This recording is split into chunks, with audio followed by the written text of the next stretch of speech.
Yeah, I got 16 years. I go down.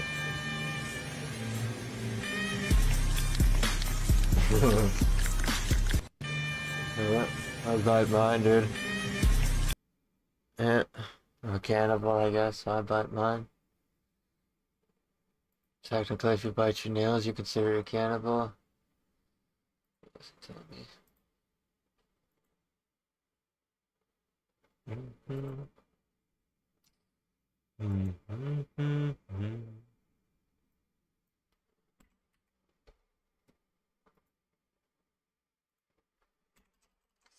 Big D.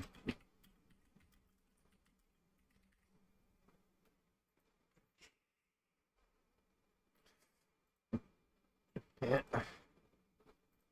I watch this. Killing videos.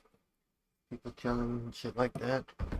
How old were you when you think you did your first I'll say probably about 14, 15. I always liked the guns and getting shit for free. I ain't never want to work for no money. So would you say you have a passion for robbing and killing? Yeah, I say I killed about 5 people in the past 2 or 3 years. So I know I'm going to hell. In my conversations with them, they think of themselves as soldiers in a war. How much do these cost? It's anywhere from 5 to 30,000. It depending on who the target is. So would you say there's a lot of guys walking around Milwaukee that have more than 3 bodies? I know like multiple that got like 3, 4.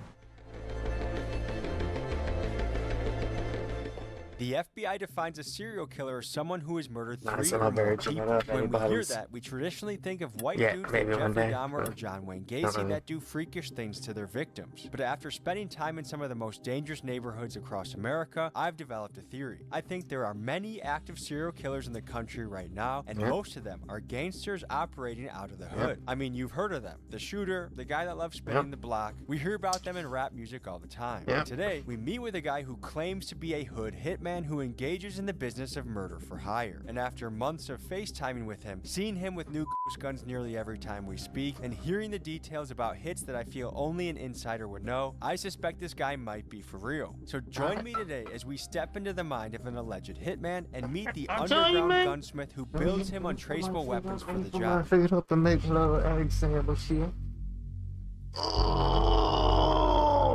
The guys are just about to get here, but just so you know what's going through my head, to me, one of the toughest parts of the job Key.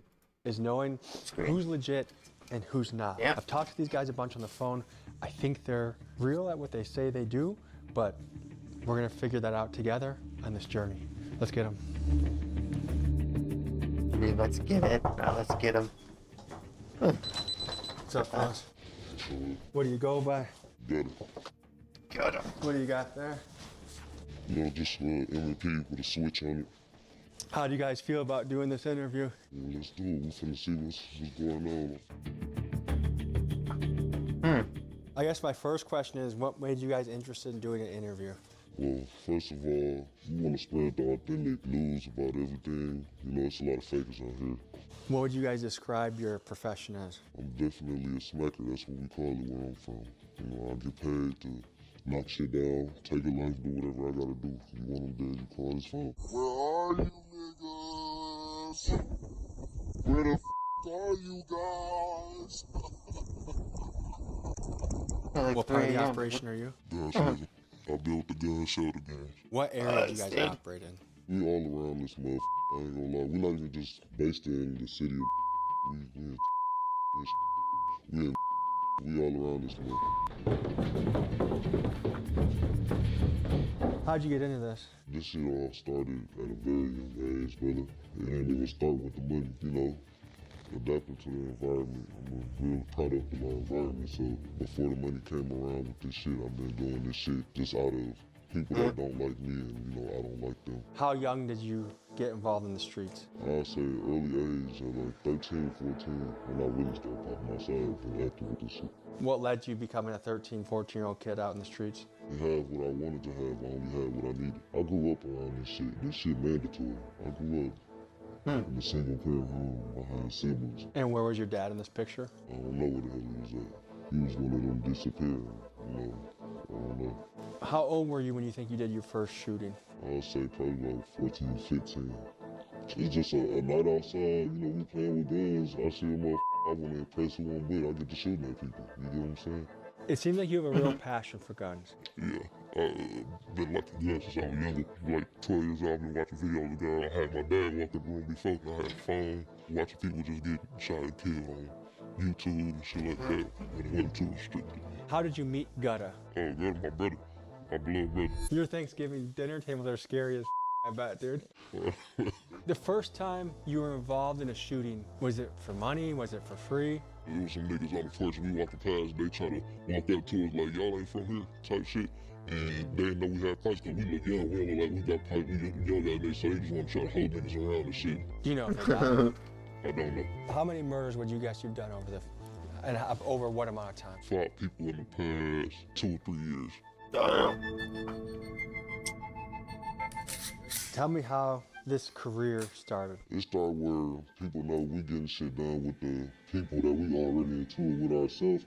These niggas get up so much. You know, damn, we need some help. You get what I'm saying? This shit started around 17 and 16 and shit, where the money started coming in about this shit. There's some niggas out here that's scared of people they're into it with. There's some niggas that's out here not trying to run into them people. They scared of jail. They don't know how to get away with shit. I'm gonna do that, you know what I'm saying? We doing this shit, no devices in the car. We covering up, we doing make every precaution we gotta make. How do you know who it is that you're taking out? I did a real good study of details before I go out there and just start f***ing with people. You don't want no innocent bystanders for no reason. They ain't the ones that's paid for it. Mostly, are you taking out other street dudes? Yes, that's 99%. Tell me about your first murder for hire. I think I was like 17, 18. I got 6 bands out of it. Is there a particular hit you remember very well? On the where some niggas, I had sold a gun too, they ain't want it. Cause he was like, I want my money back. And I'm like, nah, I don't do refunds and nothing like that. And so he got slick talking shit on the phone when they told that up. How many guys like you think there are in each hood around America? Well, it's real normal where we grow up at. I know niggas that never got on social media a day in their life, man. Jersey numbers 10, 15 bodies for no reason, you know what I'm saying? The number you just threw out, what kind of time span are we talking about? 8 years, 8 years. How do you prepare before you go out there? As soon as they tell me who it is, I do my research for about a day or two. And I'm doing all type of Facebook investigations, Instagram investigations. I'm gonna see exactly what the fuck it is before I come over there. In this city. See the schedule, what they do. They got all your information on there from when you got locked up. Whatever you tell your lawyer and your arresting officers, the judge, your address, your phone they got name, the your full docs, database, all basically. your information is up there. And would you say the majority of guys that you take out are on CCAP? Yeah, man, we in the streets. We'll come and sit at that motherfucker. If you get arrested, they can get all your... So we That's talked true. a lot about this happening on foot in front of a house. Do you guys actually ever go into someone's house? Yeah, see, that's a situation where some of these niggas don't like to come outside, so we gotta come in that bitch. How do you go into someone's house? So we kick doors, all type of shit. You wanna play inside the house games, we'll put a on your ass. That's how niggas is. Niggas think with their dick all the time. So you have a honeypot situation? A lot of them. All she wants is No, niggas don't want to come inside, outside, so we kick doors. She ain't gonna say shit. She know what come with this shit. Have you guys ever been shot at? Yeah, a lot of times. You guys ever been hit? I got hit one time. I got hit in my arm. I got stomach shots too, but that shit don't count yet. That shit too many years ago. That was before I started slaying down, so I don't even believe in that shit. What time of day are you doing house jobs? Anytime. It don't matter. As soon as the money clear, we in route. But what makes you do that rather than say The way of become a life, not a welder? job. I'm a fella, but I can't do all that shit. And then From 9 to 5, it's a way of passion life. for all that shit growing up. I always liked the guns and getting shit for free. I ain't never want to work for no body. So would you say you have a passion for robbing and killing? Yeah, I started robbing at like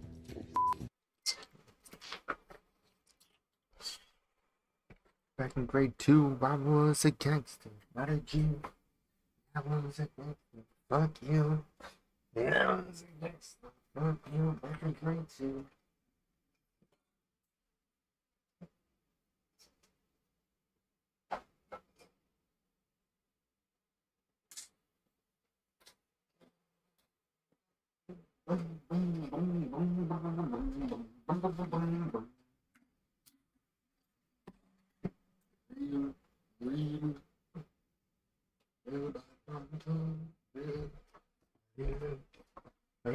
My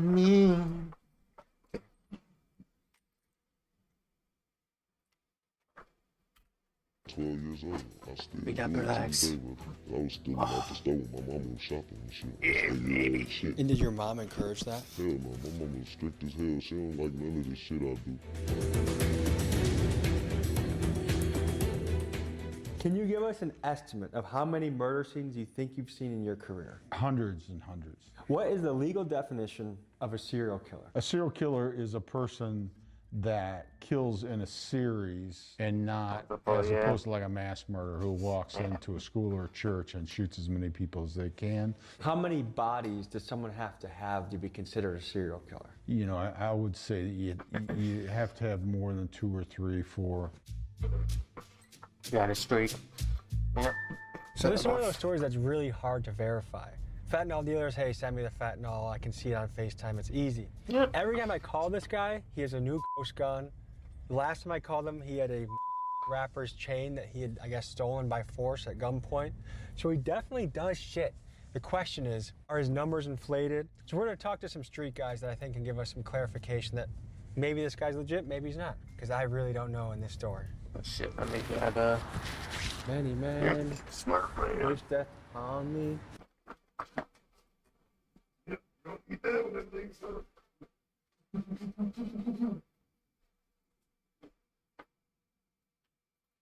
Yeah, you don't need that, dog. What's up, big dog? Nike take the today. Mm-hmm. What's up, Jay Grits? How you doing, brother? Good to meet you.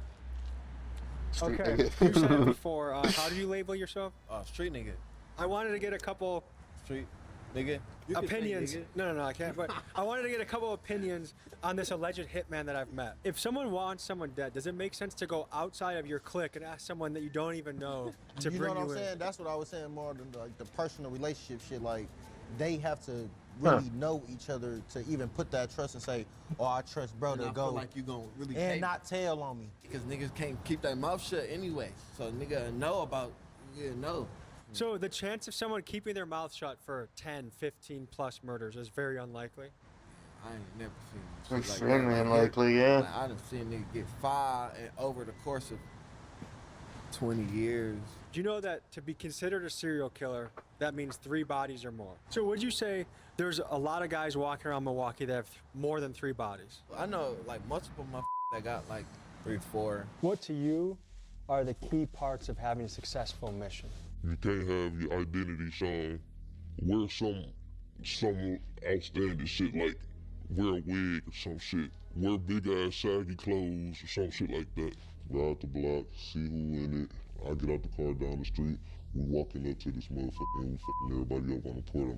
I'm just making more money for this extra body. You kill the whole family. We gonna fuck them up. It depends, bro. I ain't trying to do shit to no kids. They also say that when there are witnesses around the guy that they have to hit, that they also sometimes take out the witnesses. Is that common in a hood hit? Not super common, really, because it does happen, but killing all of the witnesses is not typical, I would say, in gang hits, because there might be 20 people on the street. What you're counting on there is the high likelihood that people are just not going to cooperate with the police. For those doubting that somebody can get away with multiple bodies, consider this. In many cities across the United States, the clearance rate, or in other words, the solve rate for murders can be ridiculously low, especially during the early 2020s COVID period, which was a golden era for getting away with crime. For example, in recent years, Chicago has had clearance rates as low as 30%, and Flint, Michigan as low as 21%. And keep in mind, in gang-dominated neighborhoods, these are places that typically don't work with police. So to me, the idea of someone getting away with a few murders, while shocking, is certainly plausible. If your goal is to remain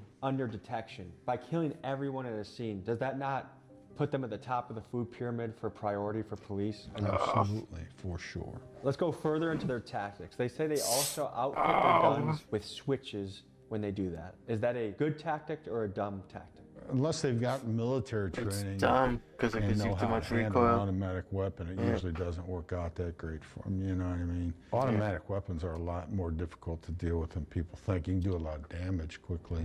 So these guys also said that if they're taking someone out, if there's witnesses around that person, that they shoot everybody at the crime scene. Does that sound legit? That's what you supposed to do. That's what you should do. I mean, I wouldn't say you should. I mean, it's not what you should do, but if you want to get away, that's the way. I feel like that turns a one shooting into a mass shooting. Exactly. You don't think that brings a lot more attention to the scene? It probably do, but it's a murder already, so what do we care? How much do these cost? It's anywhere from 5 to 30,000. It depending on who the target is. What's typical? Typical 10,000. Niggas be one of the rap niggas out the group. That's 10,000 right there. Your most common client is a rapper that wants another rapper dead? Yeah. Why don't they just do it themselves? So a lot of people feel like they too noticeable. They know me, or they scared, or I ain't trying to go risk my freedom for this shit. And, you know, it's a ballpark of excuses, bro. But I don't give a fuck unless I want my money. You know what I'm saying? How do they communicate with you? It's usually through FaceTime because that's the most untrackable thing. If it's some out-of-state shit and I gotta go out-of-state for some shit, but really it's a pull up, bro. I'll chop it up with you. You'll travel out of state to do this? Yeah, but I need a deposit. And you'll do that for 10 grand? I'll do it. Hell yeah, that's free money for me, bro. Can you tell me about the psychological profile of these hood hitmen that are just willing to kill someone for very low amounts of money? In my conversations with them, they think of themselves as soldiers in a war. They don't think of themselves as serial killers, certainly. They think of serial killers as just a greed for money, I think. I mean, when you grow up in poverty without hope, without, structure in your life, and your structure becomes the street, and it's violence, and that's all you see, and that's what you get rewarded for. In fact, I would argue places like the west side of Chicago, the south side of Chicago are war zones in a lot of ways. It becomes glorified inside the community, inside of those tight-knit circles of the people you're looking up to. If you're a 10, 11-year-old kid, the guys you're looking up to may be, unfortunately, the 17, 18-year-old guys, and that's what they're talking about, putting this guy down, running up on these guys and that, and it starts to become, and then you see it, and if you grow up in Garfield Park and you haven't seen a dead body by the time you're 12 or 13, you are an anomaly. These guys are really, for all intents and purposes, are serial killers. That put guys in prison who killed more people than most serial killers. How have ghost guns changed the game in your business? So, first off, we did this interview. I got a good name.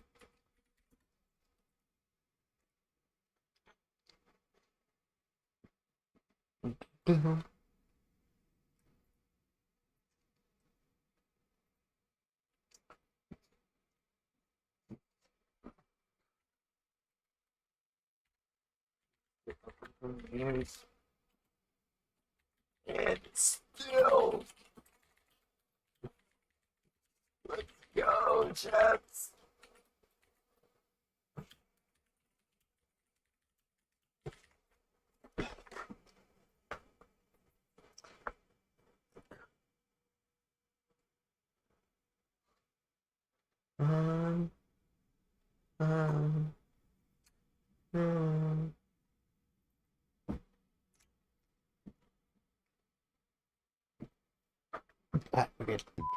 When I had my CCL, Help us pump us to the top of the list. Like a couple months after that, we got set up for real. So we just driving down the street, we get ready to take bro somewhere and shit. But right before we pull up to the motherfucking house, we see a police on one side of the street, another on the other side. One of them came down this street, did a U-turn and flagged our shit. We pull over, and they ass hop out. We trying to hide guns and shit, but couldn't hide them. I mean, if it's on your side of the car, they gonna put that bitch on you, type shit. It was people in the back seat and in the front, so we couldn't really hide the guns well. They took us to jail and shit. They took one of the guns they thought was a rare gun. It was an MP with a switch. That motherfucker was legal. They ended up letting me out like a few days to a week afterwards. They kept the gun and shit. They ain't trying to release no guns to me. And right on the site that I got the FRT from, they ain't selling them no more. To the ATF, like, investigate the device, how it worked for real. But the ATF connected a lot of guns that were used in murder weapons to you? Yeah, I had a lot of guns out there in my name. I got at least over 1,000 guns in my name out there in Texas. What would you do with a gun after a hit?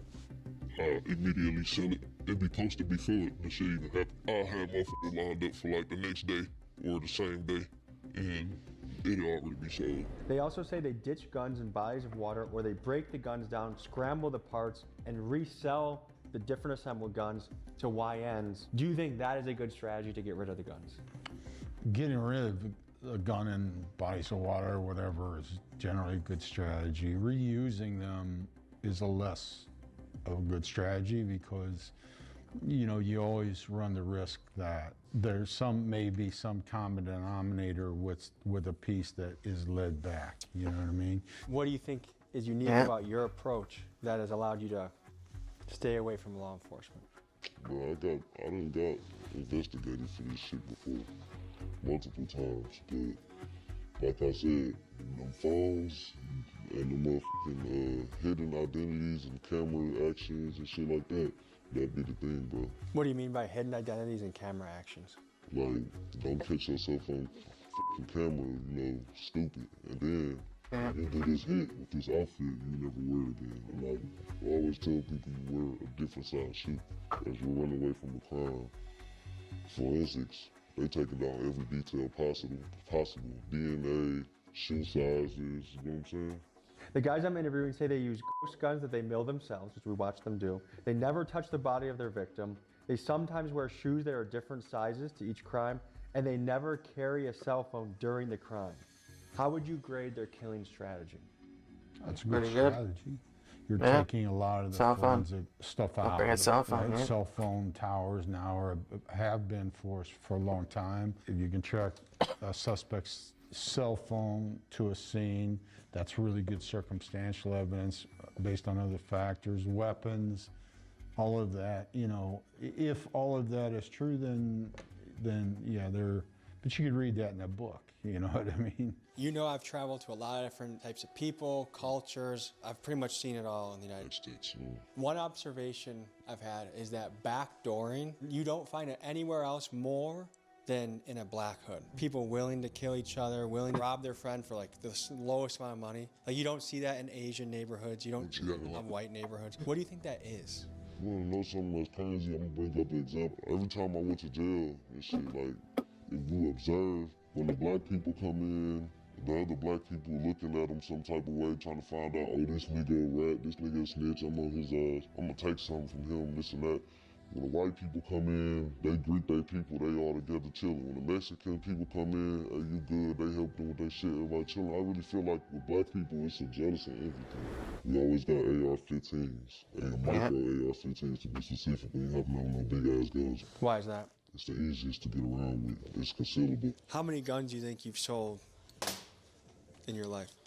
Definitely over 3,000 guns. So you know your way around guns. Yeah, for sure. If a gun you sell is used in a hit, what do you think about that? Some are using a hit. I wouldn't say. I'll say about, if it just an estimate. If it was about 3,000 guns I sold, I'll say about at least 500-600 was used. Because of time constraints, we cannot show this full video on YouTube. But if you would like to see this whole video, raw and uncut on Patreon, use code AR15 for 50% off your first month on the site. It shows Thank them you and building it. enjoy. Now Holy back to shit. the episode. We saw with our own eyes those guns and the milling of those guns. Do you think that alone suggests these guys have some level of experience in something nefarious? Yeah, I mean, they have other factors. Like, I mean, could just be trying to impress you, right? But beyond that, they may be selling bullshit guns, right? They may be convincing people that these are really, you know, something special. So it could be a scam, but it also may be an active thing that works. So they make these guns to sell them. It sounds like you could literally not give a shit if this ends up being a weapon that someone uses to kill someone with. No. There's many weapons out there. The government sell weapons that kill people. It just depends on the person. It feels like you kind of have a cold heart towards the world. Uh, Do you believe in heaven or hell? no. Are you scared of going to hell? No. I told my mama many times, I know I'm going to hell. Why do you say that? Because I know a lot of the shit that I did Cause we be there. Do you have any fear of prison? I'm not going to prison. I'd rather bang it out with the police. I'm gonna be reborn, so. How old were you when you saw your first dead body? 14. And your home life at this time was all right? Yeah. And you weren't being abused? Nope. There wasn't any man in the house beating the shit out of you? Nope. A lot of people look at the impact of drill rap on culture and they say that it's a cancer, that it's leading to so many murders and deaths and shootings and poverty and fucked up situations. Do you think drill rap is a negative impact on our society? Hell yeah, bro. That shit play a big ass part because everybody want to fit in, bro. If a mom gets killed, if a kid gets killed, an accountant gets killed, and a super street guy gets killed, the super street guy is less prioritized simply because he's not as innocent. If this is the murder guy, he's a really bad guy. We really want to solve that because he's likely killed by another really bad guy. And the truth of the matter, however harsh this sounds, if you solve that murder and get the bad guy who killed him, now you've taken two bad guys off or two bad guys have been taken off the street. We're going to get more cooperation if some mom who's walking home with her groceries gets caught in a crossfire. We just are, because even the neighborhoods that don't want to cooperate as much with us are going to be more cooperative, because that's wrong on its face. Where, you know, if you're living in some of these really challenged, underprivileged neighborhoods and you're just trying to get by life day to day, mind your own business, to stay alive, and the guy you know who's the bad guy down the street gets shot, it's like, I mean, I've had these very specific conversations with people like, come on, detective, I mean, that guy's been a pain in my ass, been a pain in the neighborhood for years, and now he's gone. You want me to put myself at risk to help you out? Would you? I mean, you know, like, and how do you argue that point? Tell me more about the attitude of like, we gotta do what we gotta do, as if like you have no other options. At some point, we ain't had no other options, and then it's just at this point now, we got somewhat of an option, but we so deep in this shit, like, changing up now, what the f for? Because it's already what we, like, doing for real. It's been 11 cold dark motherfucking years. Motherfuckers hate me, so can't afford no chandeliers. So your neighbors must hear a lot of strange noises coming from your house. Yeah, probably. I don't know. Do you live in situations like duplexes or apartments where you have neighbors that can hear through their walls? A lot of the banging shit, I do it in like a closed door far back of the house where people can't really hear. Man, most of the time, I probably do this shit in the garage or something. Would you feel bad if you killed me? I wouldn't kill you. Why not? What if someone paid you to do it? I'll kill them for trying to pay for to do it. So obviously we don't want anyone to die in filming another video, so we're going to do a recreation. I asked them to simulate what does a real life call look like if you're negotiating a hit. So what you're about to see is that. Oh no. Who's that? Yo, what I was gonna say, hey, I got a big move going on, man. There's a lot of money on the floor right now. I need y'all to meet me at the big house. All right, bet. So what's the way? We on the way. All right, bet. Make y'all wait. Be there in like 5 minutes. Hey, pick the up now. Go. What's that word, brother? Yo, brothers. What's going on? We chillin', man. What we talking about today? Man, I got action for you boys, so, shit. I've been getting this nigga name, shit, dick. This nigga been running off his shit, though. Yeah, cause people be on and shit, but I think he really be at his big house on shit. I'm finna show you a picture, matter of fact.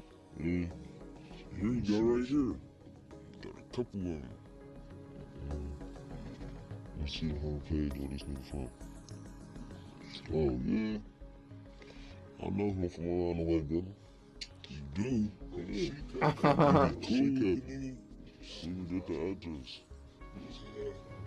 What's his last name? Safe. Well, his address right here. So what the fuck, like, what really happened though? I've been getting this nigga on dick, but I've been throwing extras. Like, everything that I've been giving the nigga. But he ain't paying that pay. He ain't paid back. And so how much we talking, man? Man, we talking about 20 bucks. 20 bucks. How about 25, man? We could do 22.50. You sticking with the 25, or you gonna be done with the birdie yourself. 25, you got it. What's up? I got you soon as the business done. Alright, don't play with that money, man. You know how this shit get. What is it like taking someone's life? It's really normal, but it's gonna be on your mind all the time. When you take a motherfucking life, like same day, next day, your ass don't wanna really go outside. You gonna feel like weak. Like, damn, why I do this to this motherfucker? But you feel regret usually for the day or two after? Yeah, cause you gonna see your family online crying and shit. And some of these people you might not even know you can really be related to. Cause it happened before. Has there ever been a job that's haunted you or woken you up at night thinking about it? I ain't gonna say it woke me up at night, but I do think about shit all the time. I be thinking about that shit sometimes. Because it was some of these people that I knew personally, like you said, I was like, damn, but I needed the money. It's backdoor is a bitch, but I grew up around backdoor ass shit. What do you think about that somebody's life was worth money for you? I don't think too much of it, but because they'll do the same to me if they had the opportunity to. What do you see the next 10, 15 years? Yeah, I see myself in the next 10, 15 years at a point in life where we don't gotta do this shit. I don't wanna live in the United States no more. I gotta get the fuck out of here because my face is too bad. Rich as hell in another country. Folks, that was a wild episode. I just want to say there's things that I cannot show on YouTube, texts I've gotten, videos I've gotten, but I feel confident I delivered exactly what we said in the title. I'll just leave it at that. Appreciate you guys. See you next week. Peace. What?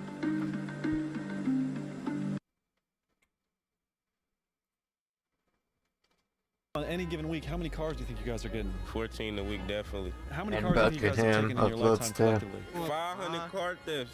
He got like at least 150 car thefts. Stay tuned. Warning. This documentary is for educational purposes only. I want to stress that the behavior depicted in this video is dangerous, illegal, and should never be replicated. It only takes one bad decision to ruin your life or someone else's. A car theft epidemic has been spreading all across America. Equipped with nothing more than a USB cable and a screwdriver, car thieves are able to steal your vehicle in under a single minute. And one of the craziest parts about it is oftentimes they aren't doing it for money. Many times they are doing it just for the fun of it. In today's video, these I car spent 2 days fuckers with the Kia boys, are documenting them manufacturing stealing fixing cars, this. going on joyrides, running from police, and even capture the moment a gunman shoots our He's car up controlling the in drone in front his seat. hand. That's So buckle gangsta. up and get ready to watch one of the wildest videos the internet has to offer as we get an inside look into life as a car thief.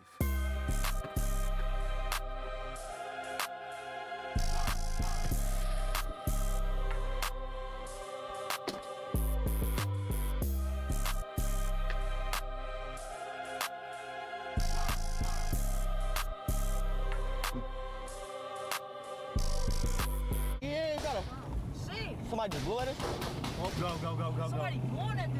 Okay, everyone, right now it's about 1 in the morning. We're deep inside the city of Detroit, and we have a whole gang of Kia boys with me right now. 313 Kid Boys, we tweak the city. Keep them cars locked. We coming for them.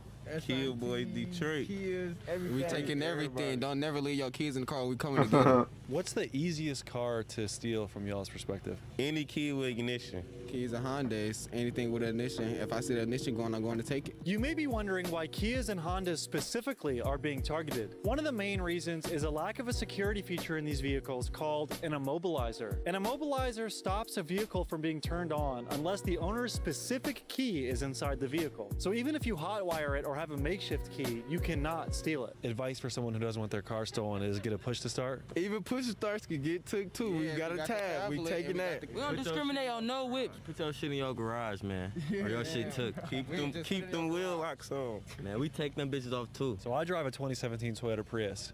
Is that a car that you guys would be interested in stealing? I mean, Anything that's running, anything on 4 wheels, we taking. Damn it.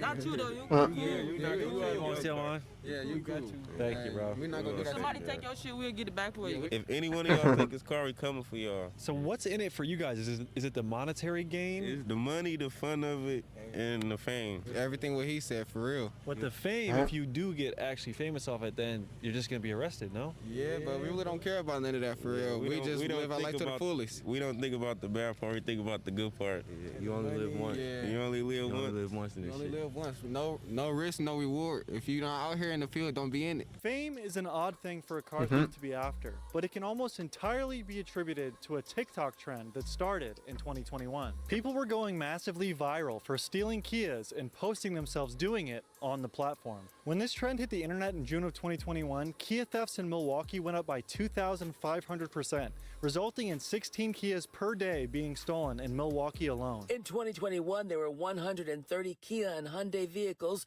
stolen in the city of Detroit. But in 50 minutes long, 2022, holy. that number skyrocketed to 1,450.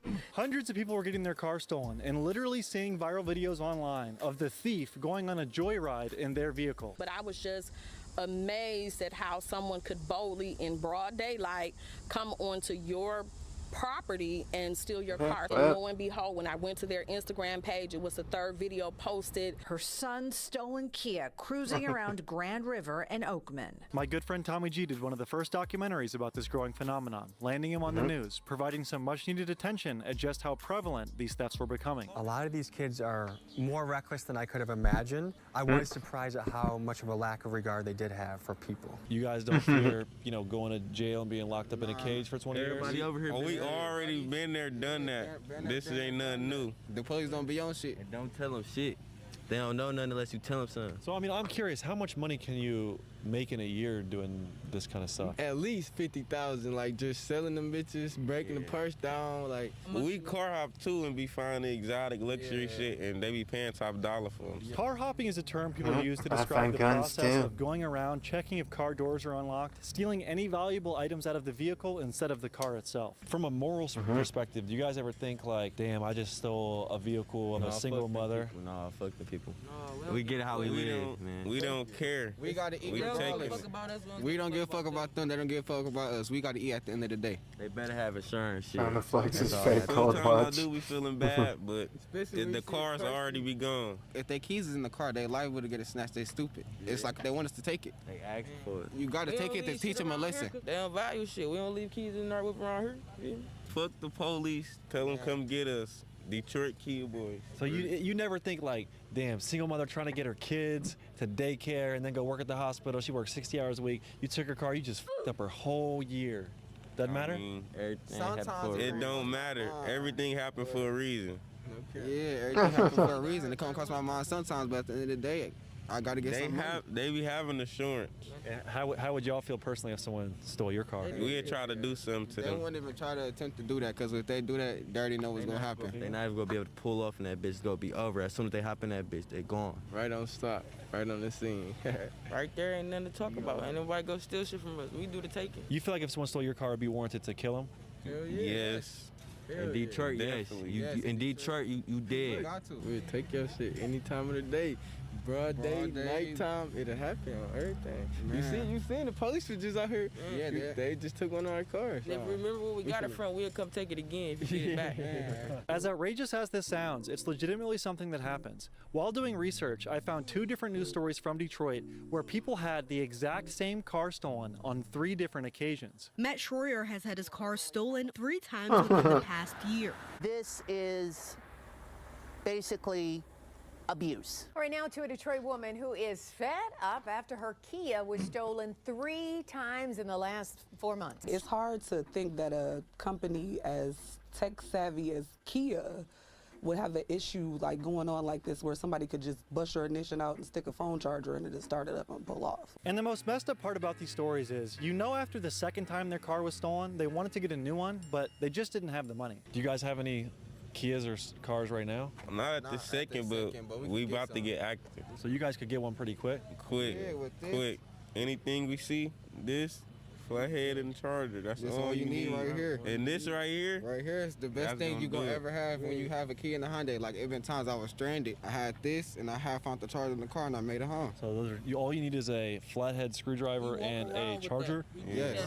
Yes. More than anything. More than my phone. Even times I done lost my phone and I had this and I done bought me a phone off a flathead and the charger. And just whenever you guys feel like it, you can just go find a car, get it, and bring it right to where we're at right now? Yes. Whenever we feel like Anytime we want to. If we in the right spot or if we know what's some at, which we do. Every night we got to. That's the only way we gonna live. Every night. We do this on our own. Detroit Kia Boys 313. Don't try this shit at home, kids. This shit is not safe. Don't try this shit at home. Cautious. It's our life. We choose to do wrong. He have nothing to do with anything. We do this daily basis, every day, every night. Anytime we feel like, watch the whole video. Now we get an inside look at how the Kia boys go out on the hunt and search for a vehicle to steal. They are mainly looking for Kias and Hondas that have key ignitions, not push-to-starts. When they find one to steal, they use a screwdriver to break open the passenger side rear window. Next, they use that same screwdriver to break off the plastic around the steering column. You can pop off the part of the ignition cylinder you insert the key into, and this will expose a small rectangular metal pin. You can use a charging cable to rotate and actually start the... Oh shit, who's that?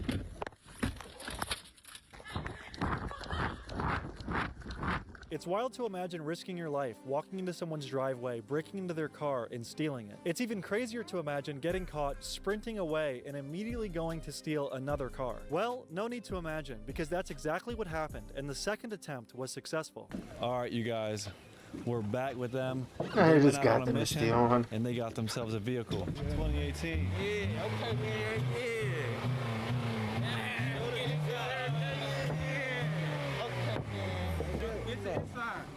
okay, man. Look, yeah, they broke the glass in the window and. Yo, I would be so pissed if they broke my window. Holy shit. Come get this trunk.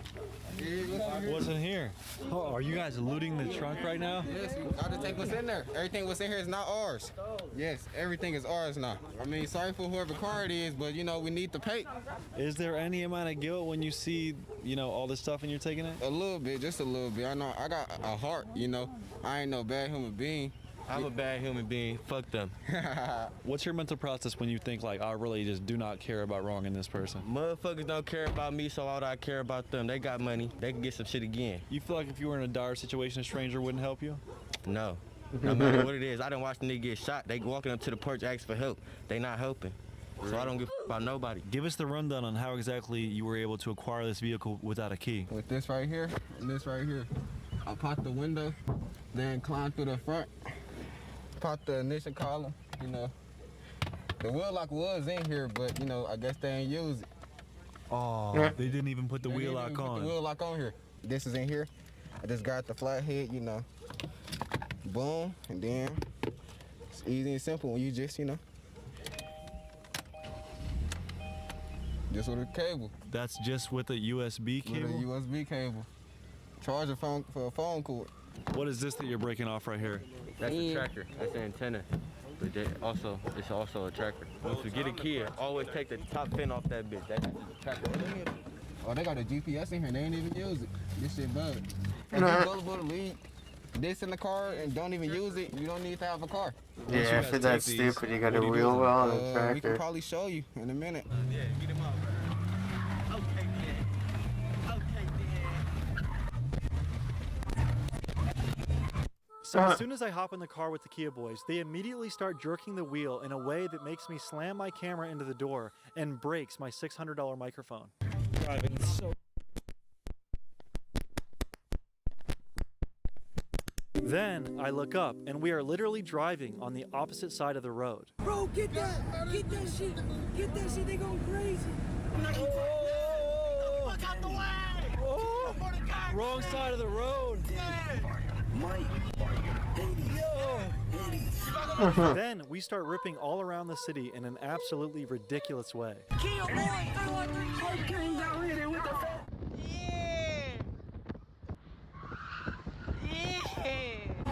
He's busting out this fucking Nike tape. Just asking to fucking skid out and crash or lose control and crash. Rex! Fire! Yup!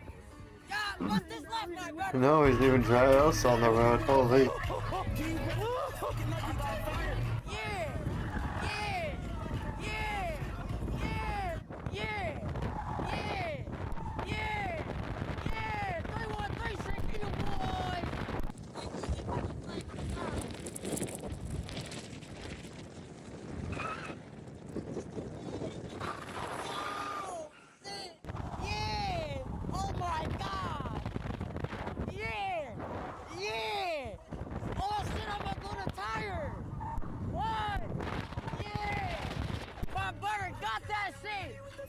Bro, that was fucking intense.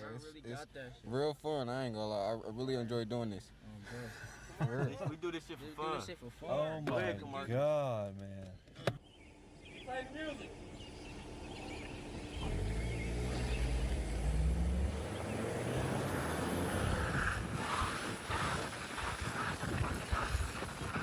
Yeah, brother. You got that bitch too. Okay, get on it. Like not having another car in the whole city on the road.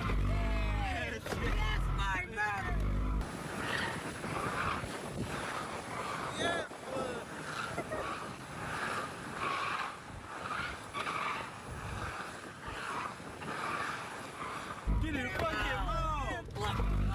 hit one of these corners, baby. Corner, my baby, too hot. Hey. Bust it left, bust it right, bust it left. Yeah. Okay, Dad.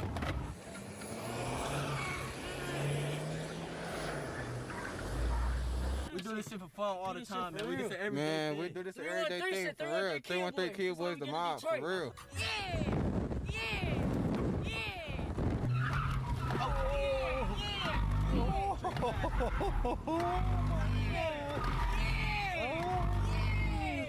We the real Kid Boys. We the main niggas that do this shit. The real 313 Kid Boys. We really like that. Bro. Okay then, brother. We do this shit for fun. Oh my dear brother. Long live the folk, man. It's cold day today too. Nigga, what? Nigga, do this bitch, Juju. Then I see a guy outside, seemingly pointing at our car and yelling. We thought he might be on the phone, but it turned out he didn't have a phone in his hand. He had a gun, and he was getting ready to shoot it right at us.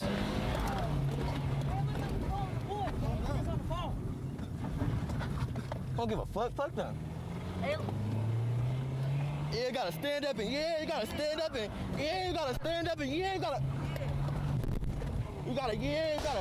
See. Somebody just blew at us? Oh, go. Somebody blowing at this bitch. Someone shot at us.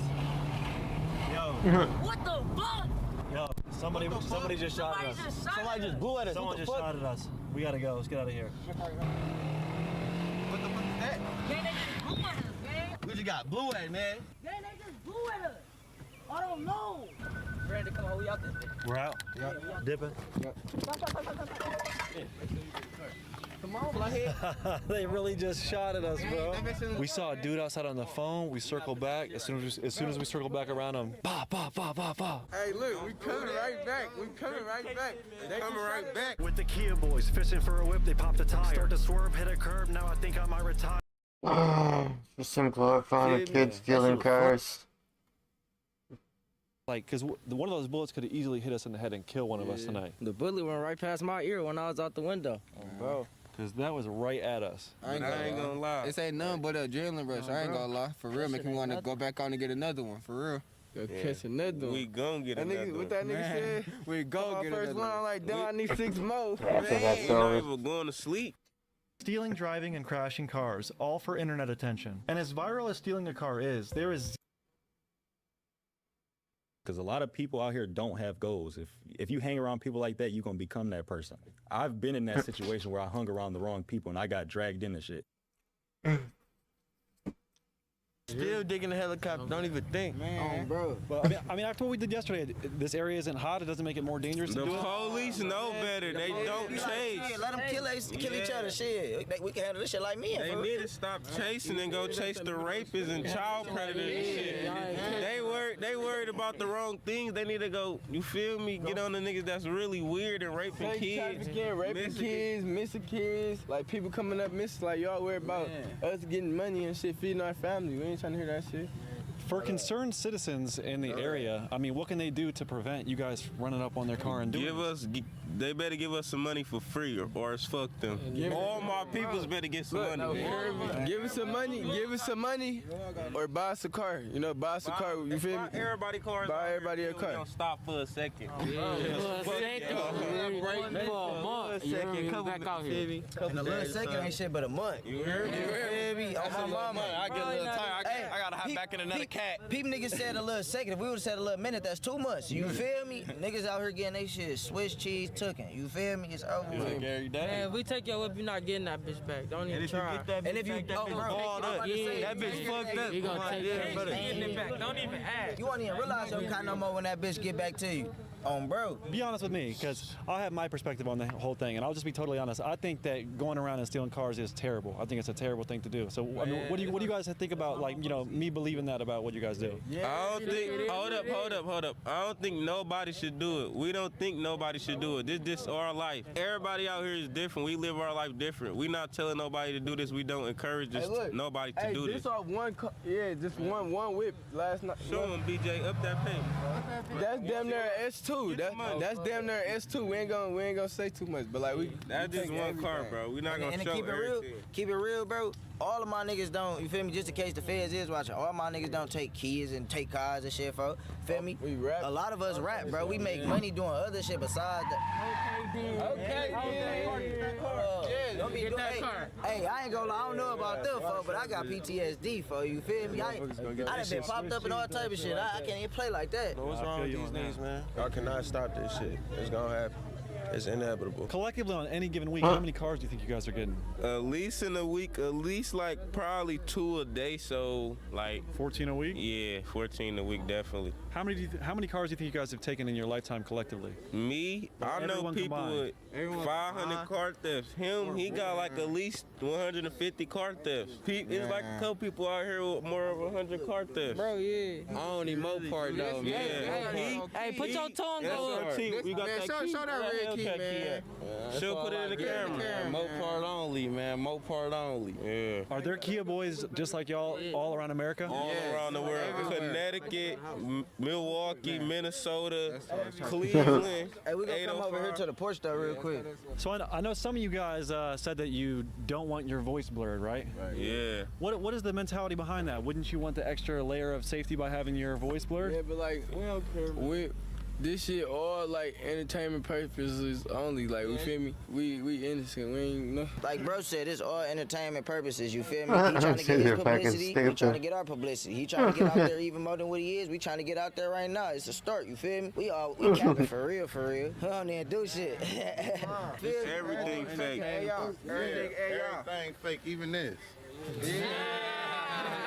Everything fake. Fake everything. Man, they own us. So do you guys think going forward there's like any chance that car thefts are gonna reduce in frequency, or this just? I ain't gonna lie. Sometimes it do get steeper and people do be more cautious. It depends on how many people watch this video and actually care. Cause some nights it be hard to find cars. But we always gonna pull off in at least one. We're not coming home without a car. So you guys told me you want me to pull back up later tonight, right? Pull up later tonight, we're gonna show you some. So I gotta ask, because people are concerned, they're gonna be in the comments like, you're promoting this, you're making this seem like it's cool. I don't think it's cool, I think it's bad. Is there anything that I could possibly say to make you guys stop stealing cars? You already have if this video touch how many views and we'll stop? 1 million, but look. If this bitch touch 10 million, we'll stop. We need 100 million on this bitch. Bro trying his best to like put it in our head that this not the best route. Yeah, this not the route we want to go our to, life. for sure. At the end of this, we do this shit just because we want to do something else, you feel me? But what we want to do, we can't. You need funds to do shit, folks. If we would have never did this, we would have never been with him right now. In his position, for real. So do you feel like YouTubers like me are actually contributing to the problem and making it worse? No, y'all helping. Y'all just showing them y'all just showing people what's going on around the world. Even when y'all gone. Either way it go, we gonna do this shit, so it don't really matter. You feel me? Even if you didn't meet us, we was still gonna do this, bro. I can't believe you do this back-to-back nights, especially after being shot at last night. Yeah, we don't care. Fuck that shit. We coming right back strong. Right. They was lucky. That ain't nothing. That just something slight just to show you what's going on for the second. But tonight is about to be crazier than something you ever seen. We are about to head back out to meet with the Kia boys. I bought 3 GoPros so we can rig up the car and we can get some cinematic angles of what they do on a daily basis. I just want to say again, I really hope you guys stop doing that. I really do. You know, I hope you guys find a different route to have fun, to make money. You know, there's a lot of ways to make money in this world that don't result you guys going to jail. Rainbow Kitty, fucking 10 million views, we stopping at you guys swear if this gets let's say 5 million. Let's say 5 million. It ain't going up. It ain't going up. Shout out 706.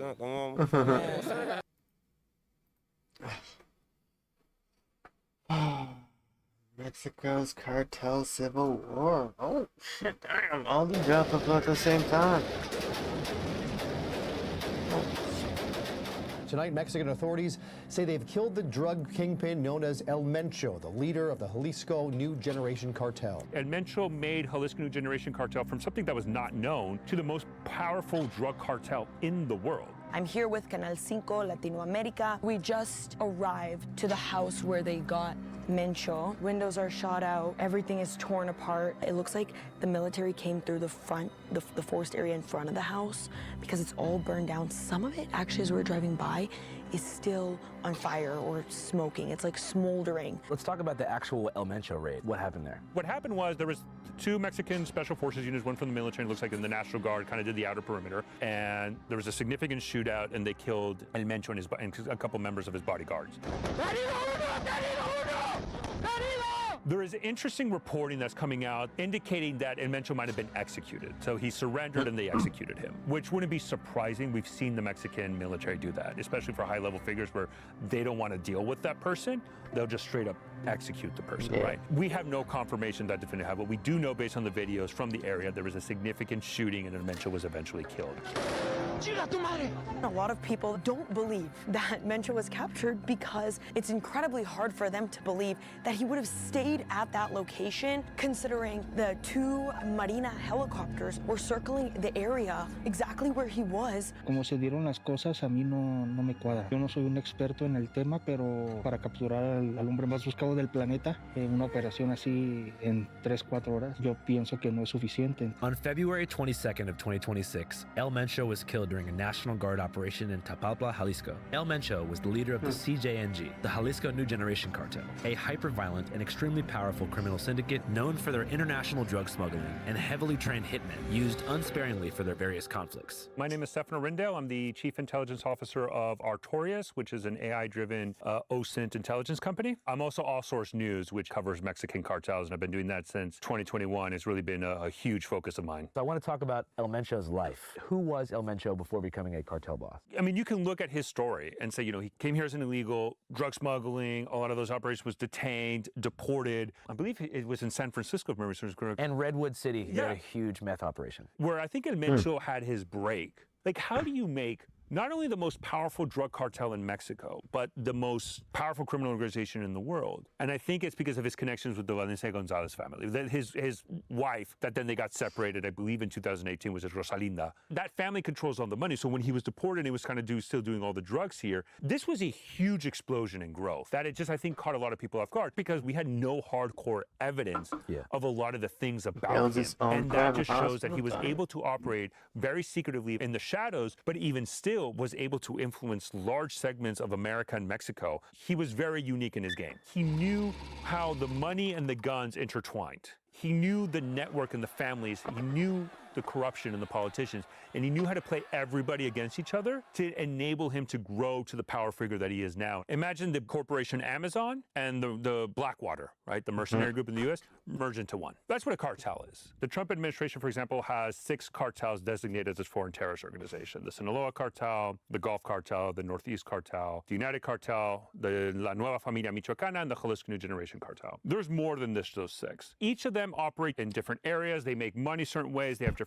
plaza bosses, etc. If you look at Mexican cartels as a whole, they would be considered the 5th largest employer inside of Mexico. Jalisco New Generation cartel makes billions of dollars every year in just oil smuggling into the U.S. Avocado trade, lime trade. I mean, they're involved in so many industries, and that's why they're so powerful. And there's even suspicion that El Mencho has a dominance just in the drug trade and the cocaine trade. I mean, he has really built in a decade an empire of a Mexican cartel. Once we got word that the operation was carried out against El Mencho, we got in touch with ironclad reporter Katarina, who went boots on the ground in Tapalpa within 24 hours. This is the region where El Mencho was captured and killed. There's a massive police presence around me, as you can tell. A few burned vehicles and storefronts. It's also important to keep in mind that tonight is supposed to be El Mencho's funeral. And the CG&G have requested that the Mexican government return the body, repatriate the body to the cartel. There's a threat that if they don't repatriate the body, they will shoot everybody up, cause chaos again like they did. We're literally at the spot where Mencho was captured and killed. ¿Ustedes escucharon lo que pasó aquí? O sea, ¿escucharon todo el caos o...? We're driving up to one of El Mencho's homes here, and you can see residue of a burnt vehicle on the pathway to Mencho's house. We've seen a lot of this going on, where you can see where a vehicle was burnt. This whole forest area behind us was actually completely destroyed by shootouts, fires. They were burning everything down. Estuve contigo ahí en varias de las viviendas y no me cuadra nada. Para empezar, estuvimos en una cabaña. No tengo que ser ni del FBI ni de la CIA para saber que los casquillos que estaban ahí en una habitación de 4x4 los habían tirado ahí, son calibre 50. Ahí no pudieron haber sido disparados. Nunca. Si a alguien le pegó ese casquillo, estuviera ahí un sangrerío. Pero dentro de los cuartos no había nada. Absolutamente no había ni una gotita de sangre. Y los vidrios intactos, las paredes intactas. Yo no sé qué es lo que se pretenda con todo esto, pero para mí no es real. For veteran reporters, it was hard to believe that the raid was actually being executed. El Mencho was used to having the cops in his pocket, and generally, the raids against drug lords in Mexico are typically for show and don't result in anything tangible. Delta 1. Hey, ¿quién habla? Mira bien, hijo de tu puta madre. Soy Mencho, güey. Relaja tu puta gente a la verga. Soy Mencho, güey. Hasta tus putos perros te van a matar si no te relajas, güey. ¿Cómo ves? Ya está, señor, ahorita los bajo. I saw the first videos that said, hey, there's an operation in Tapalpa, Jalisco, right? It's like, oh, okay, Mexican operation, they're targeting a cartel. That's normal. And then we saw subsequently afterwards reports of what we would call these narco blockades, right? The burning of the vehicles and all that. But it was kind of like in a specific area, very kind of close to Jalisco. That's a normal occurrence. Then we started to see it in Puerto Vallarta. And Puerto Vallarta, again, it's a major tourist area. So generally, they don't want to necessarily do it in Puerto Vallarta unless they absolutely have to. Okay, that's my first little red flag that something big is going on. And then the second one is that we started to see the violence spread from the narco blockade. So it wasn't only in Jalisco, then I started Michoacan, and generally when you see 2 states, that's like a very senior guy. But what was very interesting, it wasn't just in 2 states, it was in Jalisco, Michoacan, Colima, Aguascalientes, Tamaulipas, even some areas I believe in Tabasco, right? Guanajuato. It was basically all the territories that Jalisco New Generation cartel controls. Super fast, super quick, spread out over, and then it became very clear there's only one man who is able to cause this level amount of violence. And I remember tweeting about it before it became confirmed, like, it has to be El Mencho. And then subsequently, we got the report that he was killed. And then what was interesting was that shortly afterwards, the Jalisco New Generation cartel said,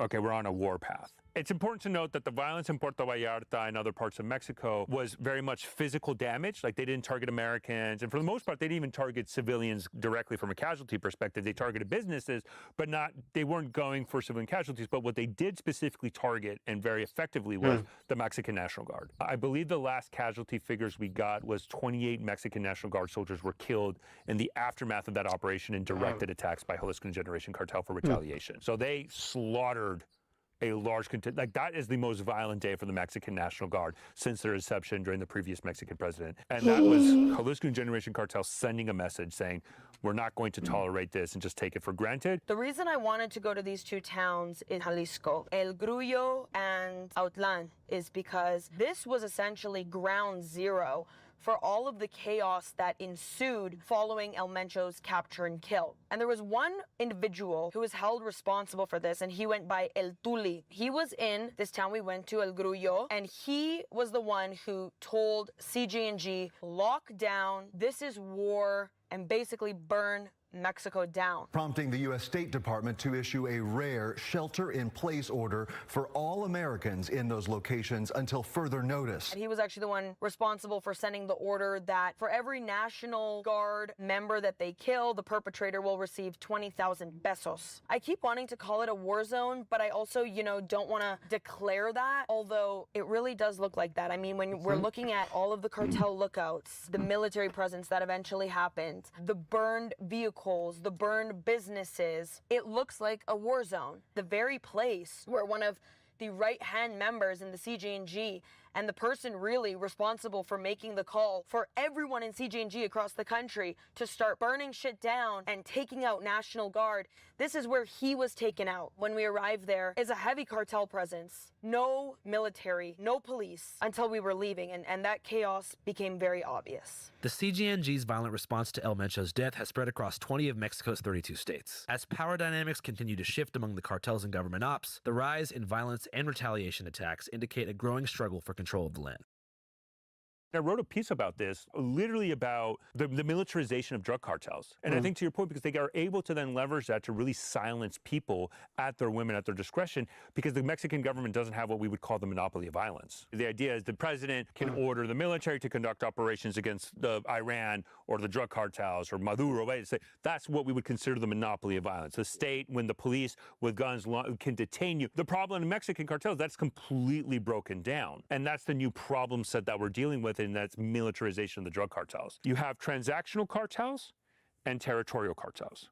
So what are the transactional cartels? What you're saying, the drugs. I need to sell the product. There's buyers in the U.S., so we got to get this there. A key example of this, if people see Narcos, Mexico, the series, the beginning of the Guadalajara cartel with marijuana, right? That's all they cared about, push drugs. The other cartel is the territorial cartel. And we were talking this earlier. Who would be a perfect example of a territorial cartel? The Zetas, right? What do they care about? They want territorial control because that's how they get money. Because they control the territory, so the routes, the drugs get pushed. And specifically, for those who don't know, the Zetas controlled Tamaulipas and the Gulf region. So they wanted to be able to control the smuggling route into places like Nuevo Laredo, Reynosa, etc. Yeah, all those areas. And they used to be gunmen and the kind of the armed wing of the Gulf cartel. And they said, hey, we can make more money. So how do we make money? Well, we got to kick the Gulf cartel out of here. That's how they did it. And they became a territorial cartel. One of the fundamental issues of a territorial cartel, though, although all cartels are violent, is that they put a primary importance on the violence because they need to control the territory. And think about it in broad sense like a war zone, right? Russia, Ukraine. They're fighting for territory, so there's a lot of violence to get there. So we're starting to see, I think, in the broad sense, every single cartel is kind of slowly transitioning into a primarily territorial focus. And that territorial focus inherently makes them more violent. Even if they lose money on drug trade, they can still make money other ways, even just extorting the civilian population and stay relevant. So the violence is almost a tool of creating fear. So the fantastical violence, bodies from bridges, decapitating people and leaving a message written on like a piece of cloth on the side of the road, that's to freak people out so they don't try to dispute the territorial control of the area. There's some areas that you get just a sheer level of brutality that I think shocks even those who've seen it. Like when I was deployed, I saw ISIS execution videos, and I can say hands down that the cartel videos are worse. And one of the most brutal ones, I want to explain this without sounding like a psychopath, but I think it's very important. Well, you didn't do it. So it's okay. But the fact that I think I caught it kind of concerns me. And in this specific video, what happened was it was a bunch of guys in the CDN, typical execution video, they're on the back, and then they have a guy kneeling in front of them who belongs to La Línea. La Línea is basically the Juarez cartel. And this was done in northern Zacatecas, which is a huge conflict zone that CDN historically has a presence, even though right now it looks like it's been reduced. But what they do the whole spiel. Hey, this is a La Línea member, and they always portray themselves, cartel members, as we're Robin Hood, we're here to do justice, and because the government sucks and corruption. And what happened was then, after their speech, they get the guy And what they do is with the knife, they peel his skin off from his face, and then they remove the skin surgically, basically. So you see like the muscles with the skulls and the eyeball and everything. They remove it. They open his chin up all the way down here, completely open it, remove the tongue, and then they cut off the heart. And then towards the end of the video, they pull it out. And then how they end the video is they show in the camera, and you see the heart beating until it stops beating. And in the moment it stops beating, the video cuts. And the message was sent and received of like, we're violent. You can't fight back against us. And that was the one video that I probably said, I need a break, because it was just the sheer level of brutality and violence was completely eye-opening. It's also a way for people to, it normalizes violence. They're not gonna go to the government and say, hey, this is unacceptable, because it's been so normalized that in the end of the day, the government says, well, this is just a fact of matter. This is just life. Historically, when we saw violence go up in Mexico, it's because cartel leadership kind of gets captured, kill, and then this idea, well, you kill one cartel leader, 50 form. And the way Stefano sees it, this power vacuum and the battle for control that ensues ultimately weakens a unified cartel's ability to focus on importing drugs like fentanyl into the U.S. The U.S. is seeing a drop in drug overdose deaths for the first time in years. New data from the CDC shows a 25% decline in overdose deaths. Experts say fewer deaths from synthetic opioids like fentanyl are driving the trend. Fentanyl has dropped in the U.S. from a consumption and even smuggling into here. And I think I have a lot of suspicions why that actually really happened. But that's why we've seen a huge surge in cocaine, and now the price of cocaine is plummeting. But in 2024, there was a major development, I think, much more so than what we're seeing recently, at least with El Mencho. And it's a key cartel leader was captured named Mayo Zambada. He was one of the key figures of the Sinaloa cartel. And the way that happened was that the U.S. basically churned one of El Chapo's sons, who was part of a rival faction of the Sinaloa cartel called Los Chapitos, basically made him an informant to the FBI. Wow, so he snitched. He snitched. There is a wide range of cooperation, from agreeing to discuss a plea deal to testifying against cartel associates. So Los Chapitos are four brothers of El Chapo when he was detained. It's Ivan Archibaldo, Jesus Alfredo, Ovidio Guzman, and Joaquin Guzman, the same name as the father. When the father of El Chapo was captured, the two factions of the Sinaloa cartel, Los Chapitos aforementioned, and then Mayo Zambada. What happened was, during the Biden administration, they grabbed Joaquin Guzman and basically leveraged him to trick Mayo Zambada into flying into the U.S., where federal agents detained him in El Paso. And this was all the way back in 2024. Well, who took over after Mayo Zambada was captured? His son, a guy named Mayito Flaco. And obviously it was public record. Mayito Flaco saw, wait a minute, Los Chapitos, El Chapo's son turned in my father to U.S. prison? Well, that's the ultimate betrayal. And so he declared war on Los Chapitos, and that's when we had the Sinaloa cartel civil war. And what we've seen with the Sinaloa cartel civil war is Los Chapitos were not doing so hot. They actually announced an alliance with the Jalisco New Generation cartel. So what used to be historical rivals became allies. And that alliance, I think, fundamentally transformed the cartel dynamics in Mexico, where we're starting to see basically, not everybody, but for the most part, two major blocks forming inside of Mexico, within the Jalisco New Generation cartel, Los Chapitos, and then the Mayito Flacos with other groups such as Chapo Isidro or CDN.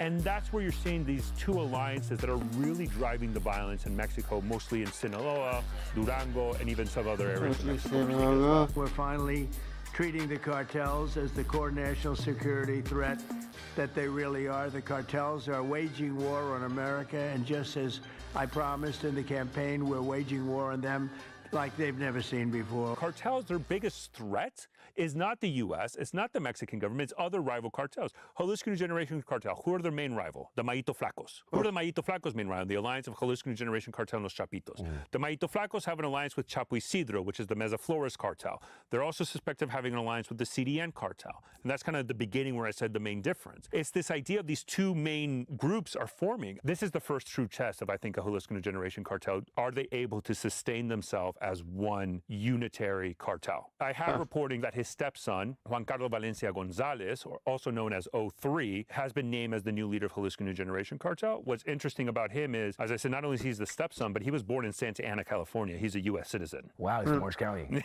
Yeah. Interesting. He comes from the Valencia Gonzalez familia, right? The Los Queenies are they called. Los Queenies are the aristocratic and financial arm of the Jalisco New Generation cartel. Led by the Gonzalez Valencia family, they specialize in trafficking cocaine and meth into the U.S., as well as managing massive money laundering networks in cities like L.A., Chicago, and Phoenix. Hey, what's up, you guys? Andrew here.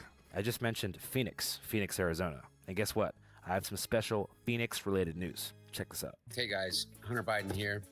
I just got a call from Andrew Callahan. He asked me to come out on the Channel 5 Carnival Tour at the end of the month. I think we start in Phoenix, and then we go to San Diego, and we end in Albuquerque. And I think he's trying to organize a cage match, me versus Eric and Don Jr.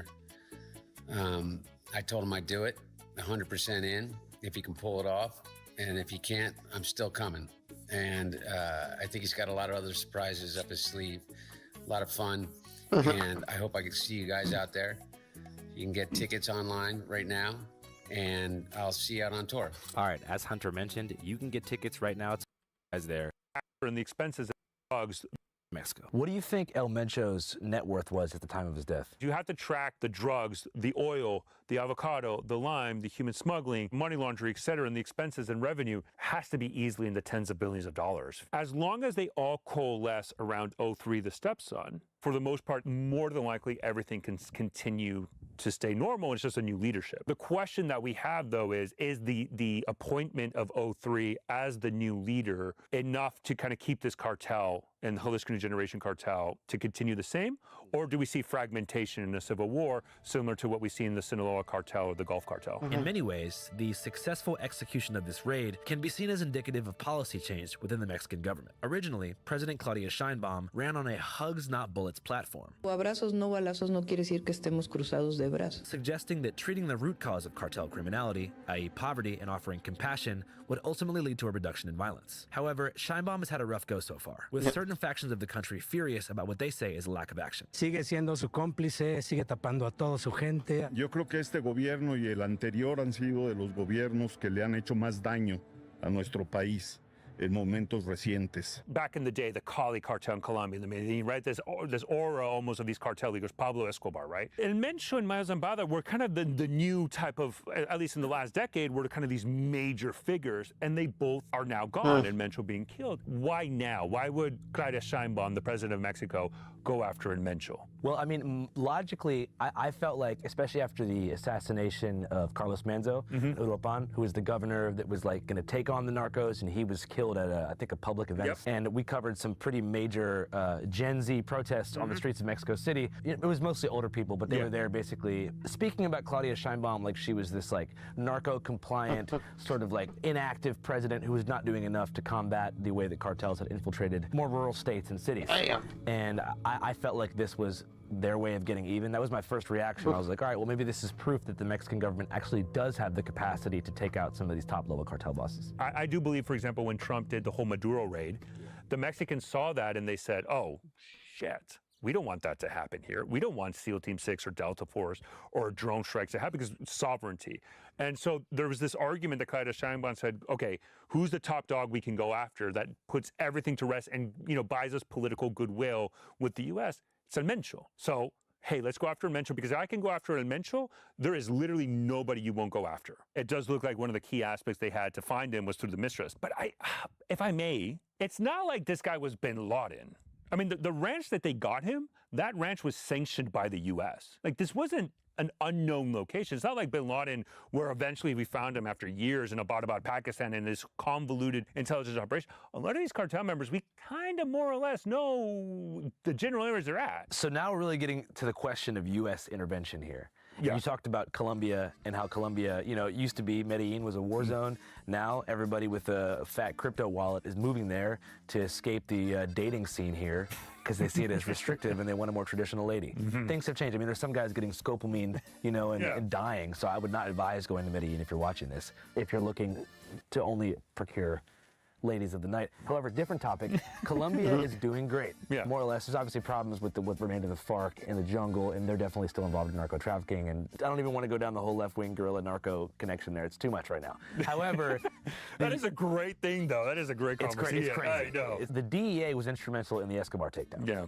The Escobar takedown kind of led to an era of prosperity in Colombia. Now with Petro Gustavo, the problem he's running into is we're being flooded with cocaine.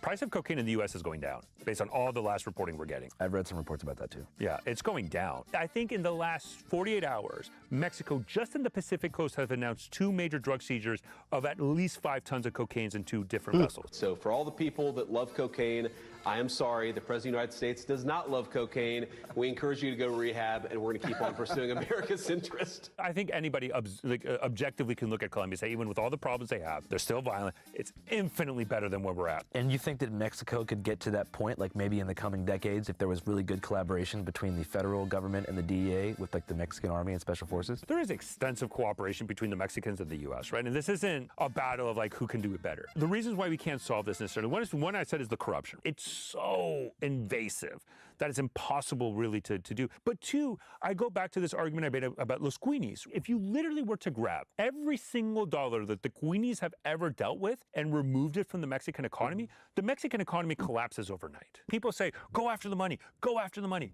Well, we can't. Why? Because if we do, well, what economy is left? As mentioned, Los Queenies and other narco-based enterprises no longer rely on drugs as their sole revenue source and have applied the same pressure, violence, and extortion tactics to dominate the oil and avocado industries. And who pays the price? Well, Mexican civilians do. Tuvimos incertidumbre y miedo hasta cierto tiempo, ¿no? Por todo lo que se escuchaba. Pues justamente lo que pasó esta vez fue que sí ya hubo daño directo a personas. O sea, no fue confrontamiento meramente entre la seguridad del país o del estado o del municipio con ellos directamente, sino que ya hubo como afectación directa a la población. Trabajé en la plataforma de Didi, lo acababa de rentar. Un amigo me lo rentaba barato para que pudiera trabajar. O sea, ¿no tienes razón de que por qué te quemaron tu carro? Pues estaba mi niña, una sobrina de 10 años también aquí. Mis vecinitas lloraban y todo. Pues sí se siente feo, pero pues no se puede hacer nada. No hay nadie que te ayude. Nadie te escucha. Nadie te pregunta. Yo les dije, oye, ¿ayuda psicológica para los niños? No, nada. Y hice correos, hice mensajes públicos y todo. Cero. Sí, no hay manera de cómo lo puedas manejar. Y lo platicas con los que lo hicieron y te quedas igual así de, pues nada, ningún tipo de problema, inconveniente, ni vecinos aquí. Tenemos más de 20 años que vivimos la mayoría. Ay, me pesa mucho, perdón. ¿Qué esto pasó? ¿Cómo te están ayudando? O sea, ¿hay algo del seguro? El seguro pues dice que no aplica porque lo trata como vandalismo. ¿Pero por qué te están amenazando? Pues no sé, o sea, mi negocio es vender nieve, ¿verdad? El detalle que no sabemos en realidad por dónde viene el golpe. Los puse y me metí porque me dieron ganas de hacer de baño. Cuando salí ya estaba en llamas. Es mi sustento y era mi único. Me prestó mi niño 7,500 pesos. Ya me dijo mi hijo, papi, pues yo tengo ahí guardadito de lo que, pues de mi trabajo. Tiene 16 años mi niño. Le dije, no, mi hijo, pero papi, te presto mi dinero y arregla tu combi porque trabaja. Me presta el dinero y mira, ahí está el dinero atorado. He's had this car for 20 years, and he had just put a ton of money towards fixing it. And then 3 days ago, he comes outside, and the vehicle is in flames. Yep. These are the people who are victims of organized crime when they really are just trying to make an honest day-to-day living. You speak Spanish, you've been to Mexico a bunch, right? Mexicans are so cool and so trustworthy. It's confusing to me as someone who's never interacted with cartel members how there's also this brutality in Mexican society that seems to surpass almost anywhere in the world. America is a really violent, antisocial place, but you don't necessarily have that same fringe of people doing the kind of thing they're doing. Mexico, 90% of crime is not even investigated. The vast majority of homicides don't get even investigated, let alone convicted. And if they're not even going to investigate a crime, what's holding you back from committing it? I mean, think about it. It's almost like, in a way, the purge. Even if outside of just crime, let's say you and I have a business dispute, and it's going to take me 10 months, no, 10 years to solve it through court, or I could just kill you and I win. What do you think these people, and there's no punishment? That's the problem. The judiciary in Mexico is completely ineffective. Let's say the Jalisco New Generation cartel hanged bodies on a bridge in LA. I mean, just imagine the uproar that would exist in the United States because of that. And the political pressure that would put on to our government at the local, state, and federal level to action and respond to it. And I think that's the fundamental problem in Mexico, that has been broken down completely. I mean, you can make the argument that probably many in Mexico would rather just have, back in the day, the Guadalajara cartel, which is one cartel, everybody making money, drugs get pushed into the U.S., but violence is at a manageable, acceptable level. But the question then becomes, does the U.S. care about that? Trafficking and moderating information is another powerful tool of the cartels and corrupt officials. Tightly controlled through violence and cultural influence, the truth is culled by curators who will edit things mercilessly. Getting this type of coverage that I wanted to do today can prove proved to be very difficult and also risky. There's a reason why a lot of the corruption aspects, Mexican journalists can't cover it. Because if they do, they get targeted. And I would even say just by the cartels. I would even say it's by government officials who use the cover of cartels to just silence people in honest reporting. I know people in Mexico that are citizen journalists who can't release their name because if they do, it's to your point. I got in contact with a breaking crime news reporter who discovered Narcomanta, so a banner with a narco message on it. And he said that here, the law is that you cannot say cartel, you cannot say what the narco message says, because actually it gives authorities here legal principle to pull you aside and say, how do you know? How do you know it was the cartel? How do you know what it said and who's responsible for this and who it's targeting? It's threatening the Secretary Fabian Gomez. If you want peace in Colima and zero impunity, like you say, I'll give you the name of uniforms that are in collusion with organized crime. And if you want evidence, I have it. There's a phenomenal New York Times report that talks about the story of General Cienfuegos. General Cienfuegos was the senior army commander within the Mexican military. I mean, he was the top of the top of the top. He was indicted in the United States and detained, and eventually they had to let him go because the Mexicans threw a fit, and this was all during the first Trump administration. But if you read that article, people think that cartels control the corruption and that they bribe Mexican government officials, and these Mexican government officials are like beholden to the cartels, and they do the cartels' bidding. But if you read that story, it's like, the question is not who really controlled who. Because what happened was, General Cienfuegos one day said, you know what, I'm done with BLO. Even though you guys have paid me $1 million, I'm done. I don't want to do you anymore. He sent the Mexican Special Forces after him. When the Mexican Special Forces went in the raid, and there's this is a very famous video because this is where the minigun, the Black Hawk firing the minigun. It looks like he surrendered. He goes to the Mexican Special Forces. He says, hey, I'm Cienfuegos' guy. I'm his guy. What are you doing? Why are you going after me?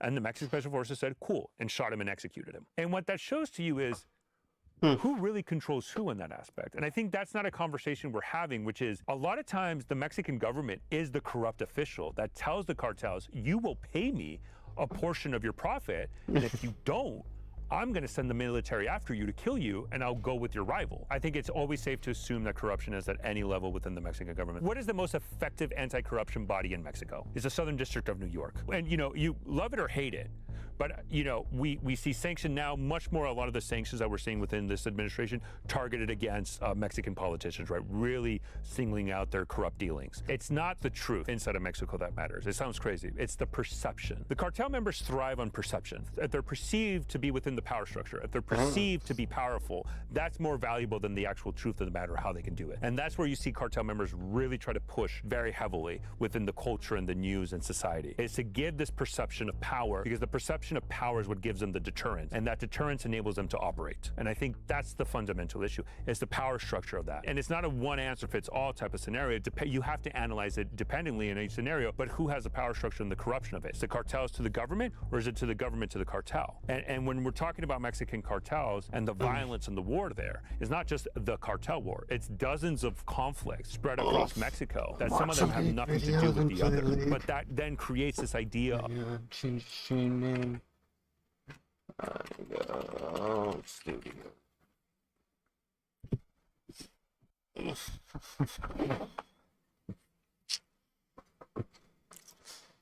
Right.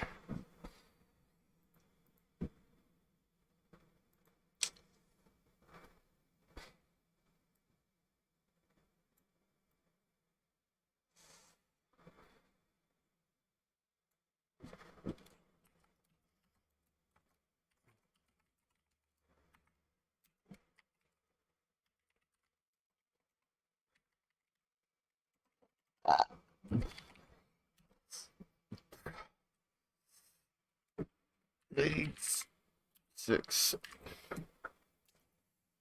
Oh. All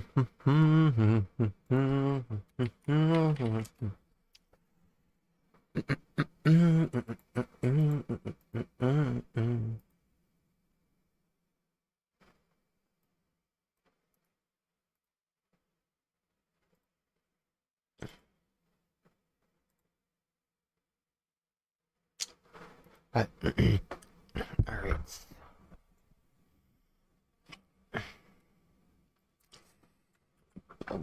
help me out. But best damn one strategy for those 6. I play most like God.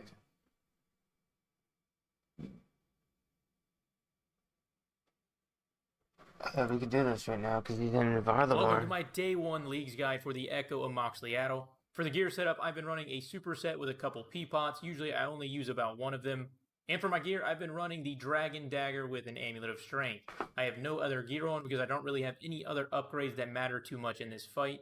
My stats are here if you want to compare them to yours. It's definitely doable with lower stats.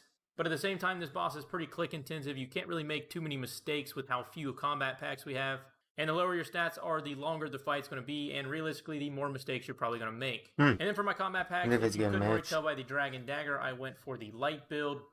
I went straight into melee, then into the melee weapons under 1 kg, always trigger an additional hit.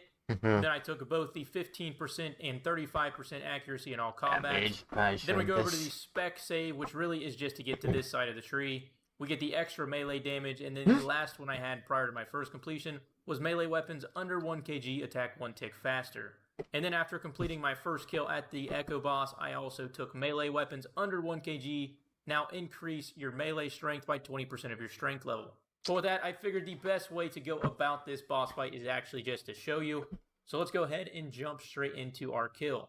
And for the first phase, he's going to put a ground attack very similar to the original Amoxi. Just like that, you'll see a shadow on the ground. At the very start of the fight, it's decently slow, and as the fight progresses through each phase, it gets faster.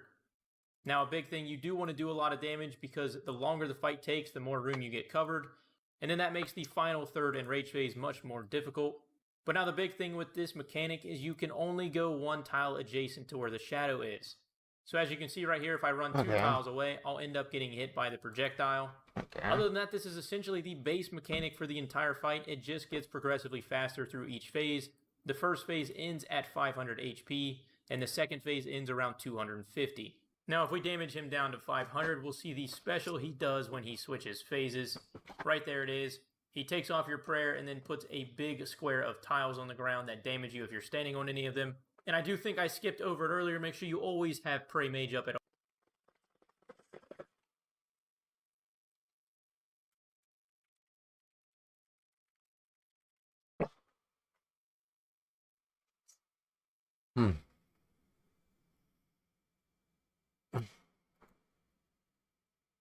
NASA just announced that they're starting a new mission where they're going to go out into the space and say sorry to aliens. Nice. They're calling it Apollo G. Yo, Leagues is coming out tomorrow. By the time you're watching this, it might be today or yesterday, or I don't know. That's how time works. So I've made a... They're in this playlist that you're currently on. There's Leagues guides, so how to document about abundance, and that is a completely different pickpocket. Pickpocket has a whole bunch.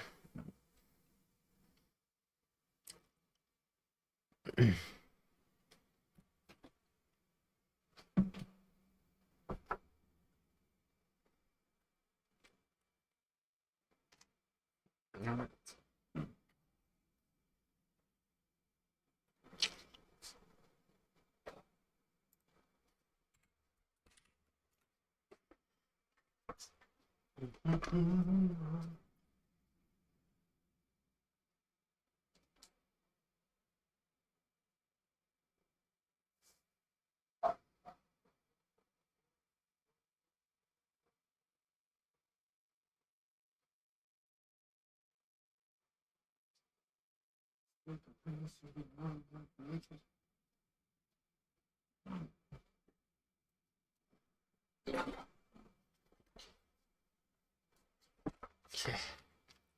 Okay. Okay.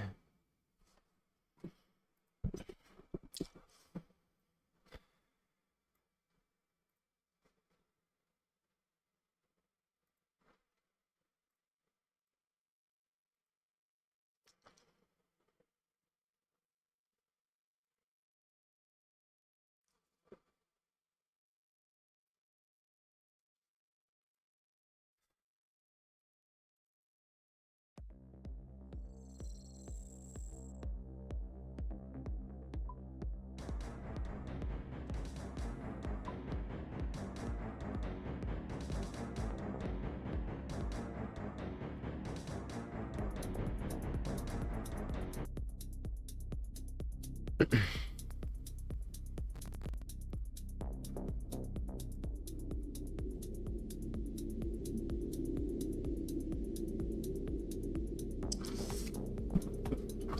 20 bars so far.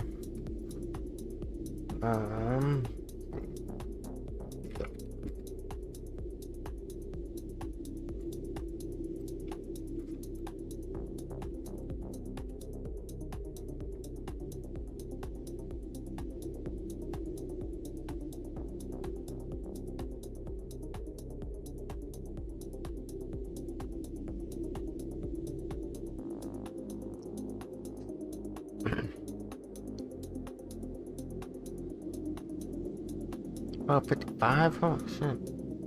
Like that.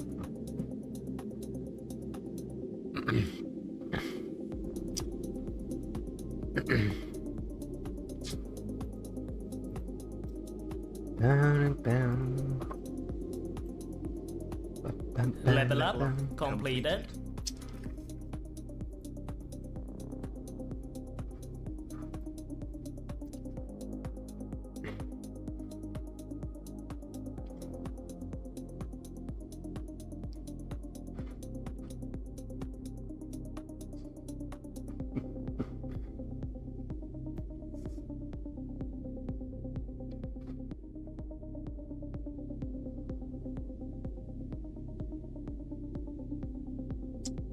Unavailable.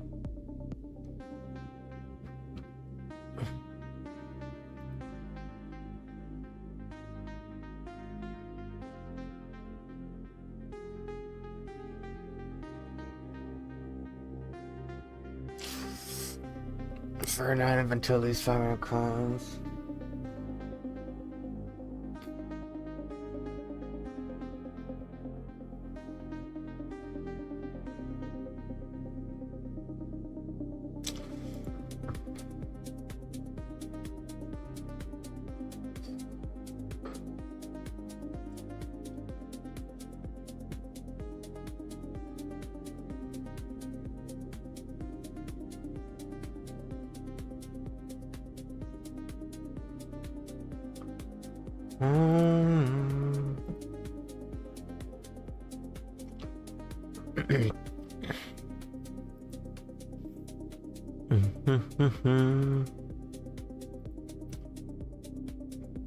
Oh yeah, I forgot you can fucking here revive that. I think it's glass bone things somewhere around here. Right down. Crafting shop. Buy glass bone supplies there.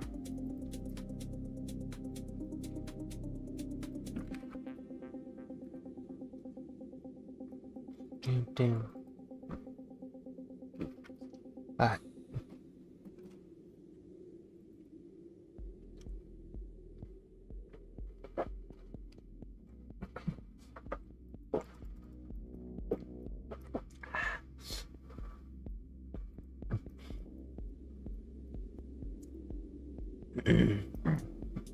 Maybe put these guys to get something. Yeah, maybe can't. Okay. So it's 10. Level up completed. Sweet. So attempt to even give you armor.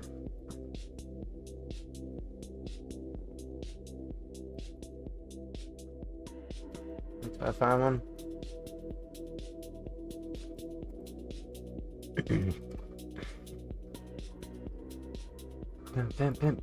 Bam. Level up completed. What else do you need for fucking...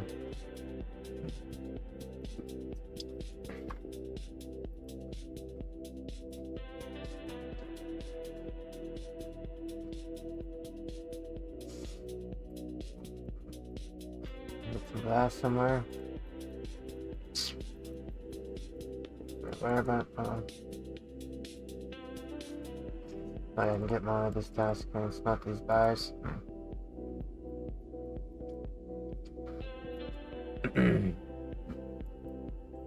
Sheep anywhere to share?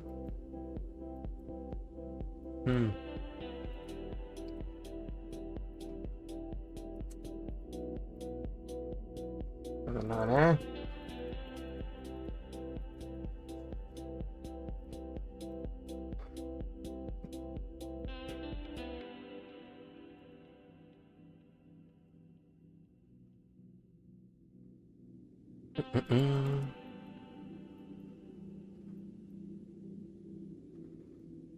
I have to do it.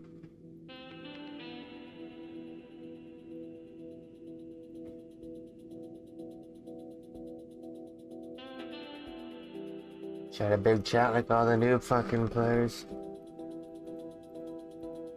What the fuck to do?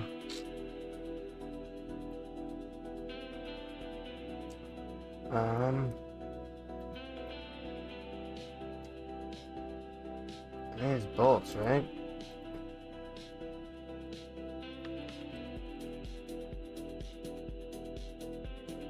Yeah.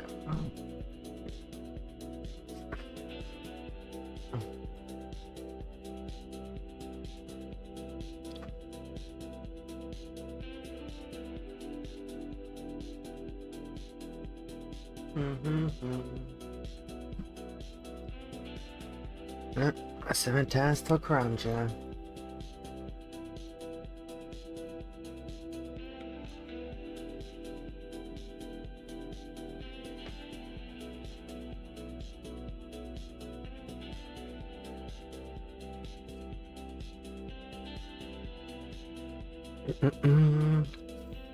Potassium.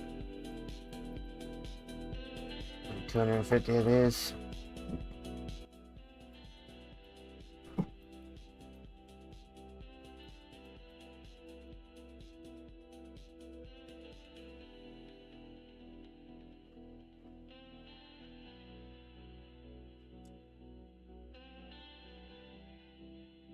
League's task completed. Yep. What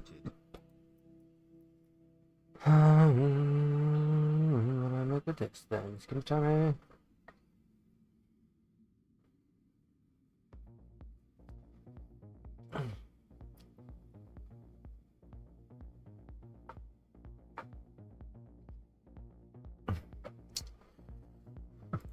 One scimitar and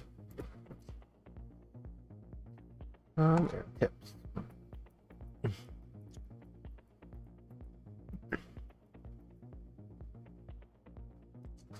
Right.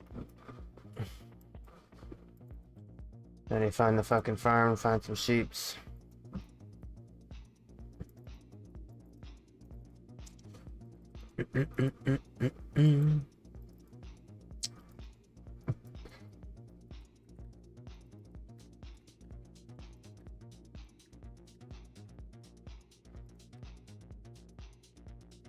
I mean,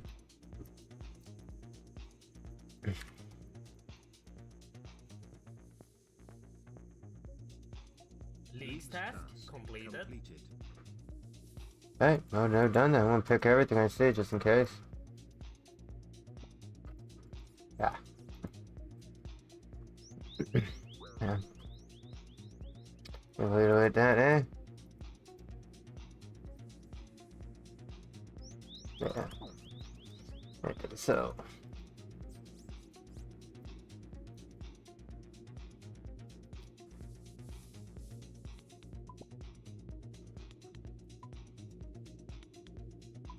Easy.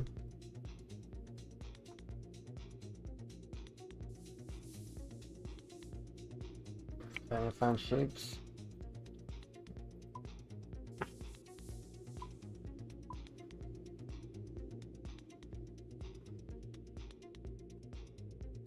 Get the tuna, I just need to find the tuna fishing spot. I just don't know where the fuck it is. I did the fishing level for it. I just can't find the fishing spot for it, dog.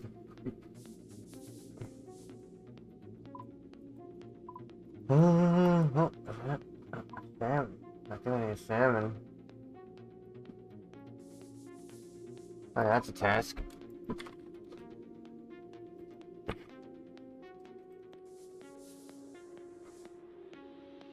Fisher House key, that's in the city.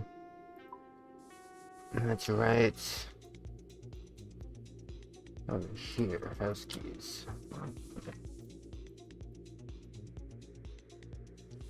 Left there.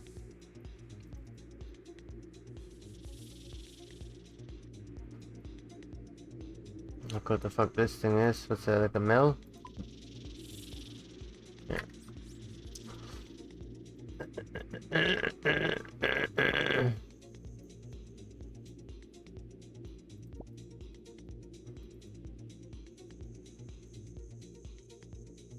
I definitely know if I'm up here, man. Oh, fuck it.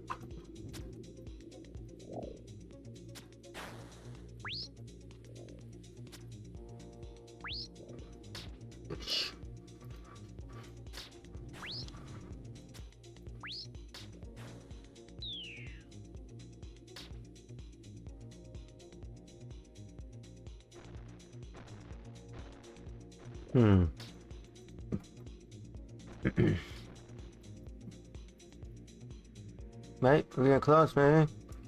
More animals, we're getting close. What's over here? Come on, the sheep. Packer. Oh, we can snare those, I think. Chewy Louie! League's task completed. There you go, we can spin these, all these, okay. Oh.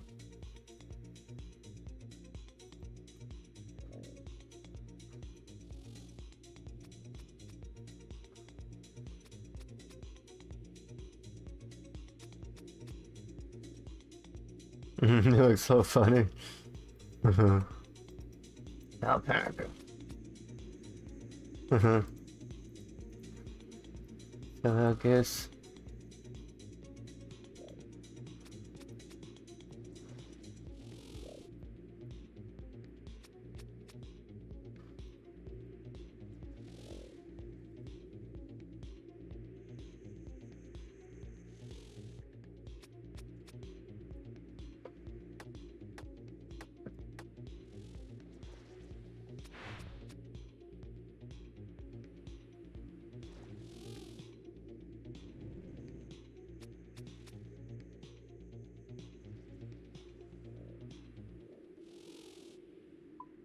It's a wheel. So spinning.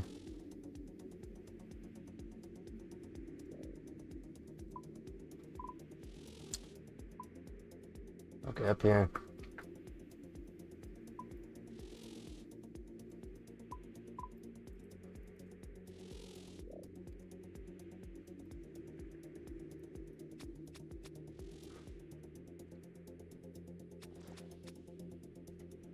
Nice.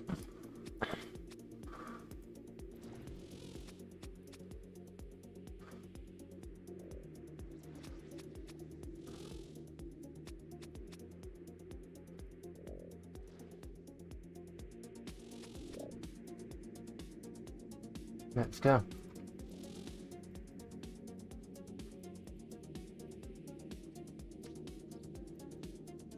Said not. Yeah.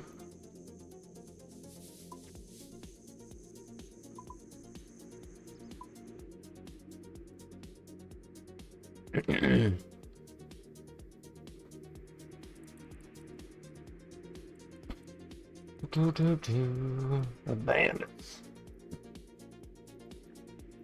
Kill a bandit, that's the challenge.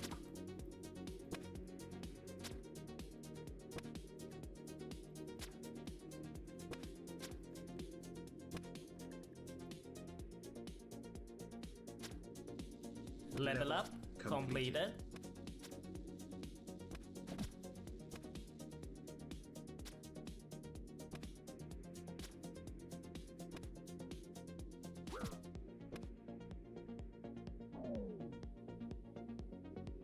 Wow. Greeting from me and Jenny. Hey, what's up, dog? Yeah, what's up, We dog? just had our 6th offspring. Nice, Dad. Nice. Had spring over here too. Hell yeah, man. Yeah, lots of rain over here. Hell yeah, brother. Jenny. The genitalia. Genitalia wart. I love you, Jenny. League task complete. Yeah. Keep spinning the ball. Level up completed. He's a crafting level. My whole peen is covered in Level our up rabies. completed. Yep. Nice. Nice dog. Level up completed. We're killing rabbits.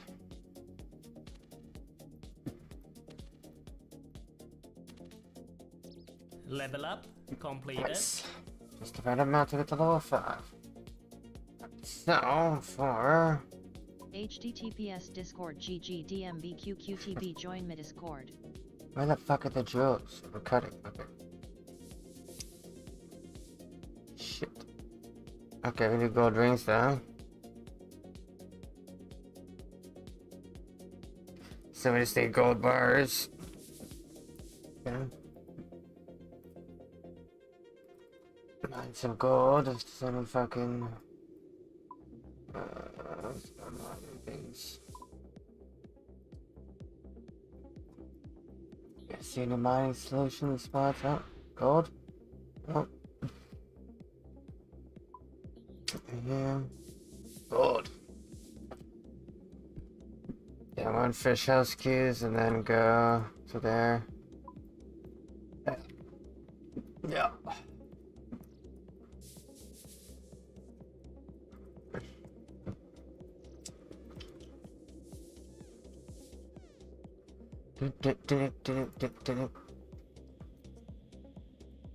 What I need to fish the house keys though. We'll see.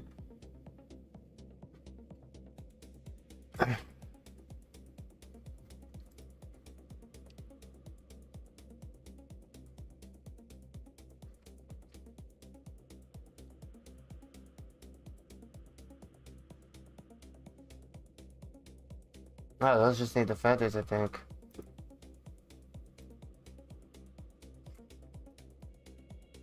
Ah, 54, got you.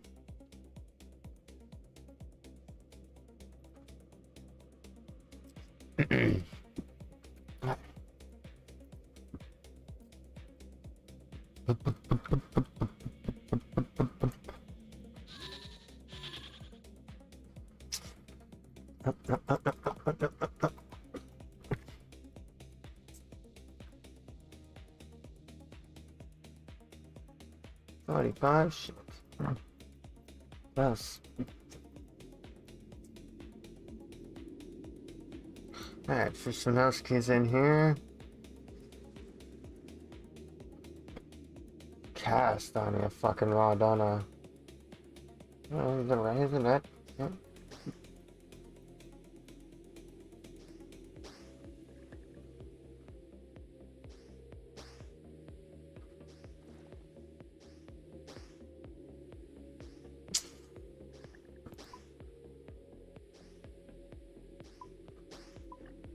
League task completed.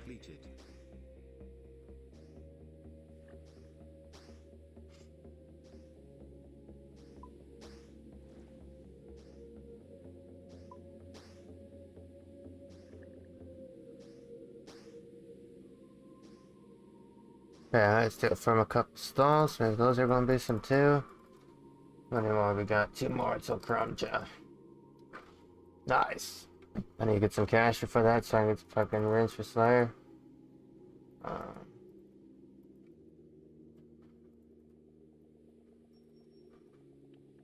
Have people are fucking spam in this place.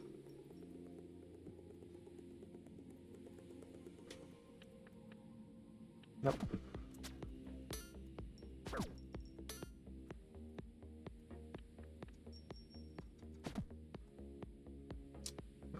Like.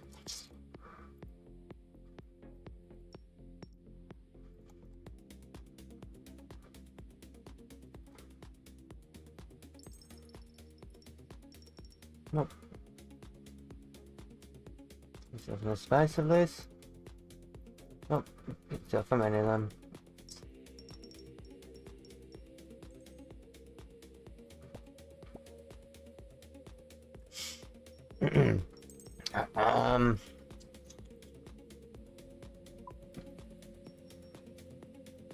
Mexico rings.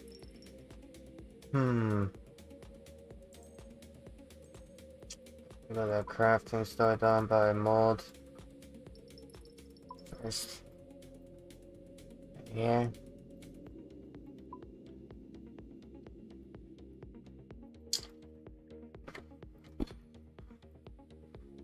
And appears.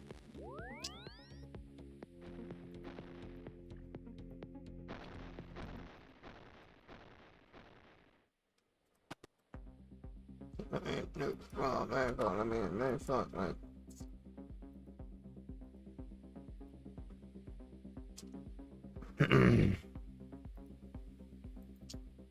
Oh, I don't have any fucking comments with me. Shit. Bolt modes?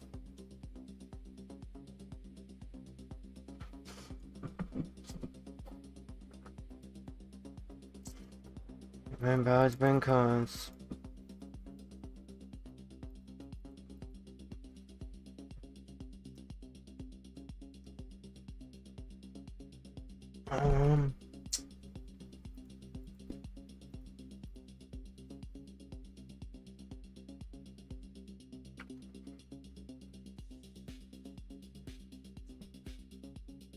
Others.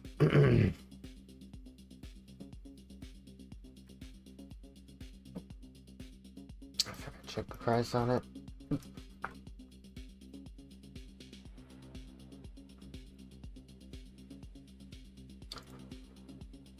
Oh, you fucking kidding me? I said I didn't have enough when I first tried.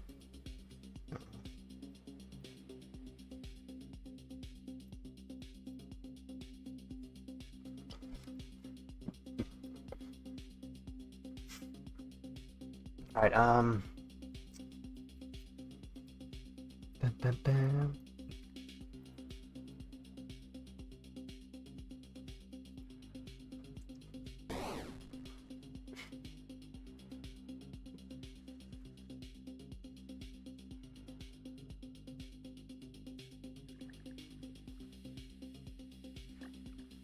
I should think with these woodcutting tasks.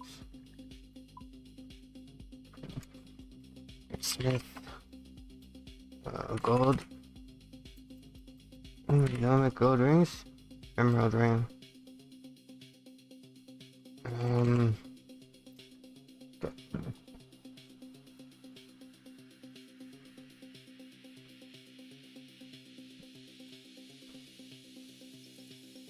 bam, bam, bam.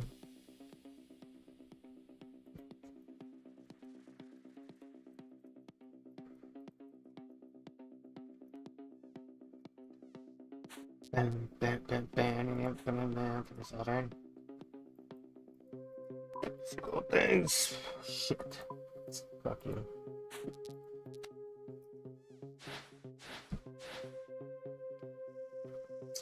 It's been 11 cold, dark motherfucking years.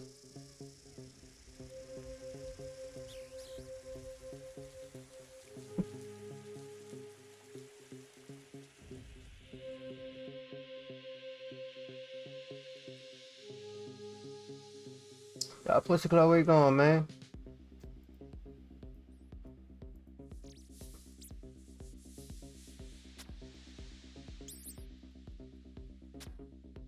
League task completed. Oh yeah, I forgot to defeat a rat.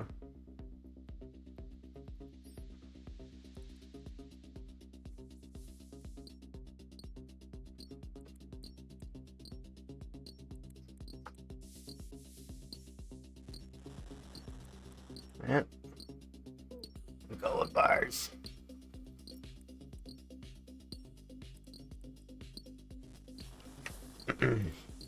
I should look at defeat. Rather than, oh, it's because it's in. Oh, it didn't show me because it was in fucking. Defeat a frog, defeat an imp with an earth bell, defeat a guard, defeat a soggle, defeat an ice fiend, defeat an imp in the basement, defeat 3 chickens in 6 seconds, defeat 5 bunnies.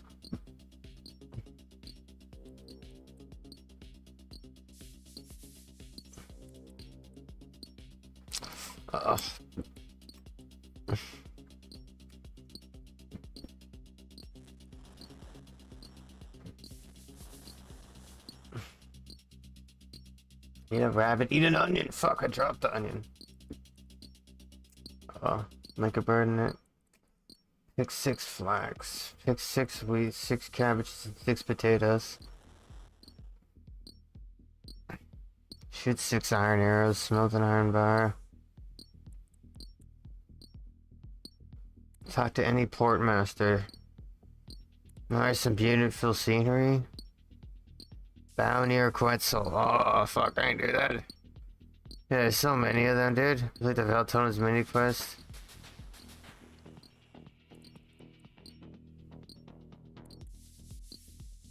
Drink a cup of tea and I'll go to Valley.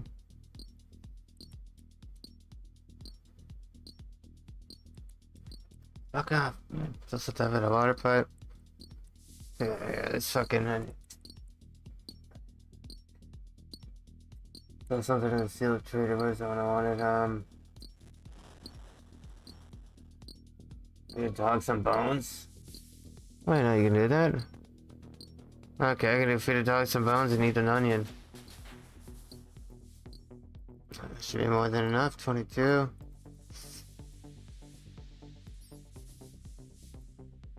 Should I get these bones from this guy? Level up completed.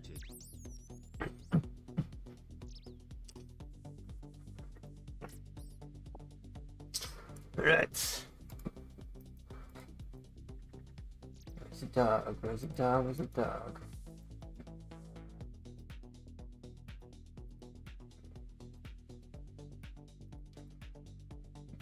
What's this thing fucking do? Increases magic and mining? Okay. I took everything I can. My task for drinking beer? Yeah, makes sense. They don't like to have fun.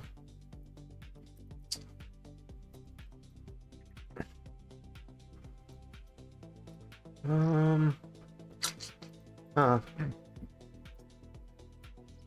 You turn the roof off.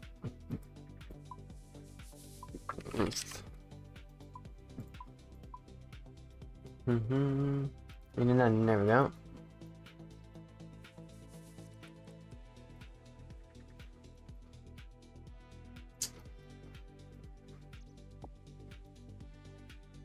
League's task completed.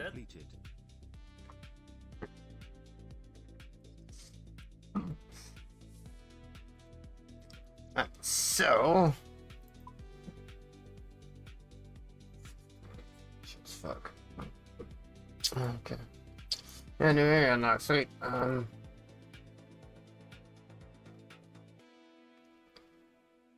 Oh, you cannot. I can't pick another one. Hold on. Right.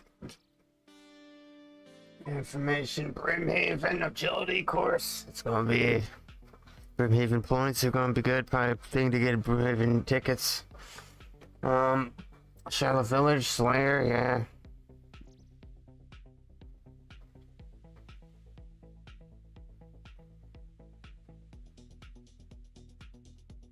Start pickpocketing. Unlocks, let's see, Shallow Village. Shallow Village, easy tasks. Travel to Port Sam Docks, must go.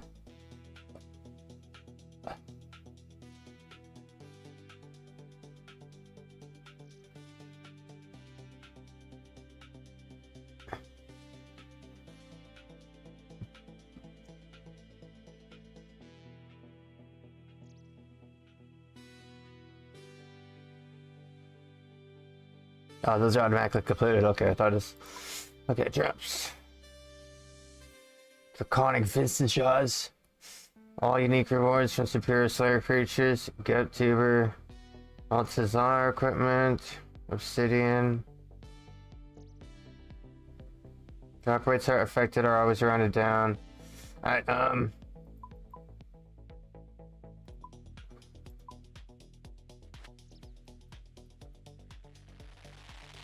so how do I get there though? Oh, I can teleport my necklace thing. Alright.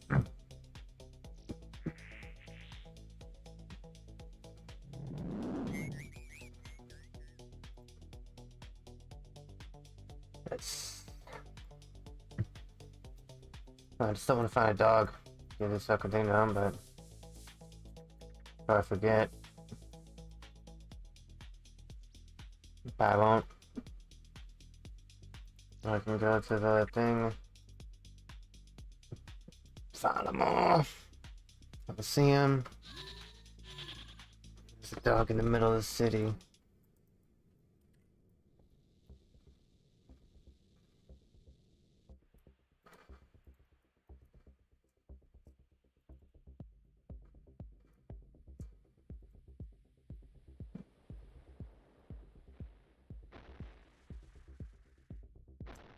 Oh, you kill 5 rabbits.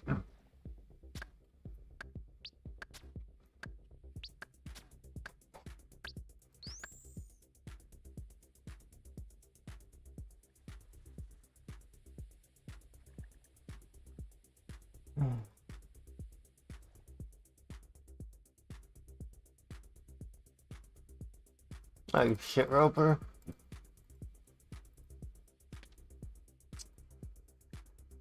Bum, bum, bum, bum, bum. Mr. Todd, dude, come on, stop. It's...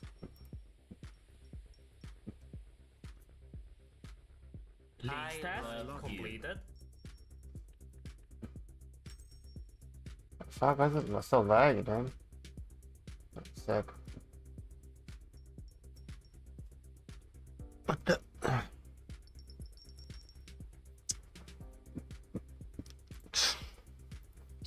Not bad. Okay. So click it, it's easier than. Fuck man. Rummage, ah, fuck kids. I can only teleport to 5 kids, are you fucking kidding me?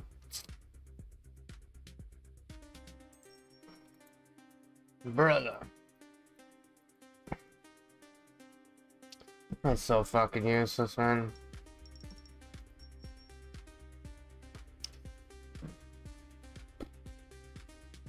Added to the boat to fucking Crown Jar at Brimhaven? Better be.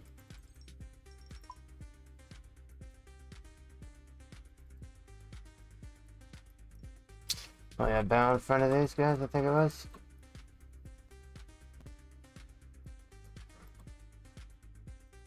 League task completed.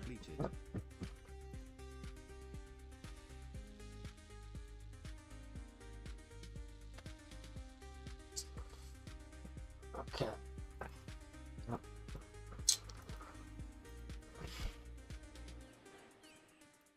Oh shit. Wait a second. Item here. Item.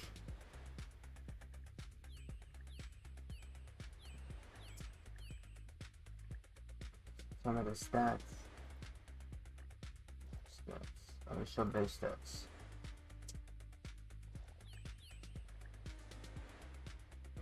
Ah, it's broken.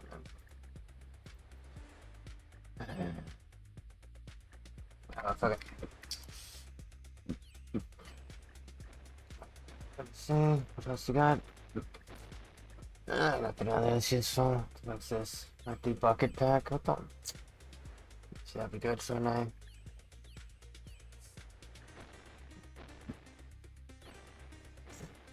What's that?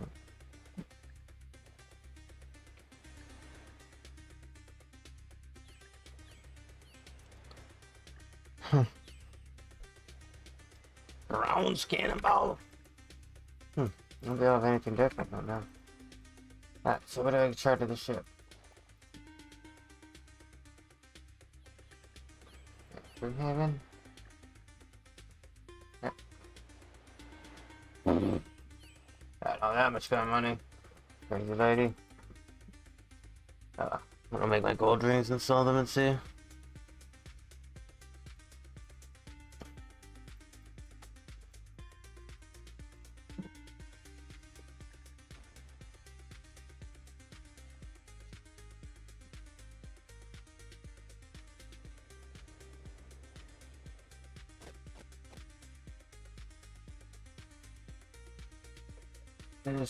This, that. And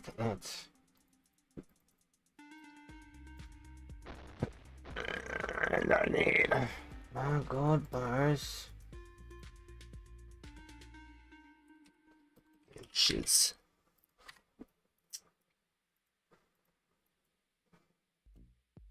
Wait, that should work good.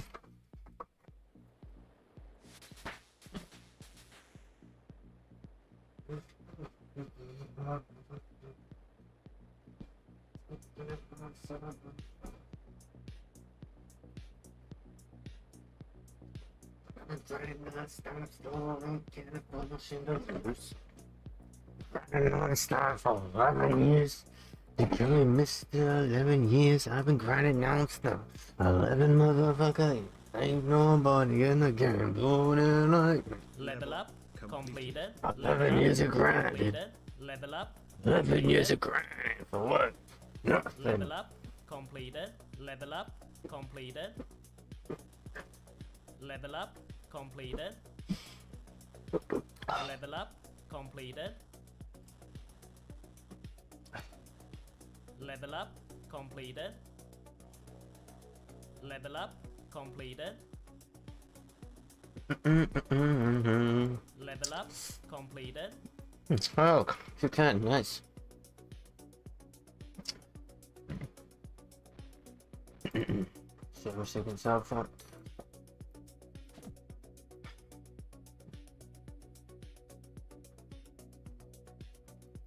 Metrics.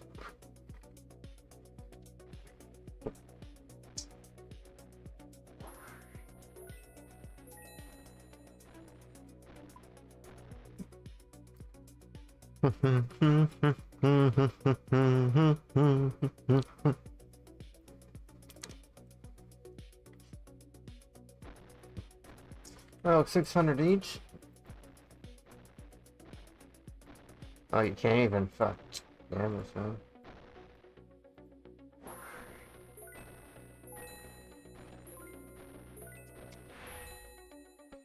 Level up, completed.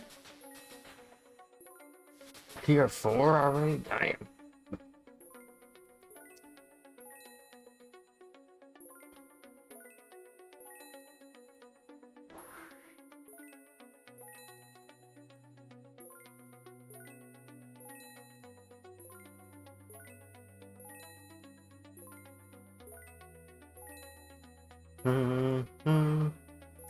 I just sit here and do this, I can just not a task.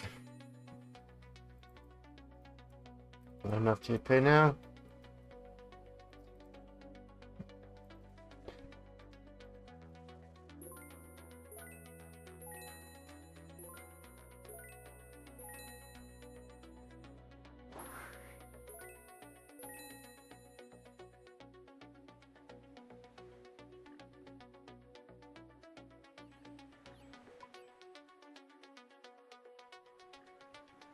Right.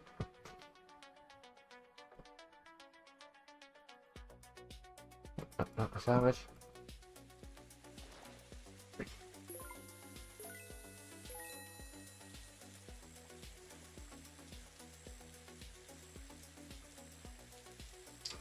Well, let's see if area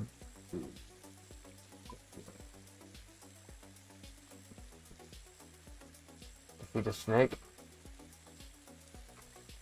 Fuck. What's the same? Is there a kill a spider too for another one? Nope.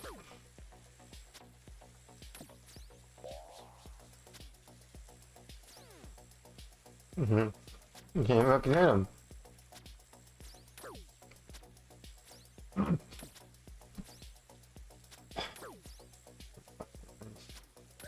Oh my fucking god, man.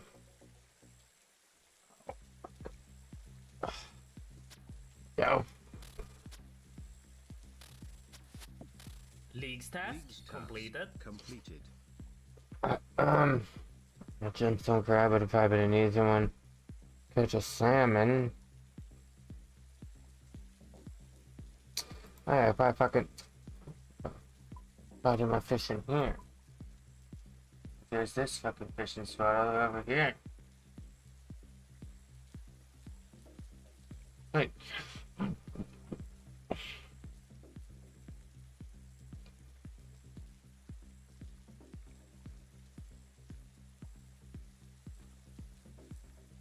Oh, should have done my fucking thing now.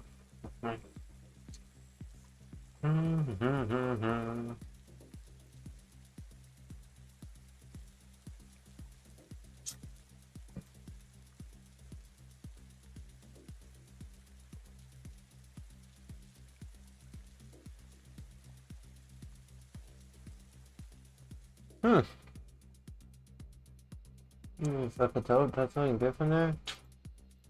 I don't know if the fucking task or something with that. What you want, dog? Oh, there we go.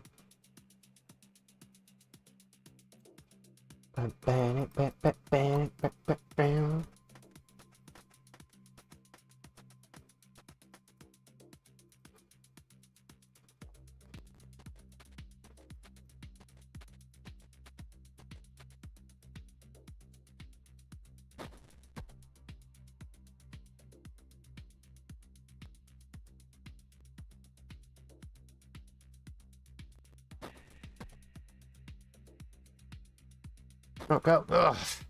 Like...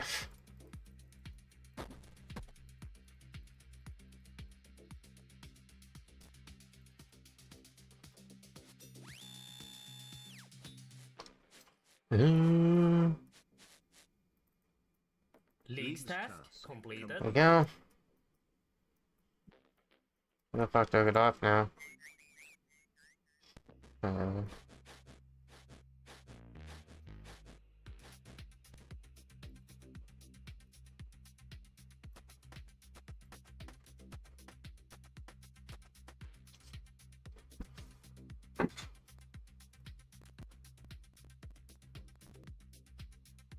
Nope. Oh, fuck, I didn't want...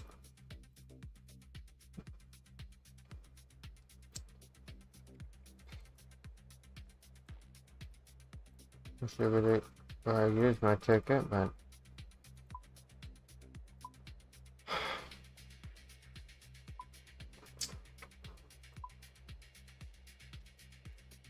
It's hunted? Oh, late. Go to Slayer task.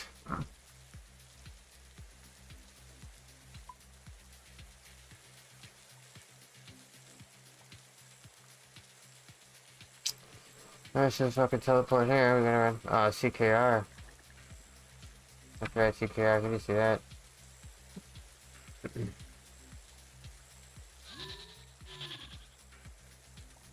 completely forgot about the drama stick.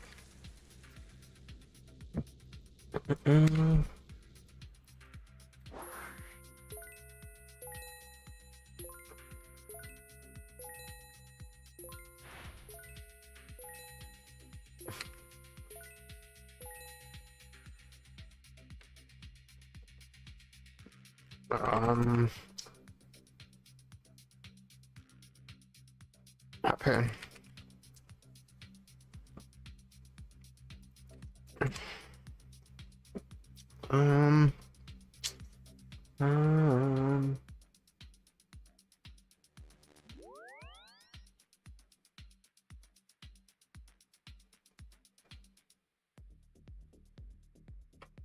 Drum. Yeah.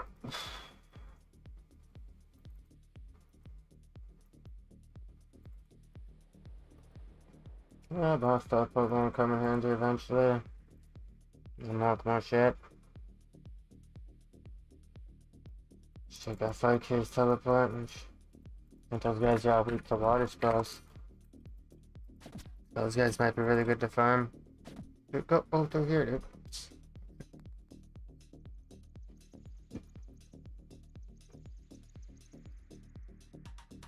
Oh, Mystic.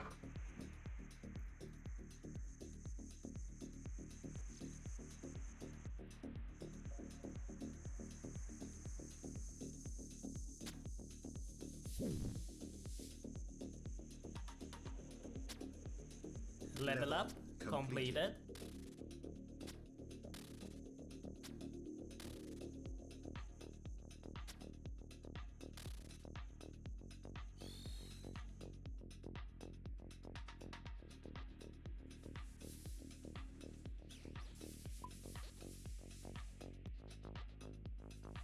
Yeah, CKQ.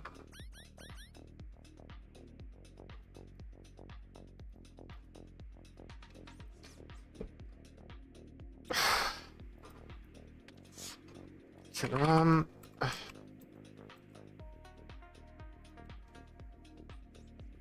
okay.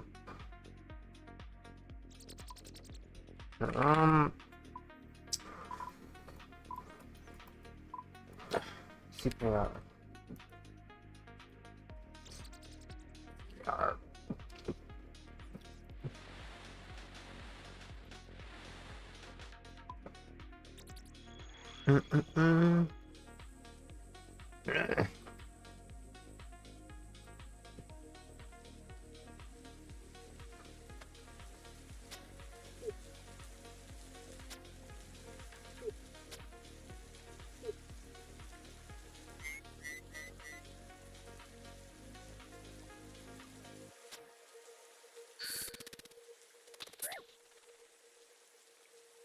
That's like a hill giants or something like that.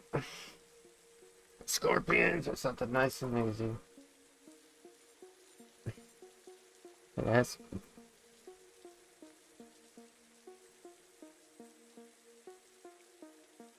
Can't show if I do there.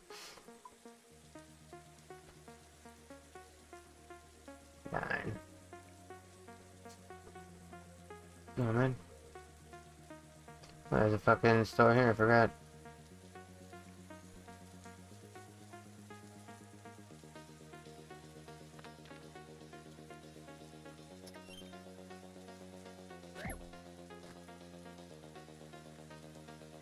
Sure.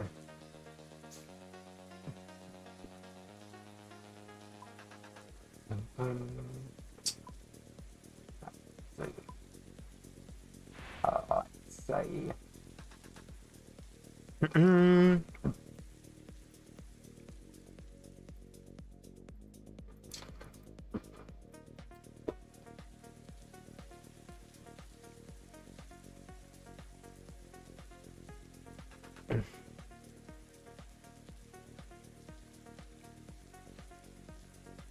Yes, hill giants.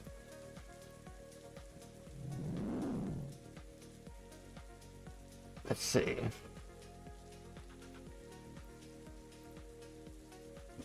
I think we can use this right now, right? 55 range. Nope. Nope. A second here, then we got tread. Oh, there's the anti-dragon shield. What?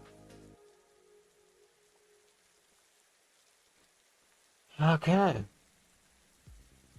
Nice, dude.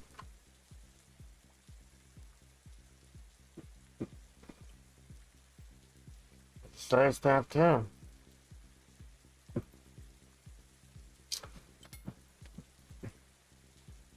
Was that better?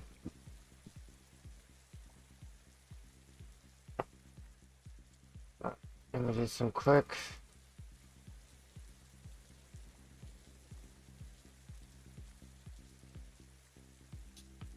Let me see if there's any.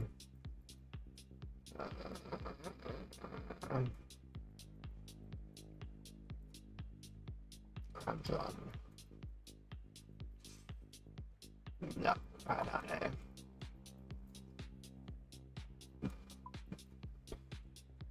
What's the point? And get me a whole bunch of things there. Then it's there.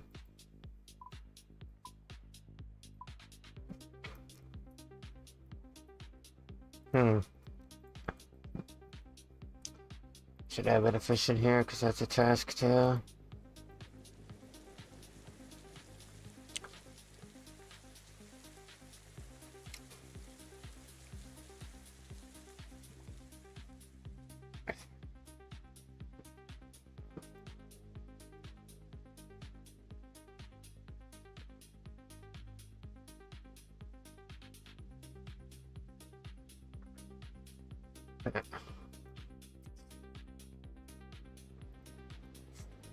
But fuck, really? It's just like, you can click on this and jump across, dude. Like, whatever, man.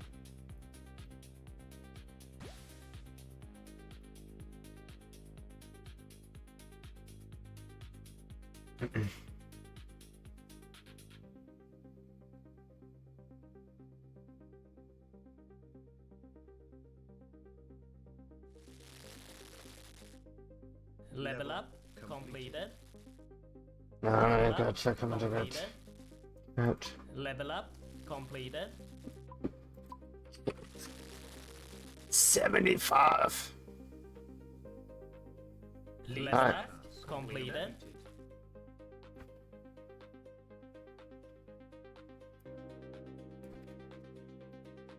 Nah, shit, where you going, man? Come, you're a pussy clown, man.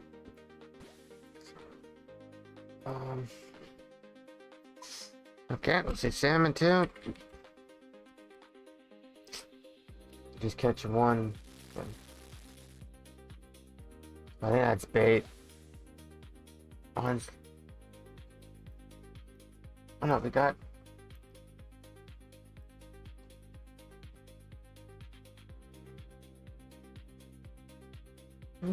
Only 5 salmon.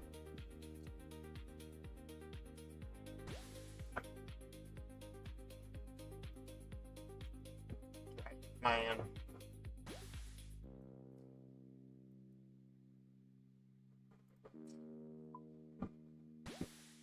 That's a catch. Herring. Completed. Pike.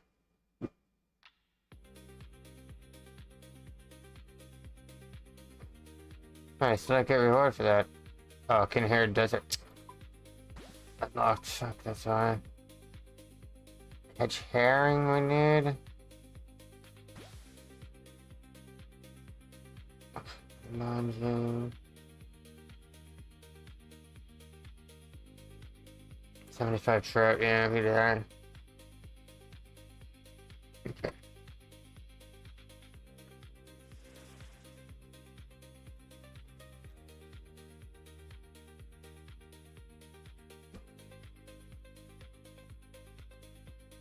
Level up completed.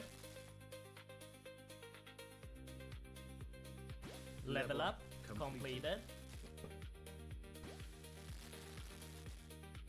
Level up completed. Level up completed.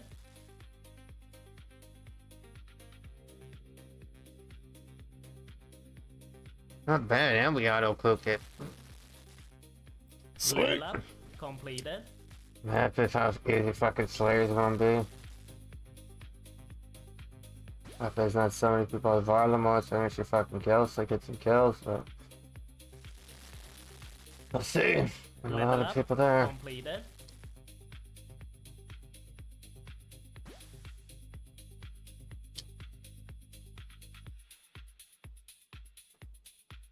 Level up completed.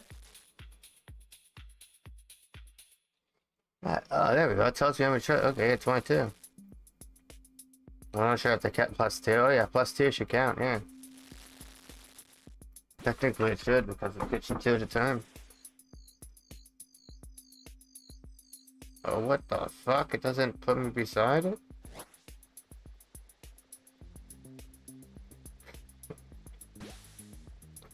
Level up completed.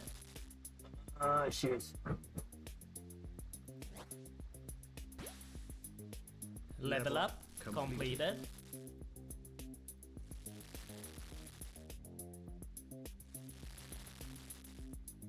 Level up completed. It's 40 mine for the fishing. Some more feathers. League task completed.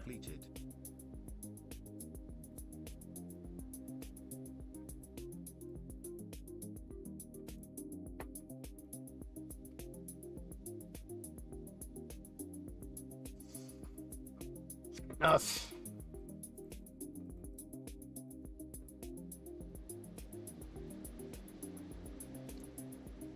Like, Level up completed. alright, 32 out of 75 trout so far.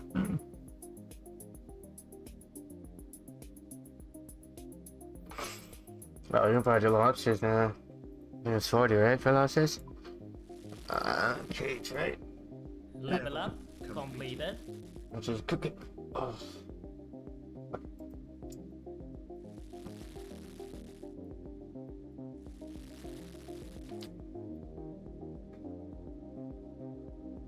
Level up completed. I'll worry about that later. I just want to get to the Slayer. Fucking task. Fucking slaying. Some Slayer XP. I'm gonna get mad fucking levels just in this one.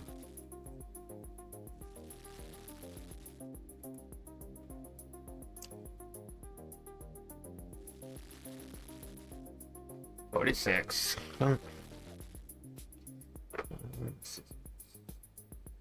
Level up completed.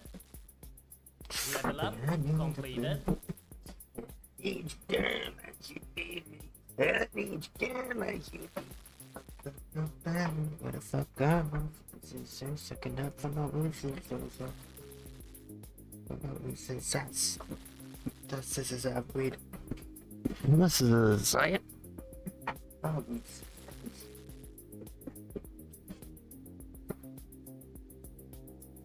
fuck's my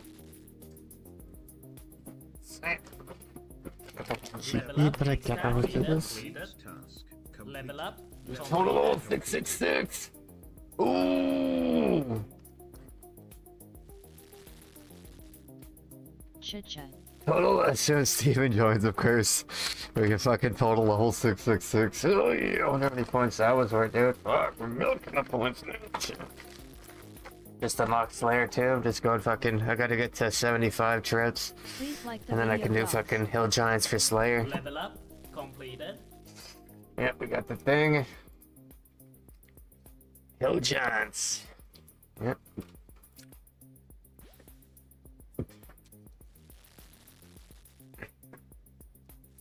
What up, Steven? Mr. 666 himself, right? Wow.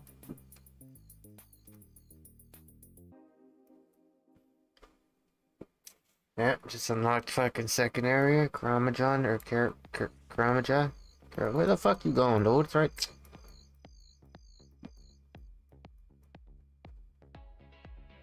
Alright, 5 more trips. Slayer and some I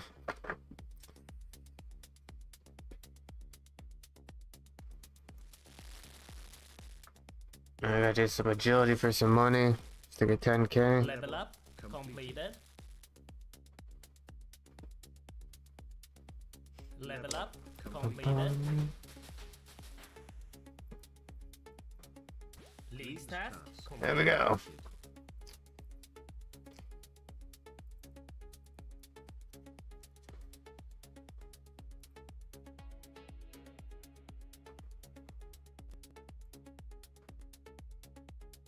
My first viewer, what's up, dog? Back. I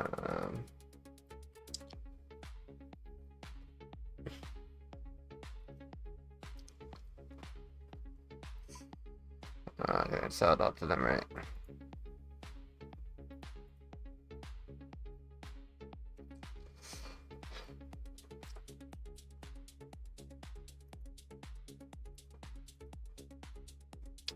I'm your only viewer, dog. Yeah, that's right, dog. That's fair. Let me find a magic store too. Most of my magic fucking gear. Does this guy have any? So don't piss me off, bud. Yes, sir. Yes, sir, Steven. You little rim job. You little rim job giver.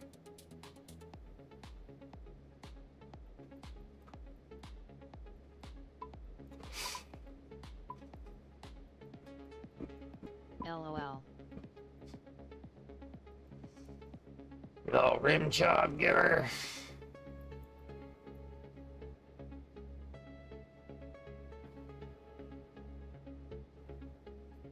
Hey, shelter.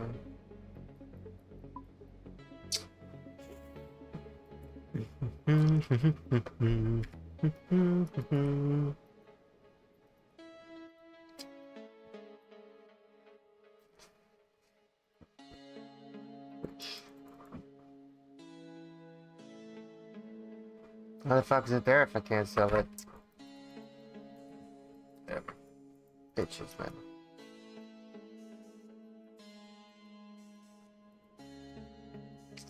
I still got the wizard hat. I need earth, that's what I need. Fuck, I don't have any entrance. Oh. Let's add another fucking bank to make a mess out of, chat, eh?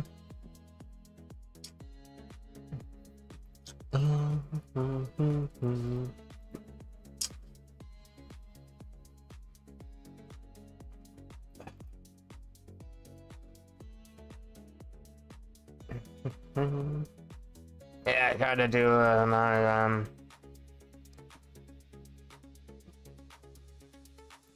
we're gonna have those? Okay.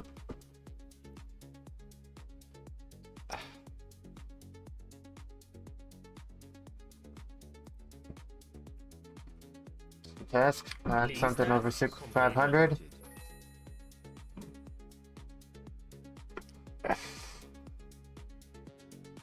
Okay, so let's craft all those up.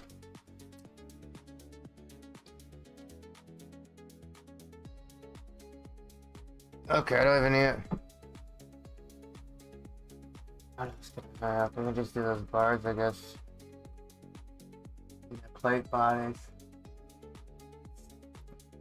What's it called? Yeah, I don't need to,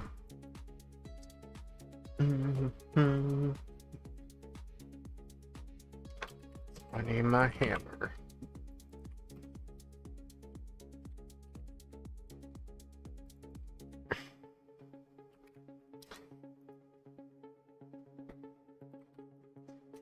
Bennett.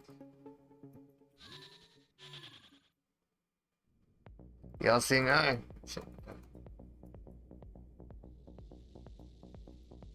Oh, there's a thing right there. I know, so put it on right there. Huh. Okay.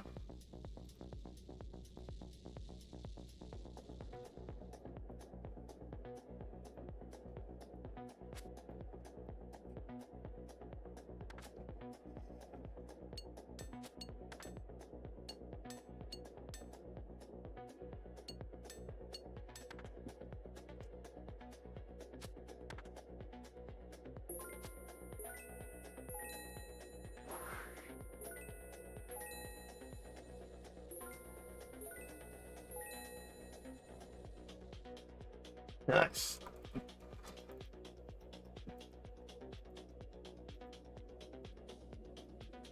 Some more.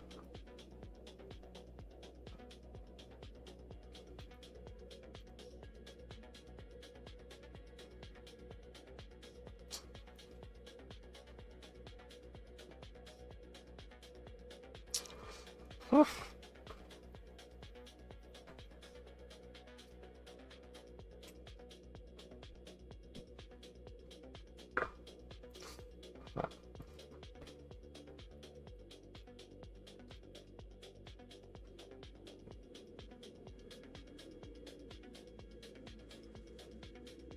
Just a infill down here.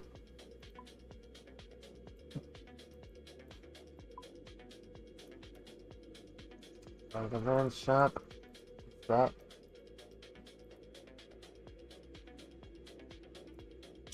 Spike Lee.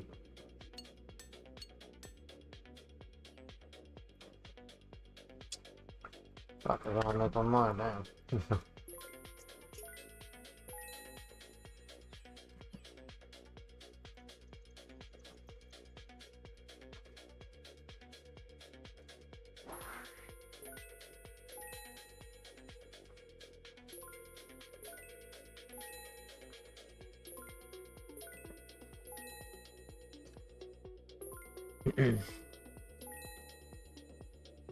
Yeah, give me some hands. Bam, bam, bam.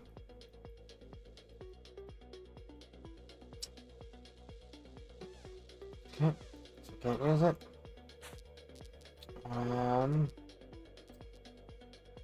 Okay.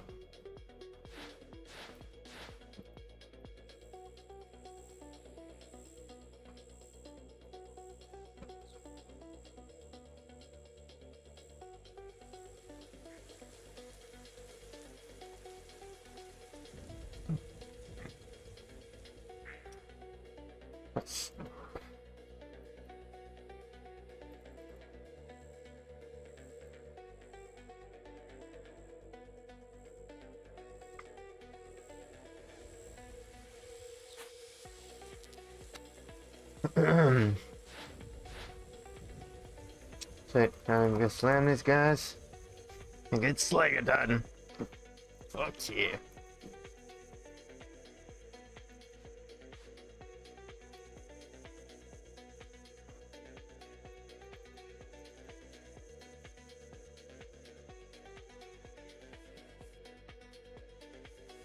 There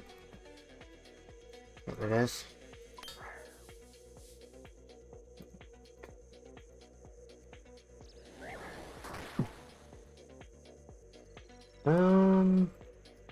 Yeah. Yeah, it's still full of fucking people all the time.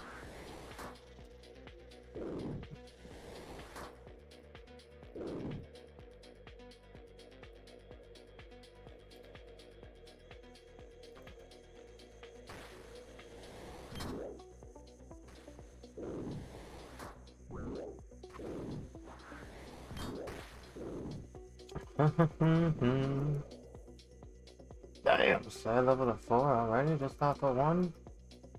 Oh, wait.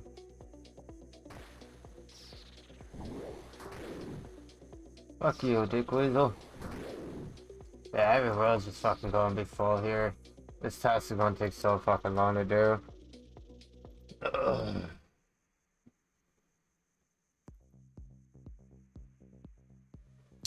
No.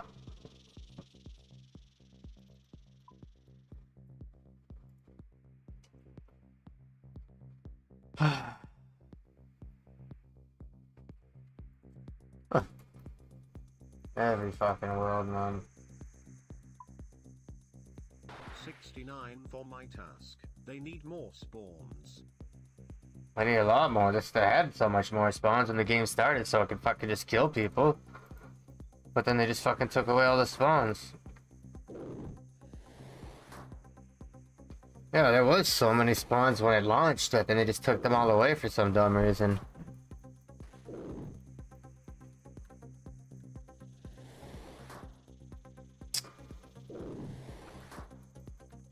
Yeah, see, you can't fucking do this because... I need some more giants somewhere in the fucking map. There was so many fucking around here, but now they're all fucking... There's so many around this fucking place, just killing people over and over, but now they moved them fucking all. So dumb, dude. That task is gonna take so fucking long to do, because if somebody even just hits yours once, then you're fucked. And you can't even find one world that's not this place, is just full of fucking people.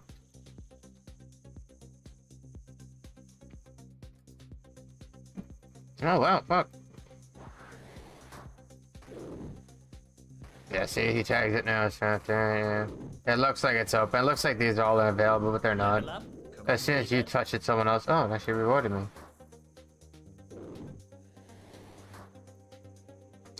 Level up completed. Level up completed. Level up completed. Level up. Yeah, I'm gonna get to like 50 Slayer just from one task.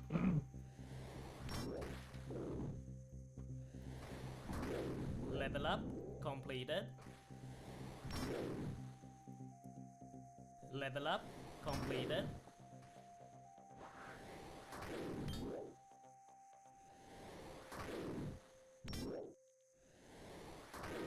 Level up completed.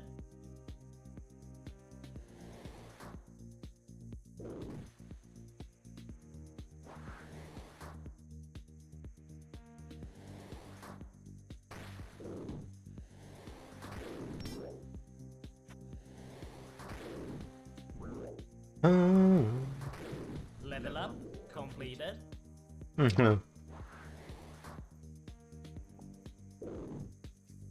Hell, if it's a burst in that guy. Yeah, see, it just fills up right away. Fuck, I need to find another place where they are. Oh, that's what lasted. Ask me some more on this fucking map. My one thought they took them all away. Yeah, keep going, dude. It was so stupid because there's so many by the fucking oak trees. When it started and they fucking just removed it all now. And the first task you get is that, but you can't even... Dude, you can't search monsters, eh? Oh, they're running around the map looking, I guess.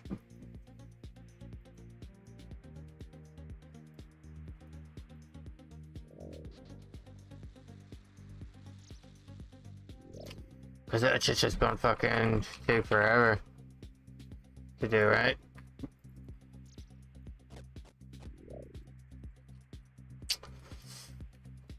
That's just gonna take you don't know you're gonna get rewarded at all.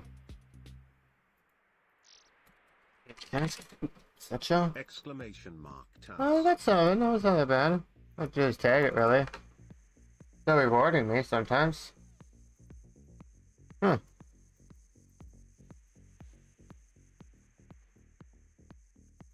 I don't know, we'll probably find them after when we don't get the task.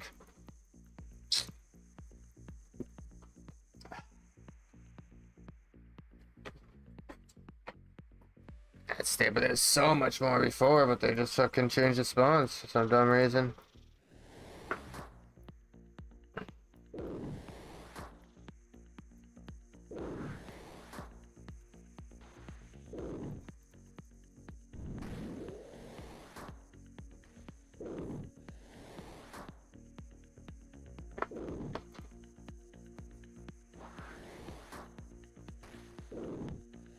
Yeah.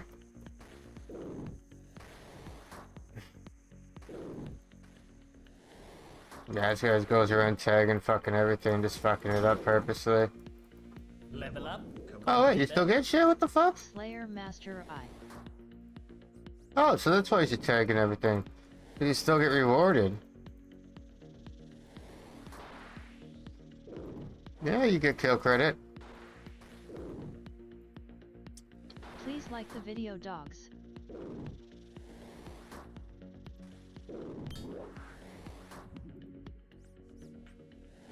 Yeah.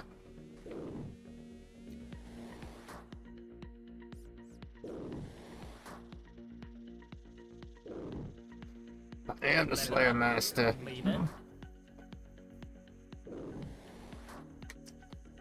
Guys don't fuck with me anymore. Level 67 already.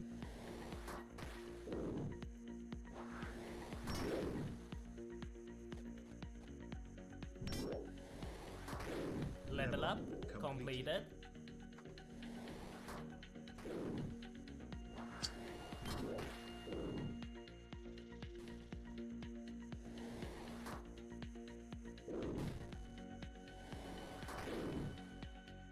Level up completed.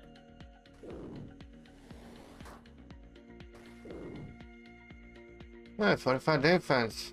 My defense for now. A little bit higher now.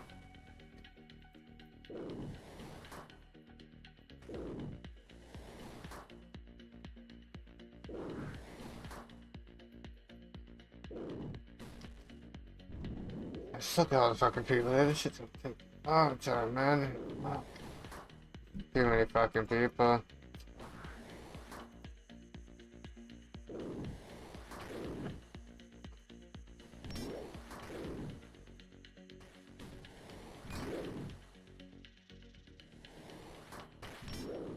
HTTPS Discord GGDMBQQTB join my Discord. Level up completed. Level up completed. What the fuck is a Slayer. Level up completed. Level up completed.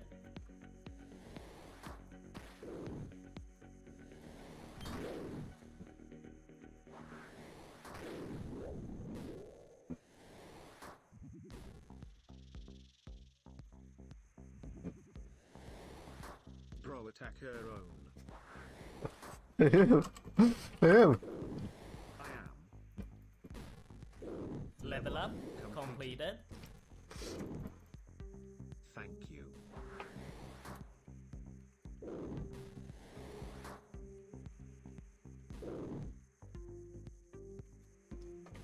Cry to JJX if you don't like spawn timers.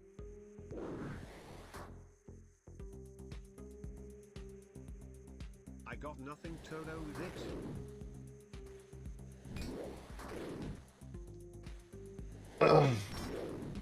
You don't got to tag M4. Oh, well, the task gonna take forever, dude. The task gonna take forever, dude. Hit him with the question mark straight.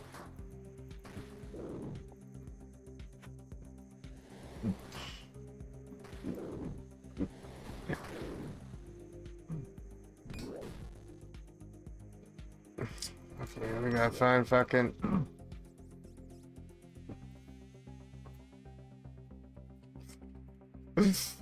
Crier. We get more roots. We'll do some agility. Laps.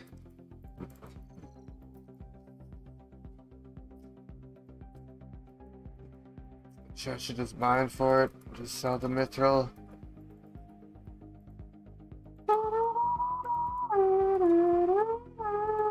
Guys, hella mad, dude. And it's mine for it. 99 mining, smithing, ASAP.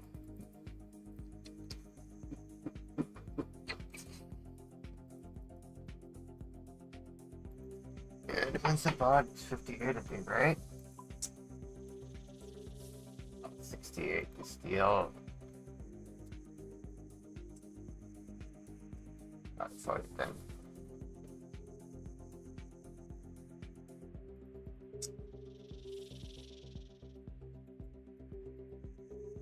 Actually, no, because he does mine. Submit the bazaar.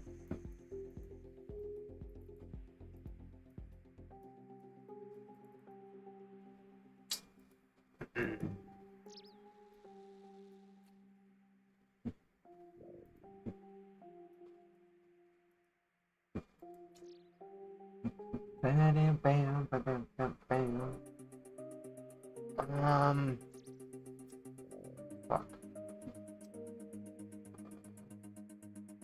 I also want to ask.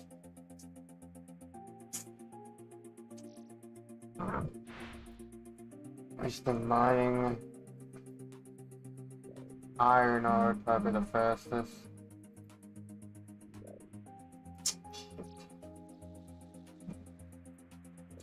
The steel bars, hopefully.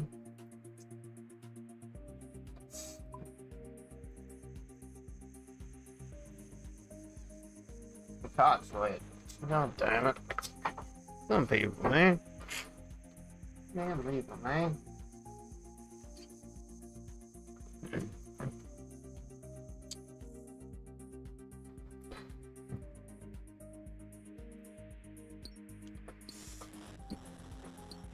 Level up completed. Alright, this is very fast. Oh, that stops now. I forgot. Fuck. It's gonna be annoying. That ruins the AFK because it stops you every time you level up now. So it's not even fucking.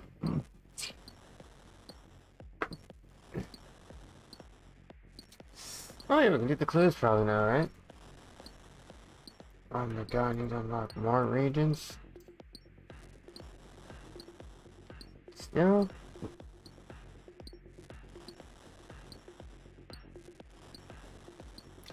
Ready for till Thursday tomorrow, Stevie?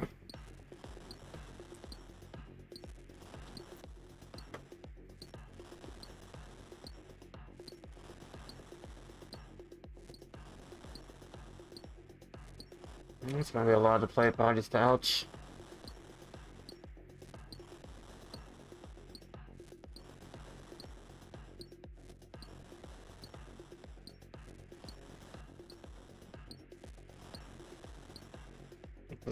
Bitch, there you go.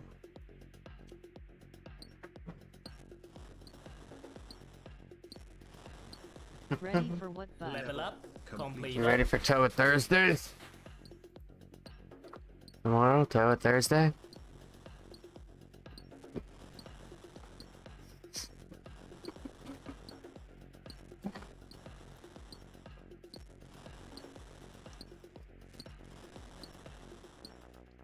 Don't get it, bud.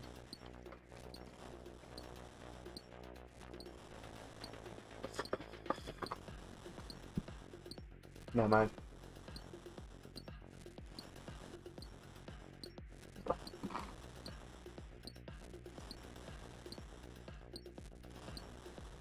Right, that should be a lot of fucking bodies.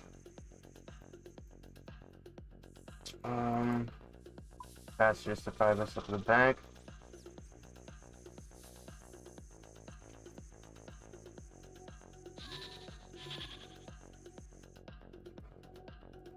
The bank.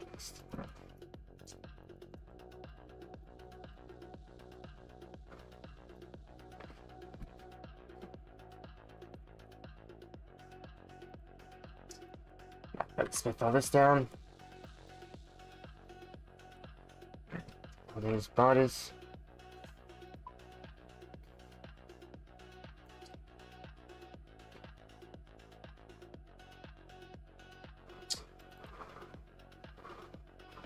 Toa Thursday on leagues or main game, is that what we're meaning? I was just joking. Big Wayne cock. That's me. Yeah, Mr. Big Wayne cock. That's me. You know, with the Wayne cock. That's a gay Iron Man. Then shut the fuck up, bitch. Fuck you. Fuck you, mother bitch. Fuck you.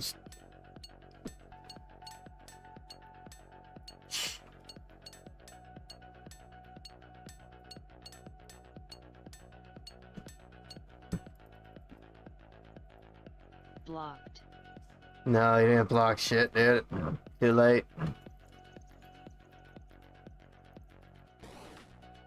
Bitch.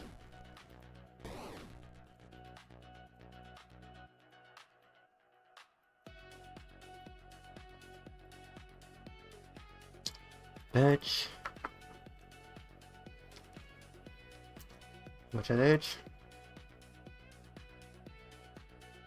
Nice. I'll get it loaded up. Gonna get me nice and loaded up with GP. No blue hat for you, bud. Yeah, it's okay. Okay, he's white hat. Already has white robes. It is white, black robes.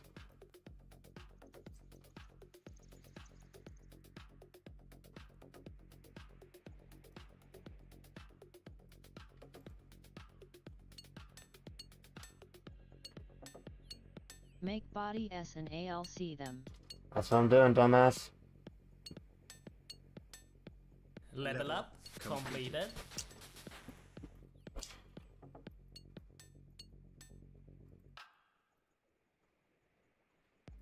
I mean, what I'm doing, dumbass. Level 60 smithing. Dumbass.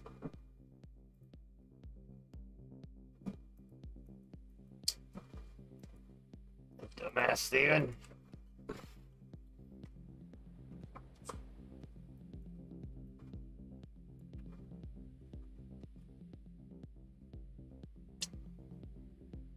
Okay.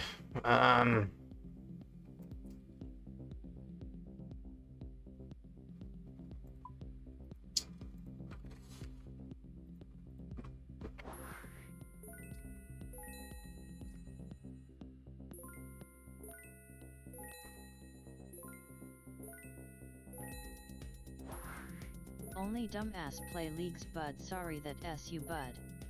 Your mama.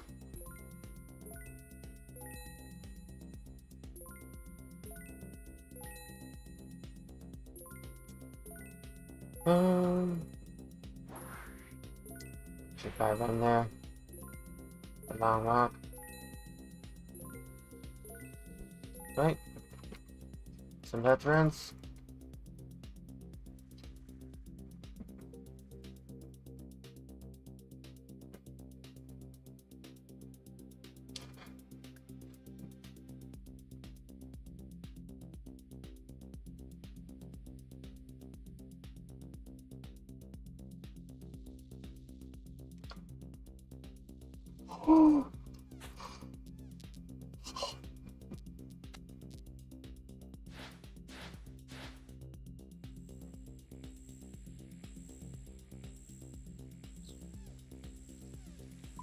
I need to find more giants somewhere, dog. Your mama told you to play leagues, dumbass.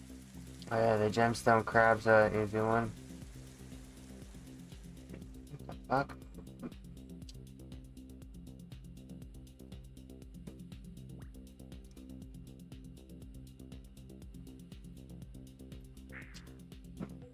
Put the gemstone crab somewhere around this bitch.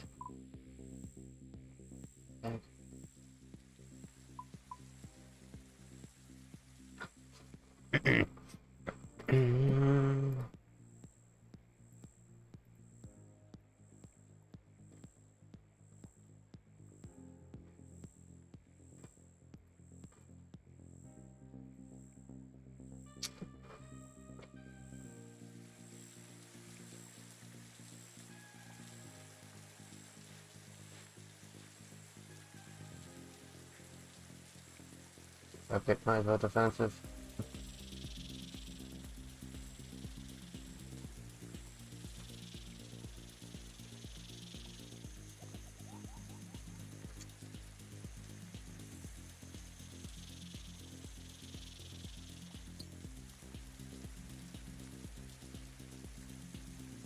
It's waiting for it to respawn.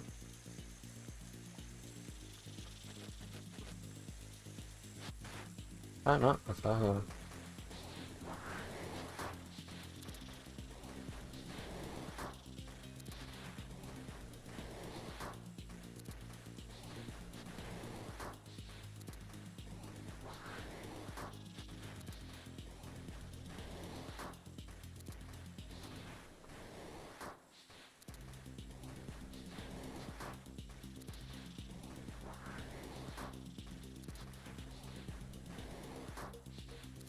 Oh, waste my fucking runes? I don't know.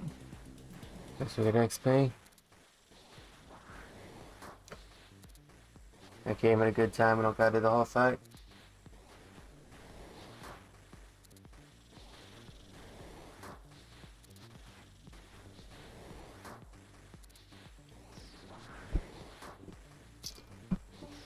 Steven believing. Steven, you better be believing.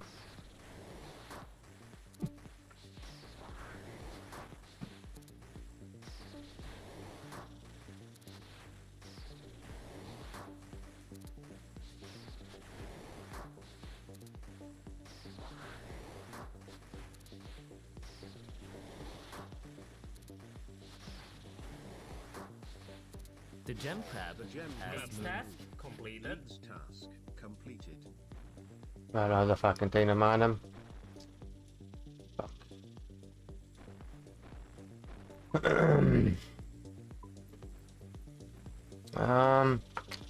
Okay. Let's back to the Giants.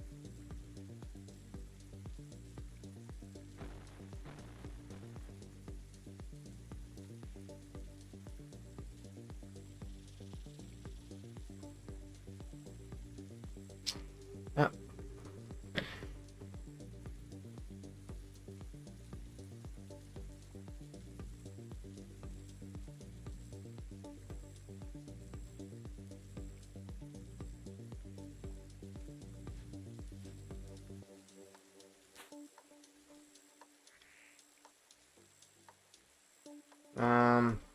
Yeah.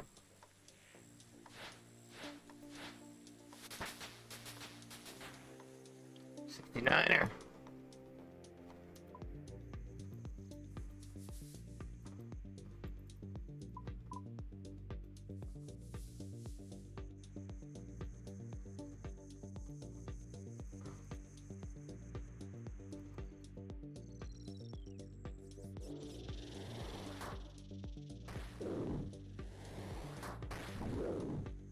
Level up. Completed.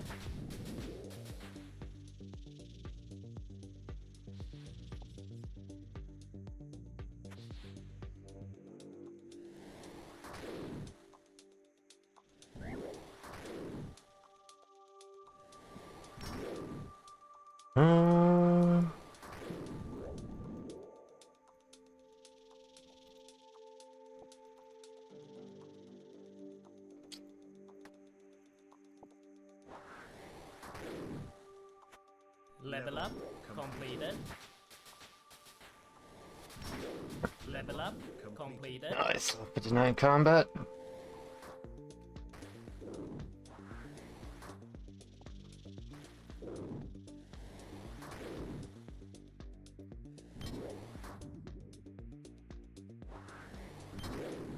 Only one Slayer already?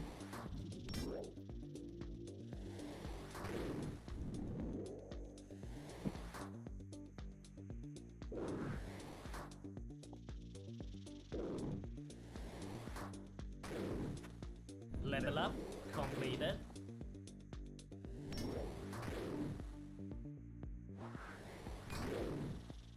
To kill a few Kodo. I should.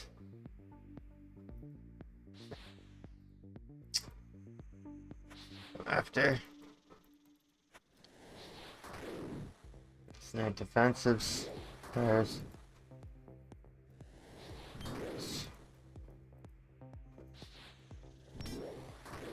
Level up. Completed.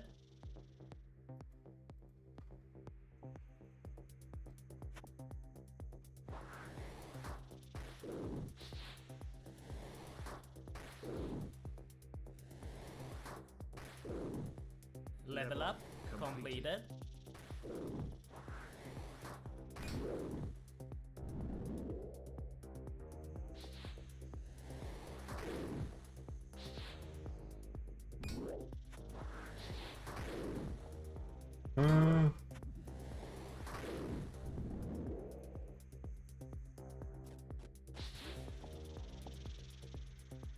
Level up. Completed.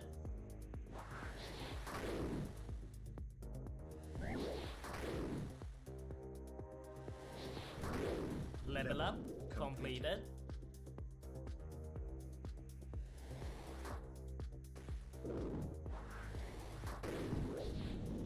Boom. Two hitting them.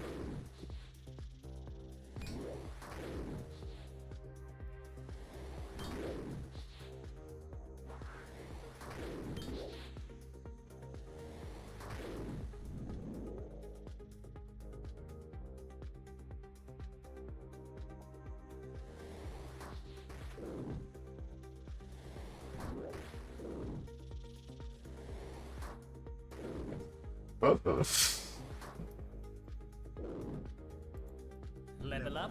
Completed.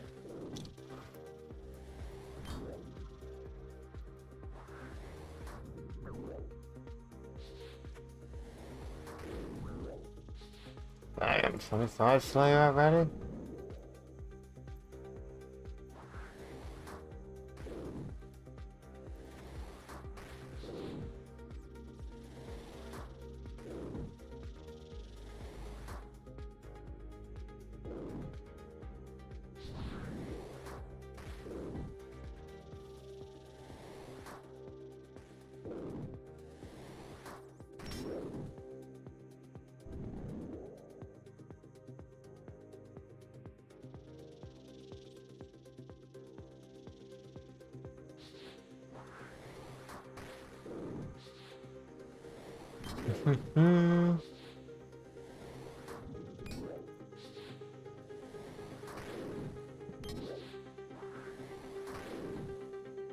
Alright. Level up completed.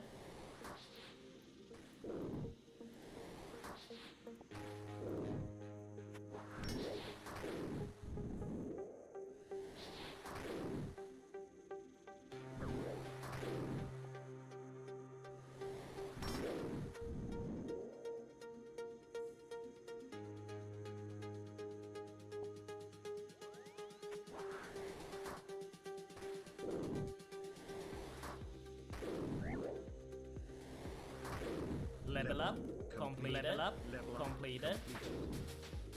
Yeah. Do you want help?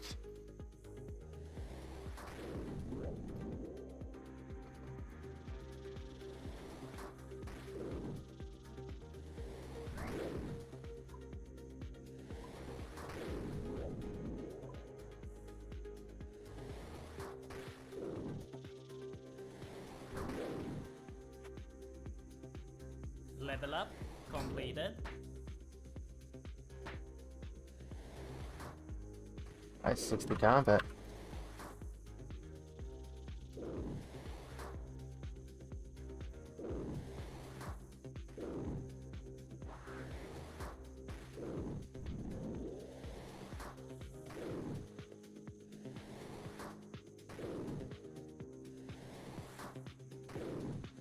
Level up completed. Level up completed.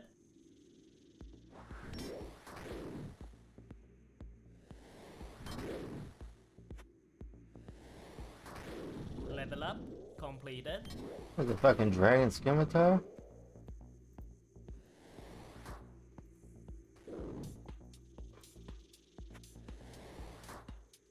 I'm running mouse behind the fucking slapjack. I'm playing non-stop. Alright, 38 to go. I'm running long range, I'll have to do. Might just do an agility lap, it's right there. Not that hard. Probably faster to get 10k anyways.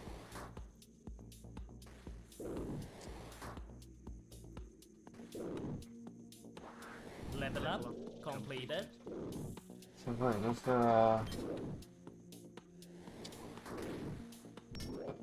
back. Oh, no bonus back.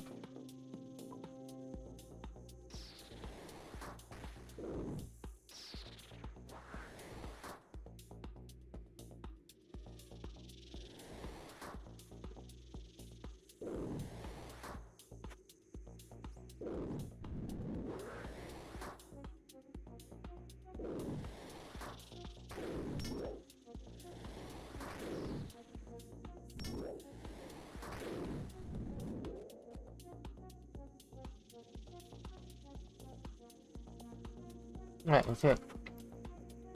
Now I'm gonna do this. So go back to the bank.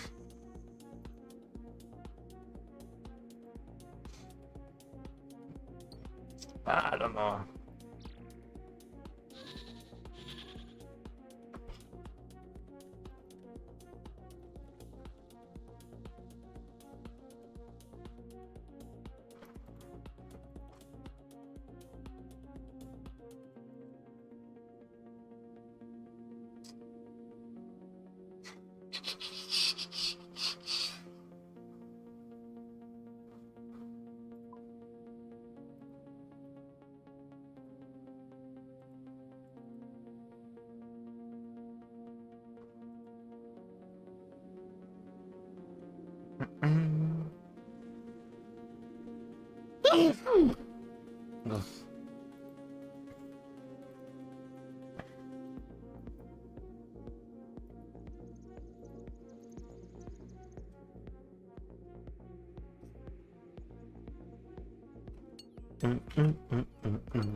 I've got a healing soon.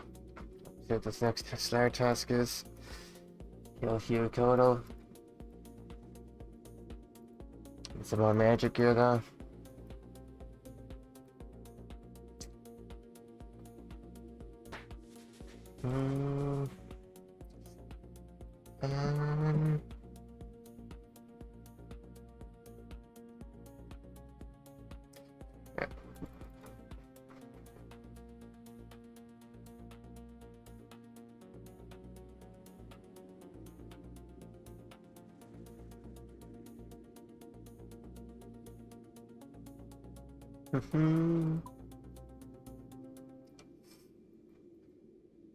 It's just so cool.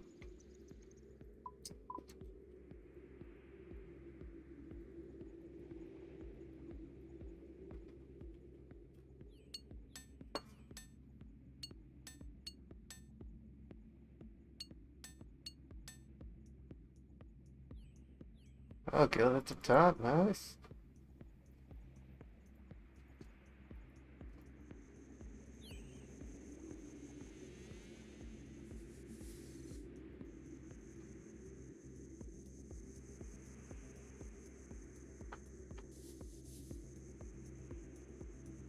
Yeah, when I get the next relic, the fucking tier, it's gonna be a lot, I just upgrade all the runes to whatever the fuck I want, so... I might just do fucking, I forgot transmute. I just upgrade everything.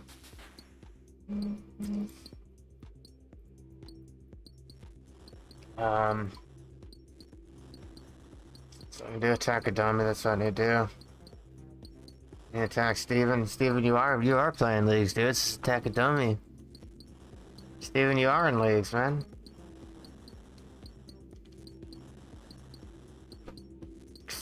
We defeat a frog. Eat a rabbit. Equip the terrace helm. It's very easy to buy. That's at the north part of the city. Perform a special attack.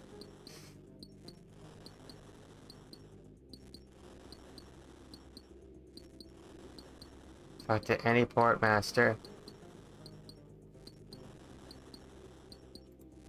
Okay, I can do like...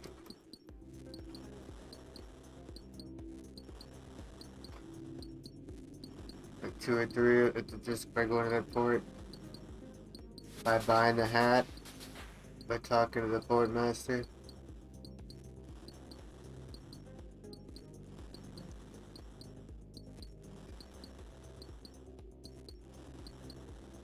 Oh yeah.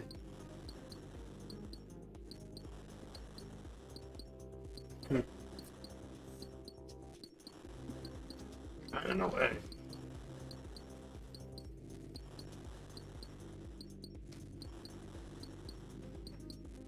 I guess I'll just be faster if I can. I need 68 till we can do 68 smith until we can do mithril. Completed.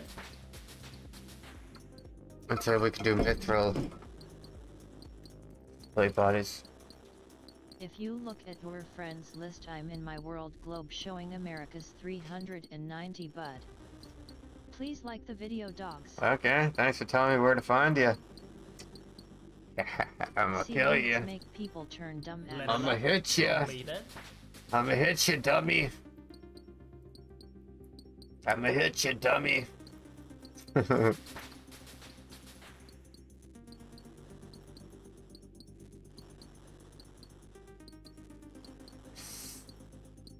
That's gonna be OP for fucking rune, Greek gear. gonna be OPF. Fuck me.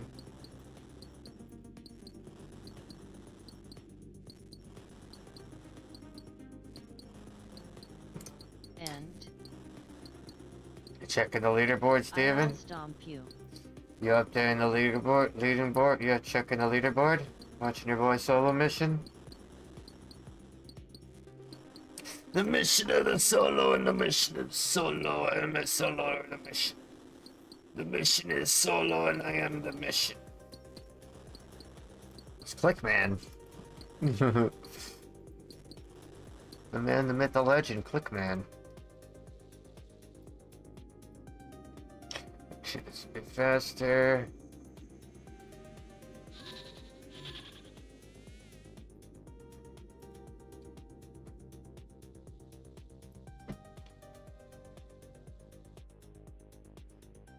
I'll leave that for you, bud.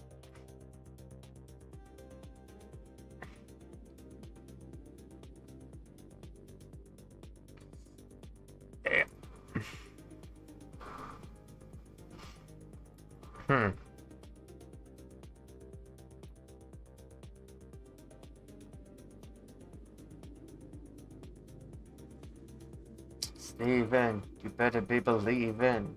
Crazy ass motherfucker. Better be believing. Steven. Welcome to my Varlamore Locked Iron Man account, Steven.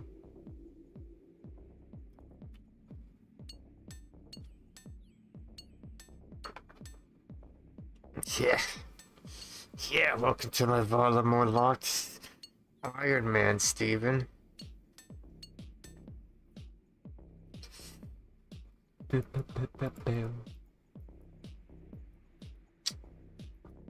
I think just doing that back and forth to be faster, man.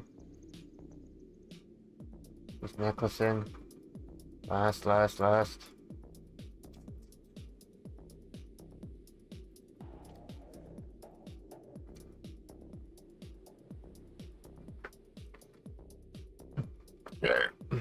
He was giving information before other anyways, so no one will beat him. Bunch of loser if we're trying to, lol.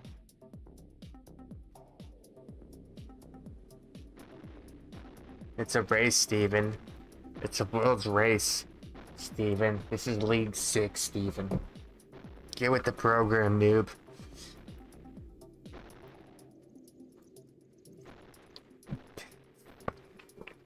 Like, Steven, if I wanted my dick sucked, I'd pull down my drawers. Like, come on, I tell you to open your mouth. Like, come on, Steven.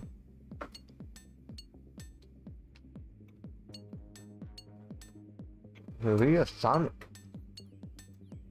Be a Runescape girlfriend, chat.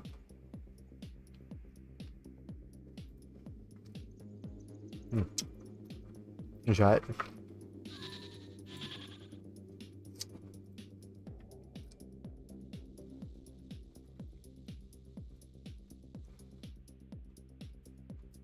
Maybe try, so yeah.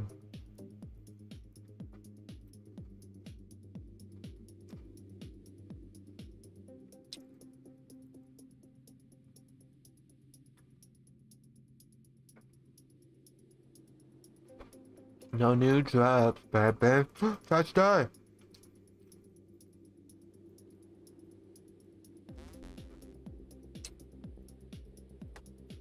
Can you do it? Oh. Nah, I'm almost there. Level 70 mining. Fuck. Stepping out, man.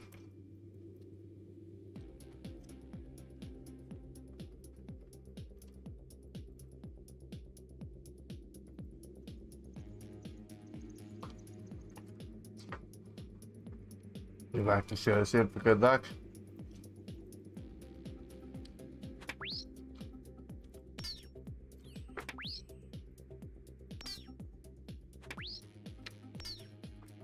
Level up completed.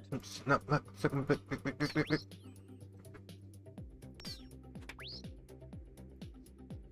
Level up completed.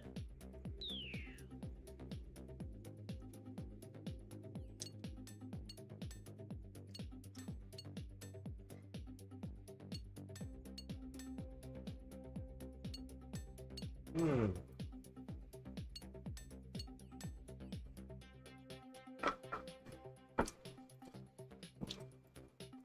I like to come upside down.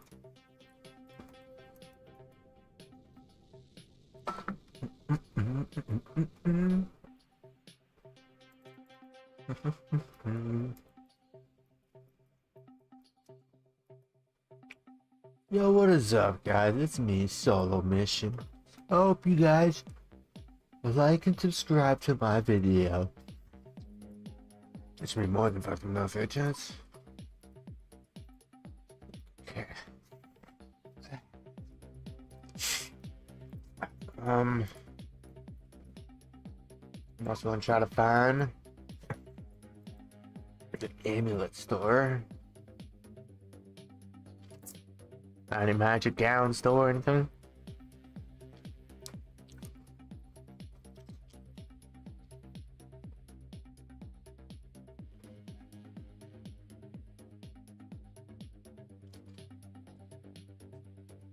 Oh, there we go.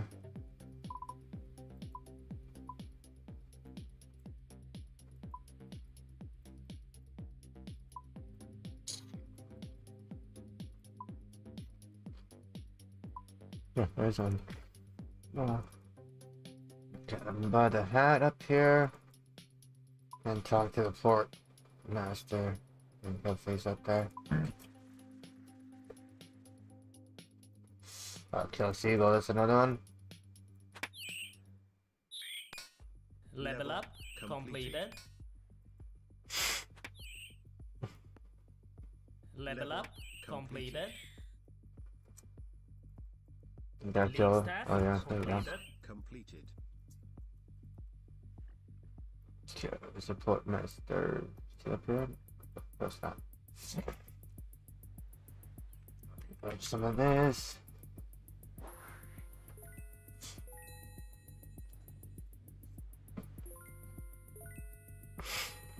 Okay, about one of those. I don't even know this later.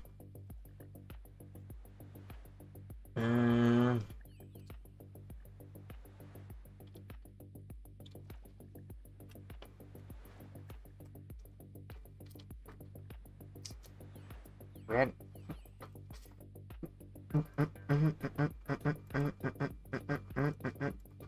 Where? Task completed. See if there's any fucking...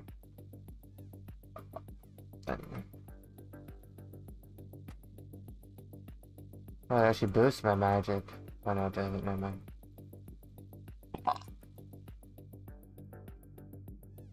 Okay. Okay.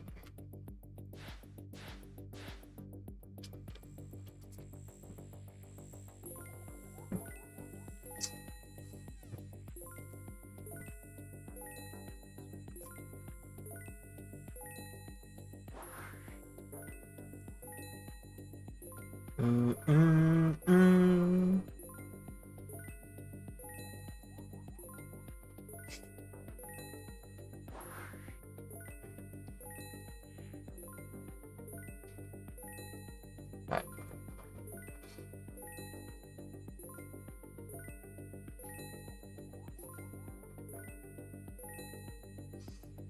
Oh, I got some magic shit first, actually.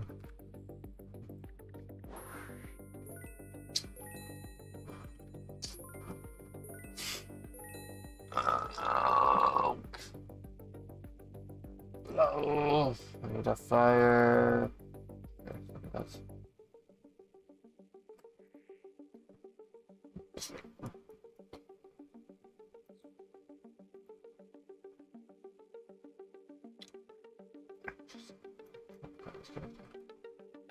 should be nice, actually.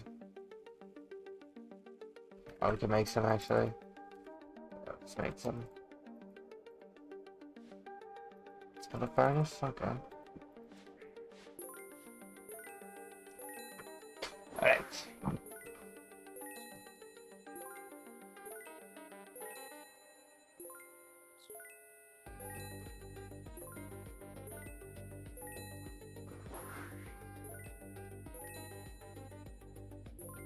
Wait. Metal detector burns. Metal detector burns. Perfect. Oh, sorry, lad. I mean that. I'm sorry.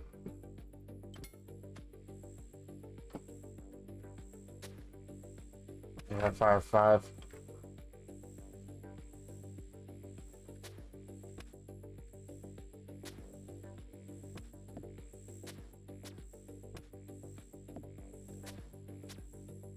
League task No. Completed.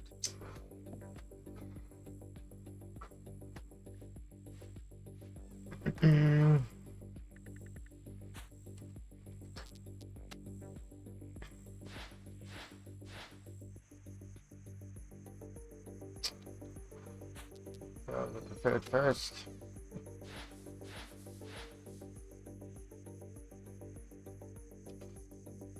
Alright. Red bands. Red bands.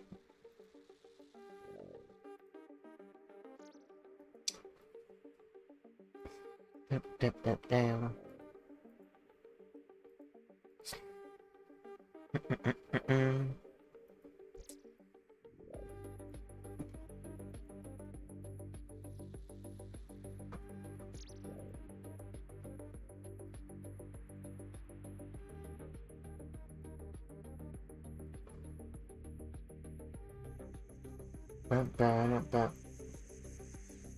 Alright, chatties. Chatty McBaddies. Left sock man. It's the left sock man. Goes through your head when you name yourself left sock man.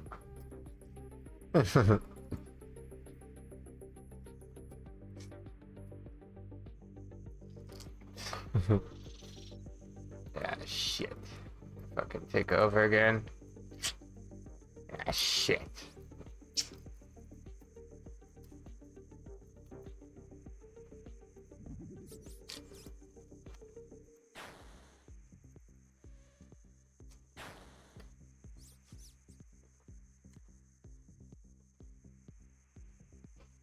Hmm.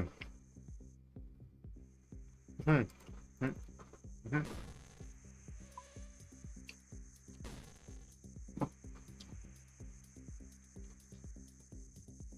Get a PK skull already? Have you put those already? Nobody goes to Spanish Australian Wales. Nice.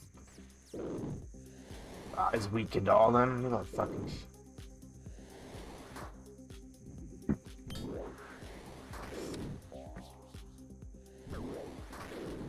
Hmm.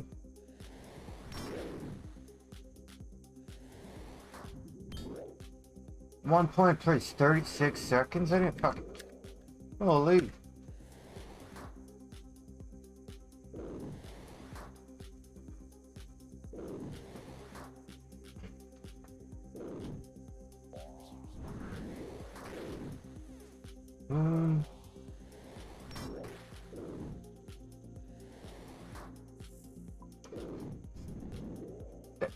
Level up completed. Abouters. Abouters.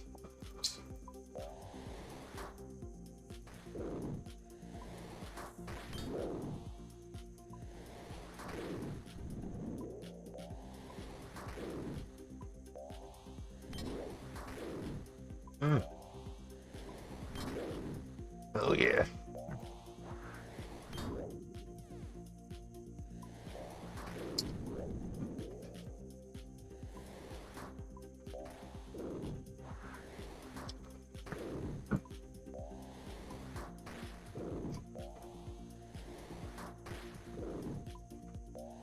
Level up completed. Keep it on, fuck it. Trains.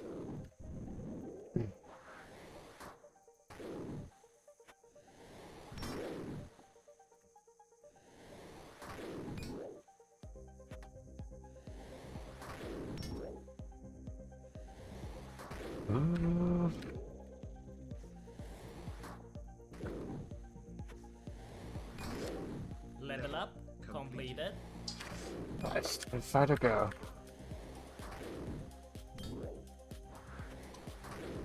Level up completed.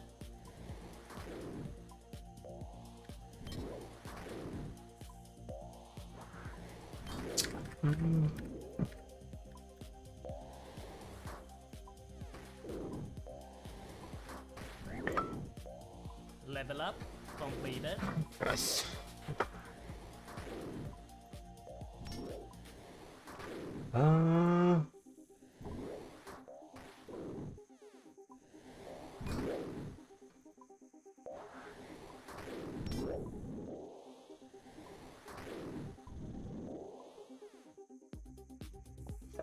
Boners. The big boners.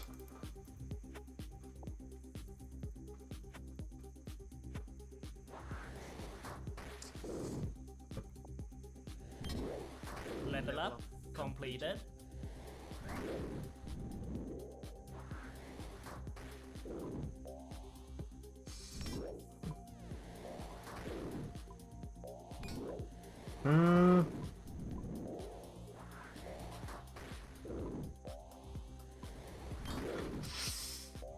Oh yeah, that's only water. Damn, man. Level up completed.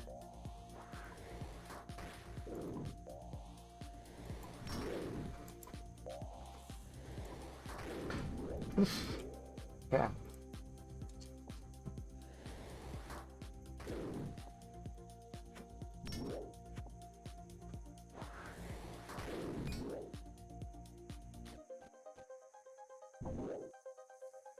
Ooh, fuck.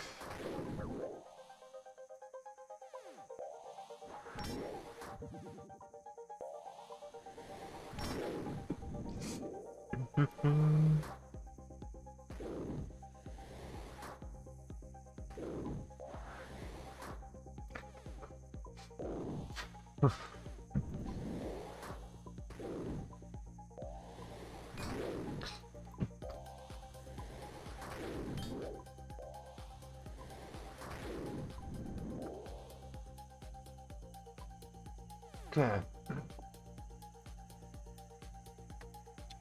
Yeah, Barry. Down. 14 to go, nice.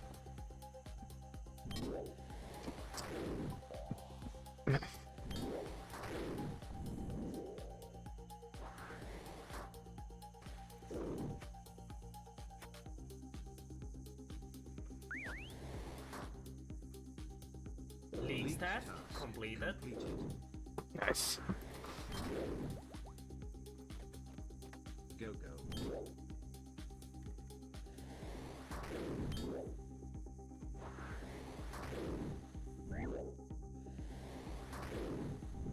Level up completed.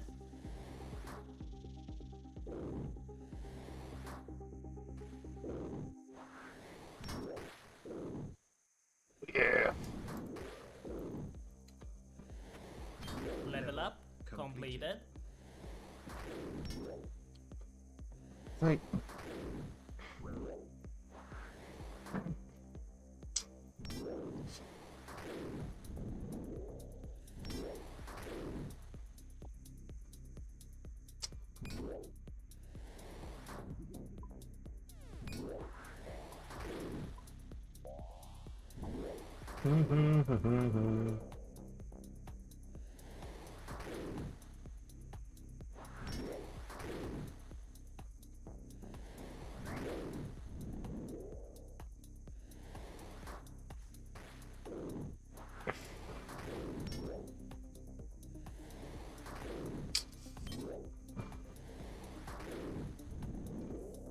Nope.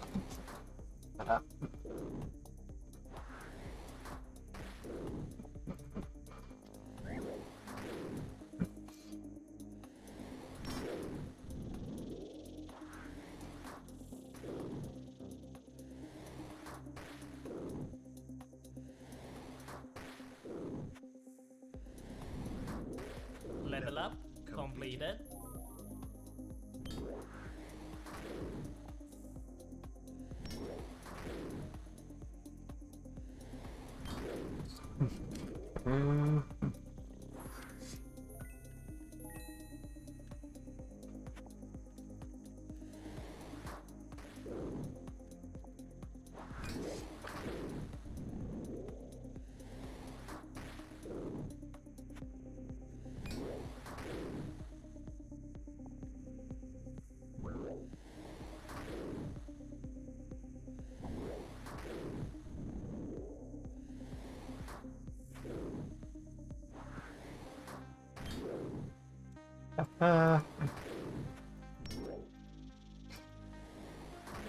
Nice.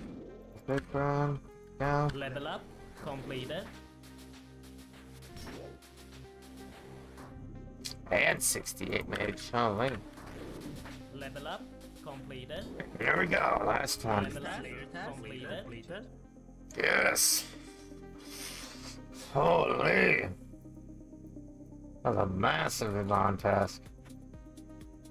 Oh, man. Any lobster fishing spots here? I want to fish a little bit of lobster.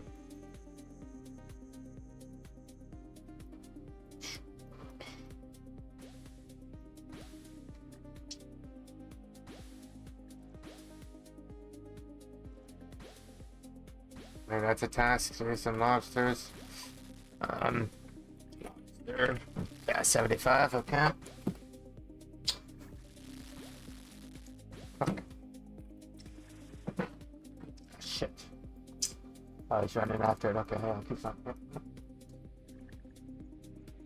Nice.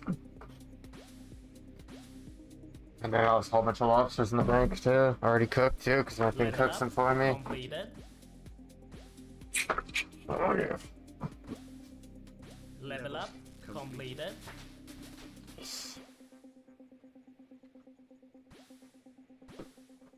No way. Amazing progress on our first fucking day, dude. Holy, man.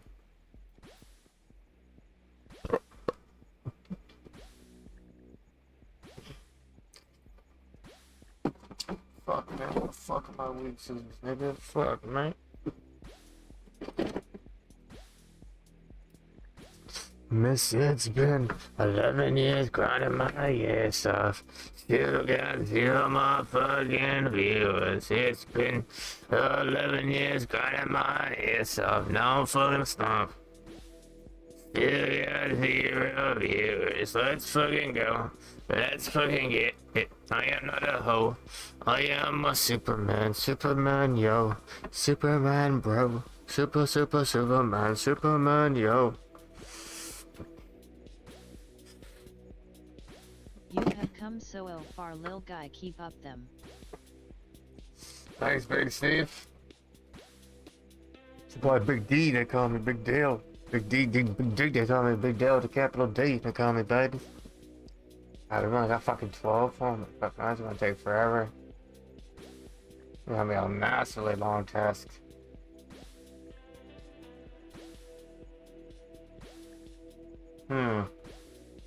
Games.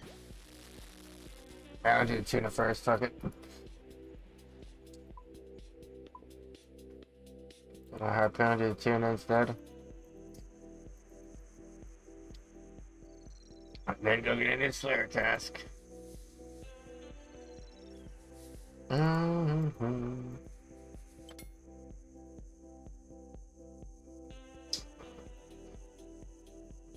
that right, little Stevie? Oh, we almost got fucking that protections. And it's mage. I think I named it protection mage for Huey Kodo anyways. The big sage. Yeah.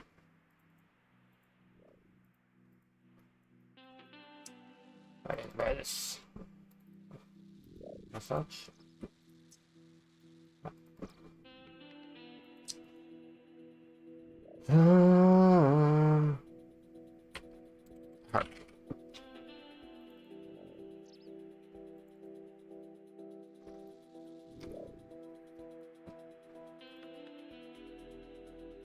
Man, my drama stat, that's what I need.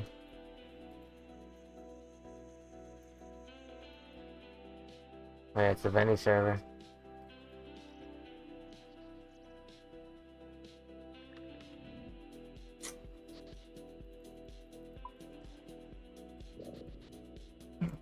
Yeah. 34 herb XP dog. Sam, already? Dude, holy shit, the league just started, dog. Oh, damn.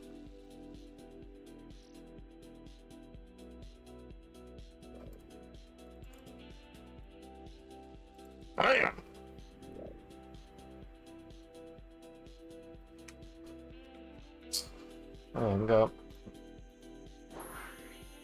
Just be ocean fucking fire, I think.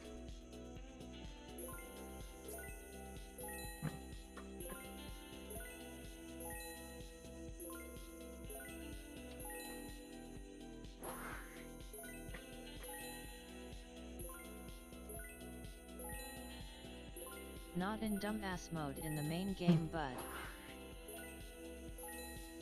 That's what it's called, League, Dick Weasel. Let's see. I got two now, perfect. So I can do with my testing. Okay. Tuna. Alright, 100, perfect. So there's 90 points right there. We try catching 100 tuna. Let's see what the swordfish. Level up completed. Catch and cook, nice. Sorry, League's dickweed. That's right, Dick Weasel. Level up completed. Yeah, the team come in, buddy.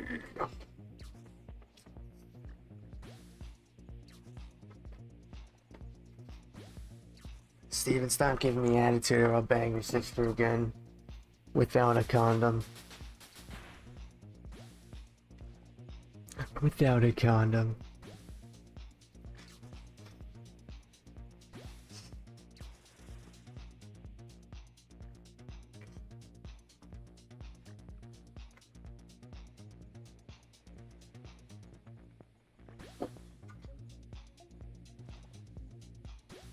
With and without.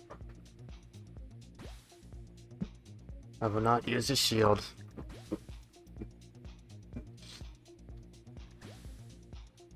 Jack and Steven.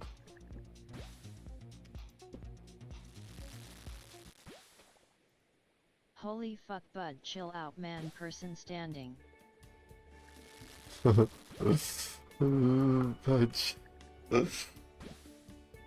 Alright, dude, I'll put on some chill drum and relax and try to chill out for you, Steven.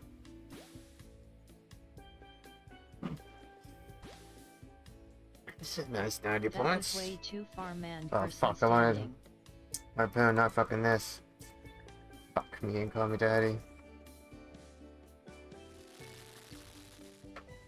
Gonna get 100 tunas.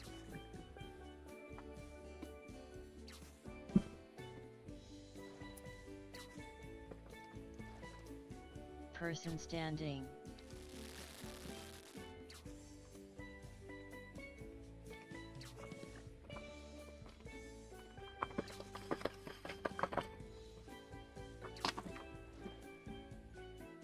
Level up completed.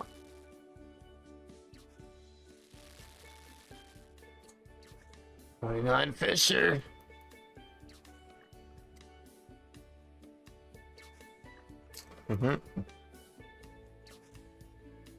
If I could throw it in there, come back up to me. After all that, I'm still person standing.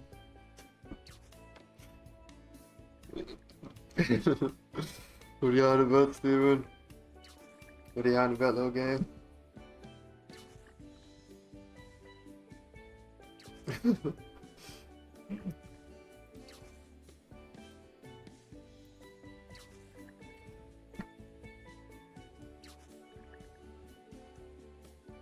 Yep. I need my fishing gloves. Oh fuck, I think I broke the fishing Level spot. up completed. Insane.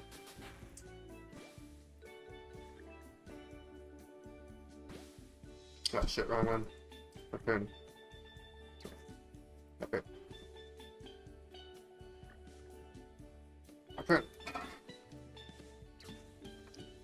I'm person standing. Yeah. HTTPS Discord GGDMBQQTB Yeah. join my Discord. The person standing, Steven.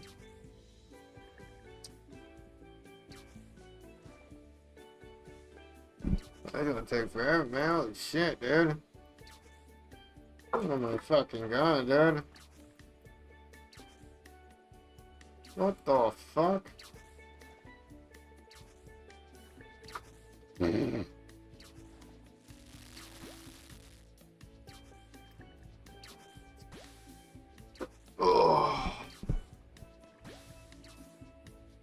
take forever to fucking 100. But it's just slowed down so bad now. Oh fuck.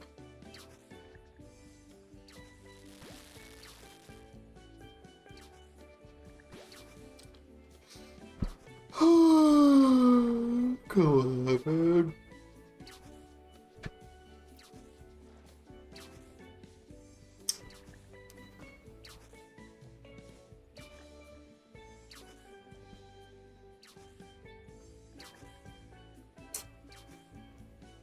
You fucking kidding me, man? Like.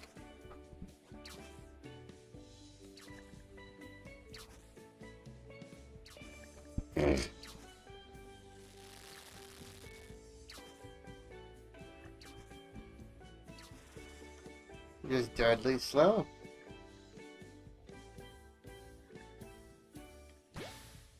Here fish, here tropical fish, here fish. Level up completed.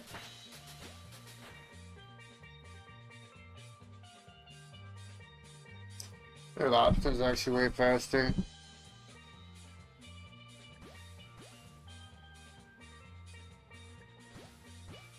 Oh, I'm gonna go to my Slayer guy.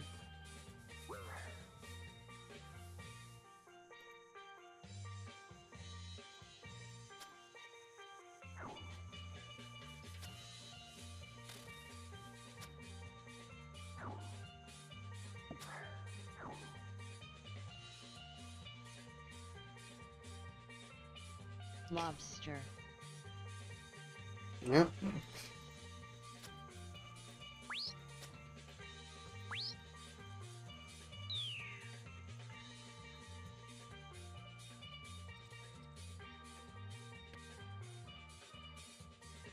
Oh, bitch.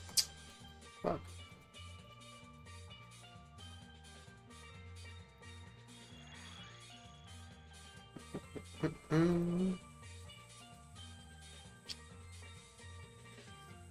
Sorry.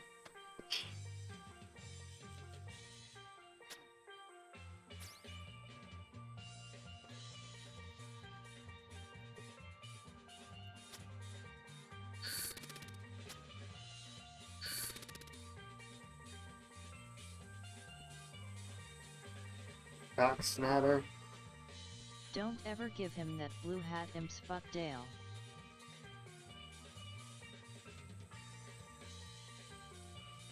Fuck you, Steven, you little boner.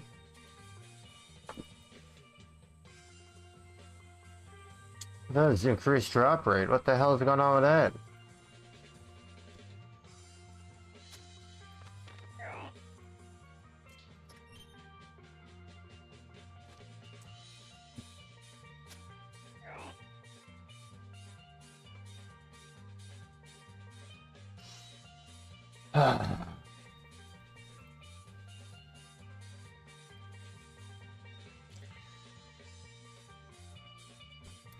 Bone. Where's the cockatrice? Where the fuck is the cockatrice, Steven?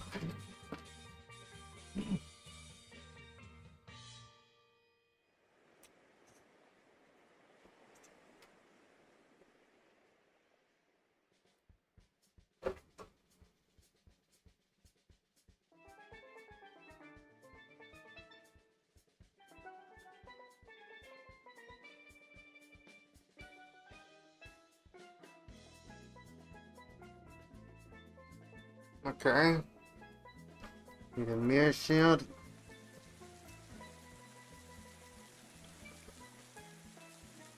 They're found on Hamcocks, I think. Yeah, plus you love kind of 5 fucking K? Fuck you, motherfucker. That was later.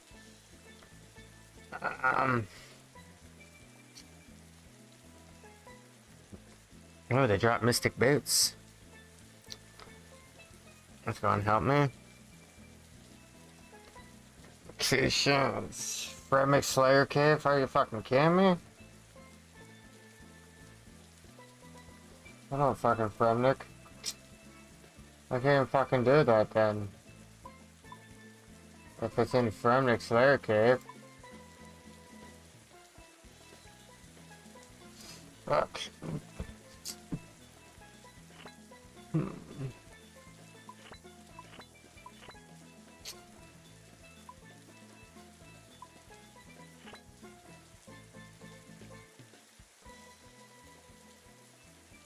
Hill chance again. Nice. Oh. Yeah, we got bonus points, so we just skip it if we want, I think.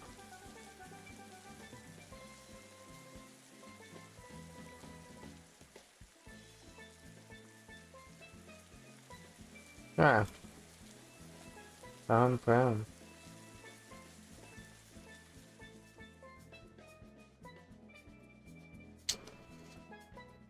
Oh, I'm sure it's gonna take fucking forever to do. I'm just gonna keep fucking pushing these guys to get those points.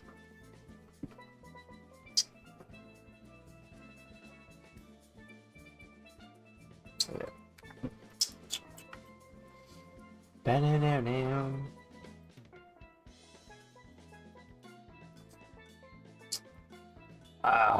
Okay.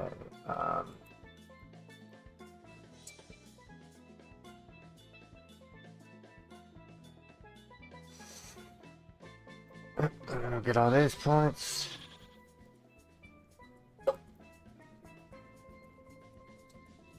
Bam, bam, bam, bam, bam, bam.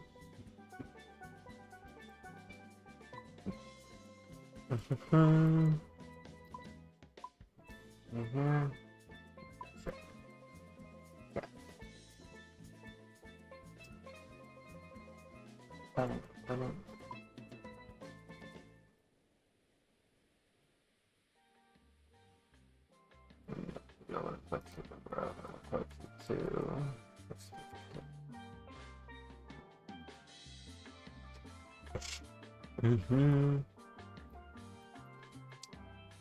That's what I run.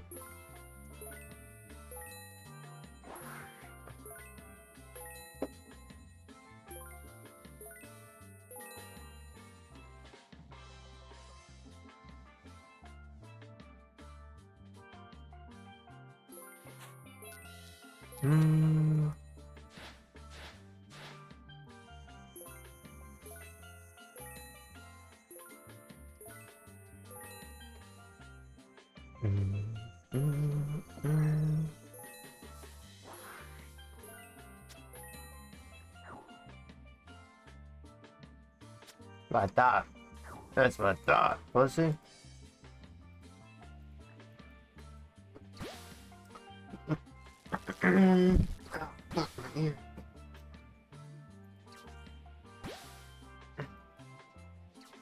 And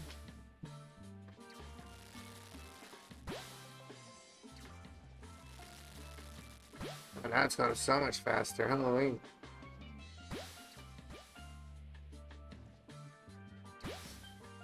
NFL red zone. Hell yeah. Fucking red zone, baby. NFL red zone, brother. Level up completed. Nice.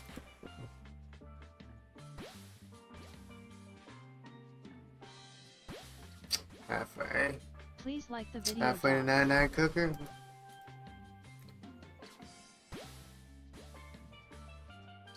Almost halfway.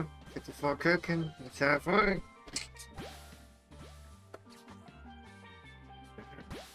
Close.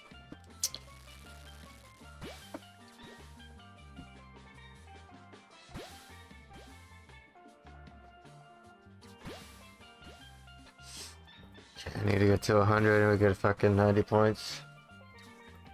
Big fucking jump.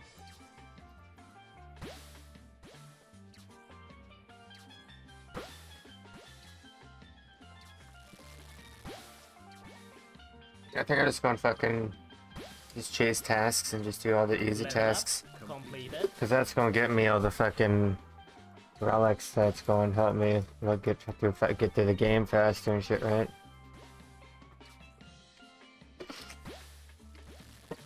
More areas and stuff.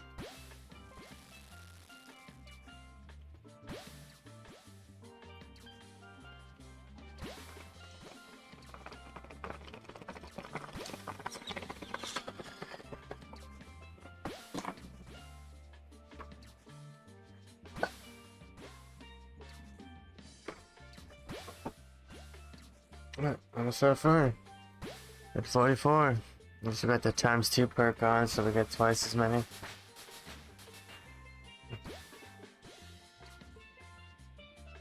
Keep bulging XP rates, eh? Bulging. Hard out now or talking like a gamer.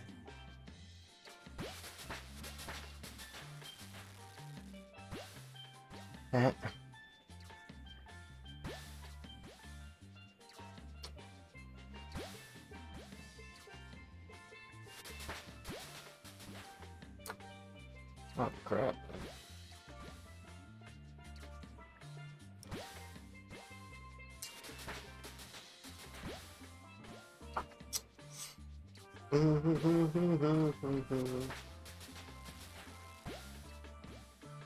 Level up. Completed. Completed. Completed. Nice, nice.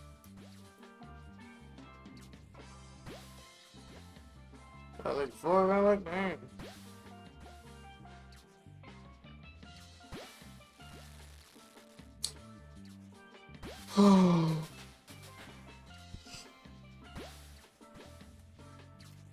Yeah, I guess getting all your total levels up too is gonna be good.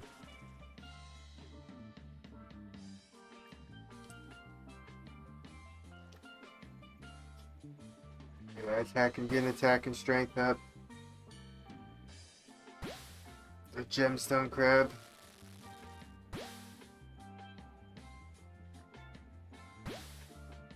Level up. Completed. This will probably be my next.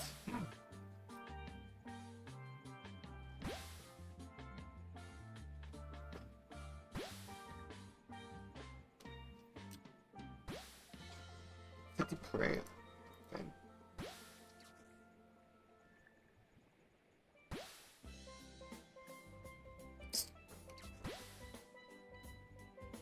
Leagues task completed. That's fine.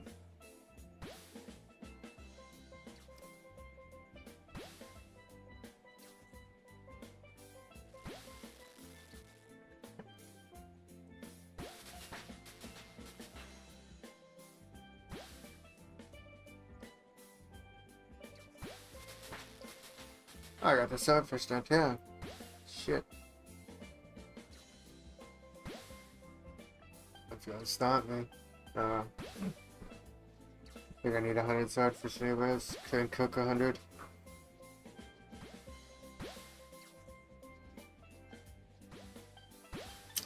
That'll take time, man.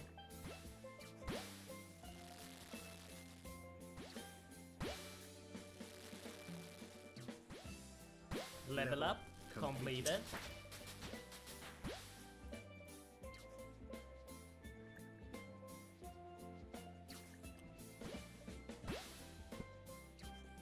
Oh, you got a fucking thing. Nice. A little calf.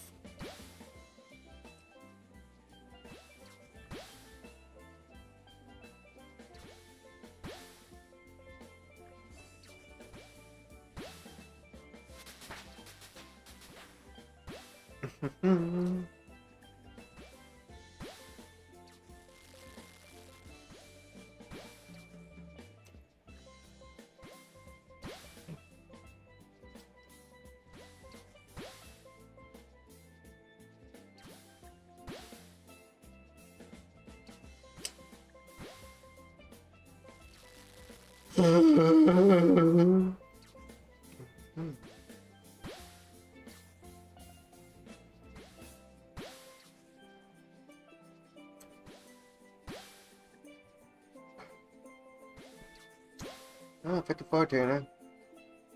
Make it to 100.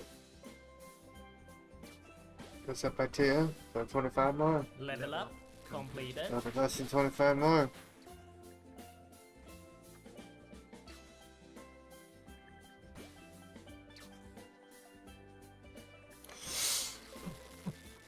Oh yeah, now we're cooking. Get it? Now we're cooking. Funny.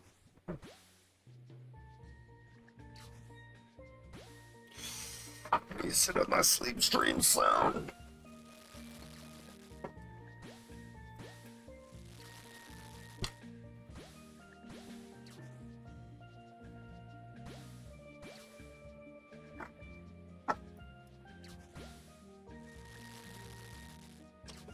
Oh, it's close to my bedtime, Chads.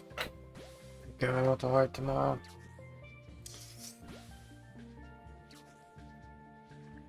Got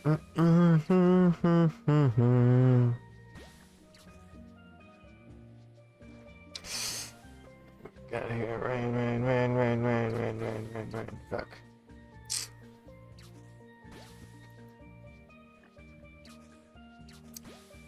62 Saturnas, nice.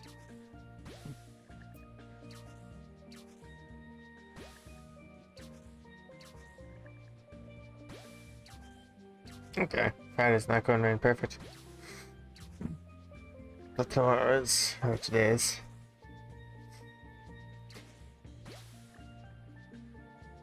Perfect. Level up completed.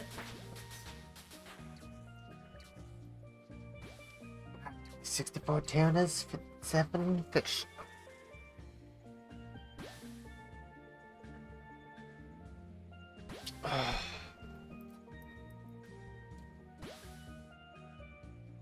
These tests are down to like 600 and something points left to relic. NFL red zone. Get in the zone. NFL red zone. Get in the zone.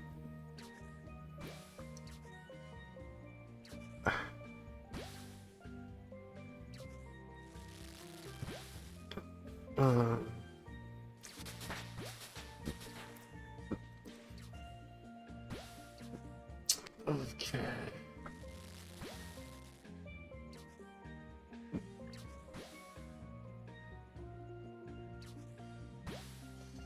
Peekabot. Peekabot. What's a peekabot? Peekabot.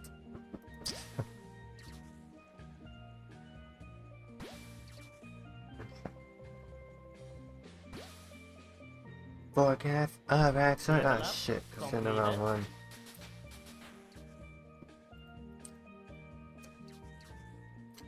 Shit.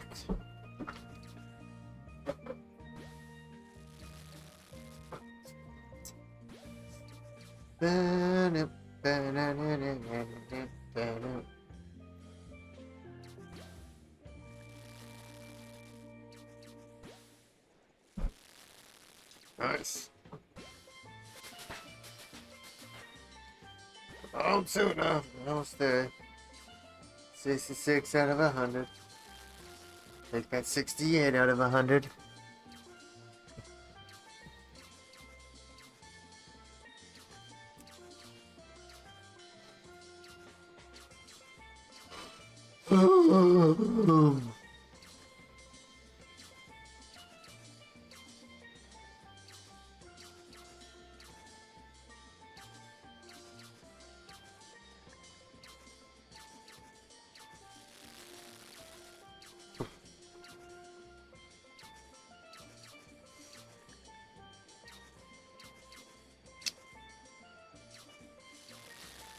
Okay, 70 tuna.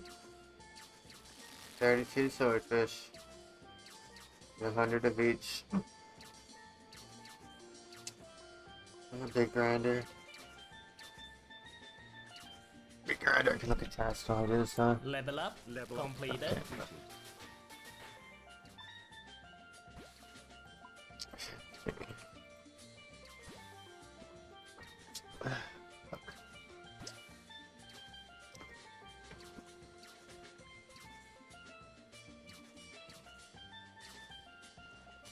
I kept the cheese cup, guys. Magic trees. Chop ear logs. Sorry, what will be my next one?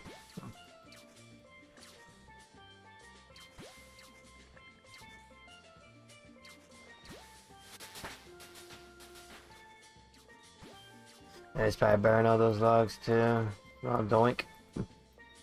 Fuck, wrong one.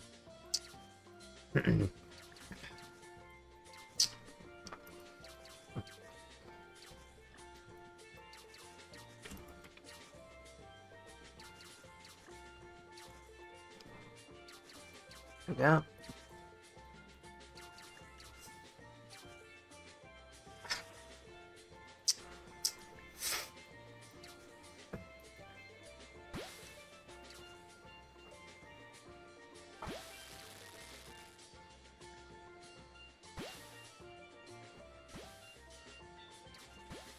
Sun will take time.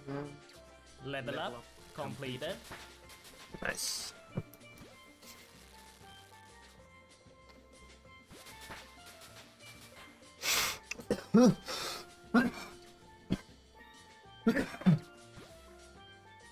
Oh, 75 tune. Almost there. You gotta sleep when I get done.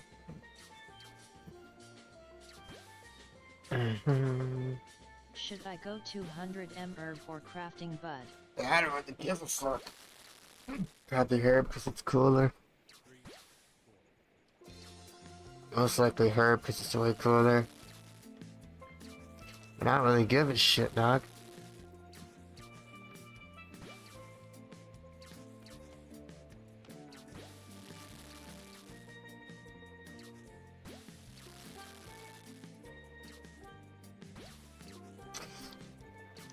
Okay. Wow, okay, hand. Okay. And Steve loves his little emotes, eh? Level up completed. Nice. It's 50 swordfish.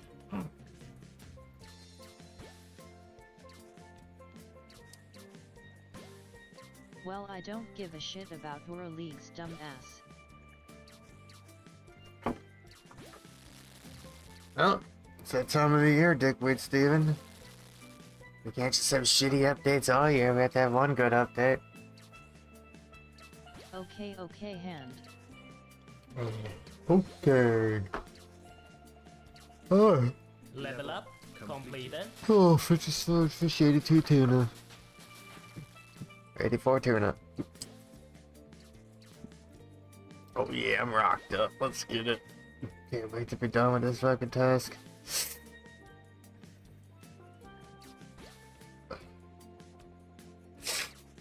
Ah, fuck.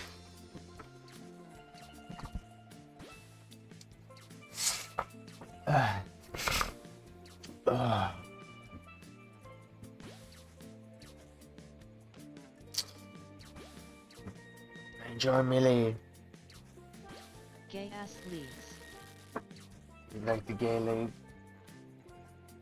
You like to do gay things in the gay league? Little Steven, they call him. Little Steven. Crazy ass motherfucker you can't believe in.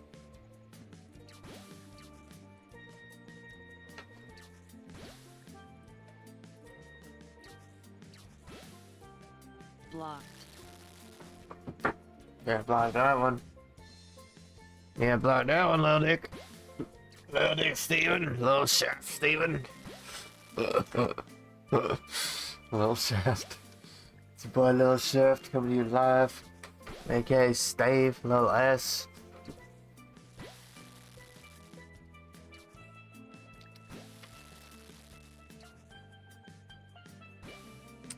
Yet uppercut. Oh. Alright. 4 more tunas. Well, 8 more, but doubles up. Goose! Goose!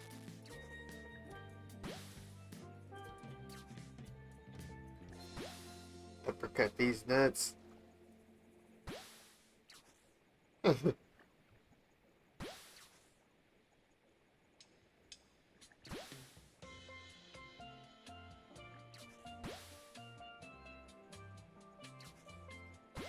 No.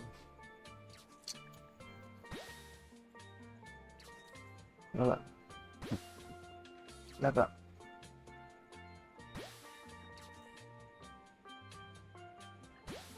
Level up completed. Not 60 cooker.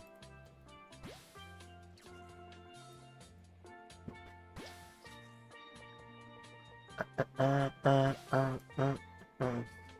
60 cooker, 60 swordfish.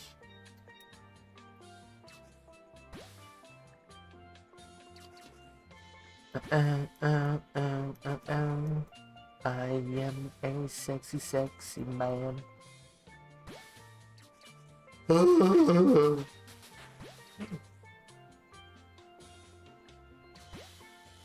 Alright, one more.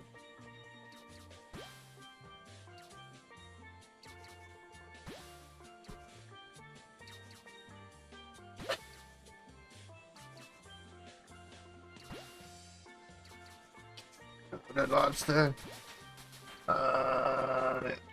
Let's see. Lobster. 75, lobster. 500. It's gonna be easy.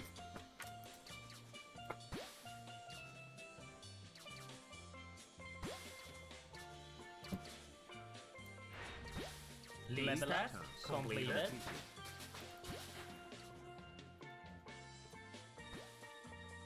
Right. Done. Up.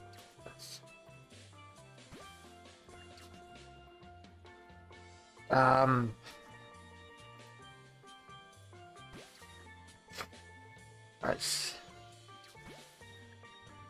The 99 tasks done so far. 1,800 points. More packs yet? Packs. None of the super packs. 50% accuracy.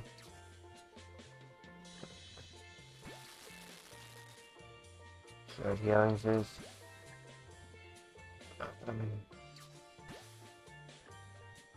For healing for that. Ooh.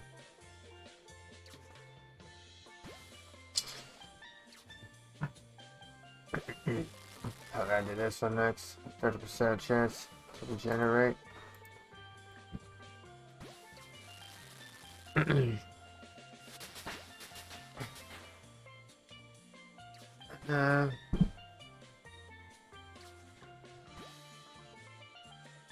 Hey, this is gonna give me credit for a long time. I tried to do these tasks. Oh. Oh.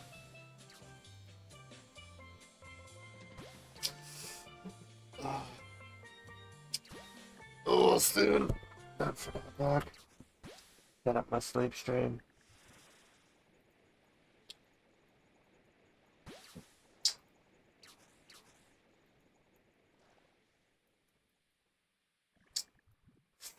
Up and out, doggy. Woof. Woof, woof. Okay.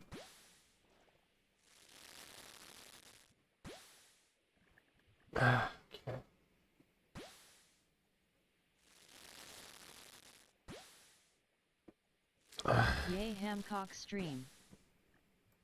Well, well, I got that right, little guy. I see.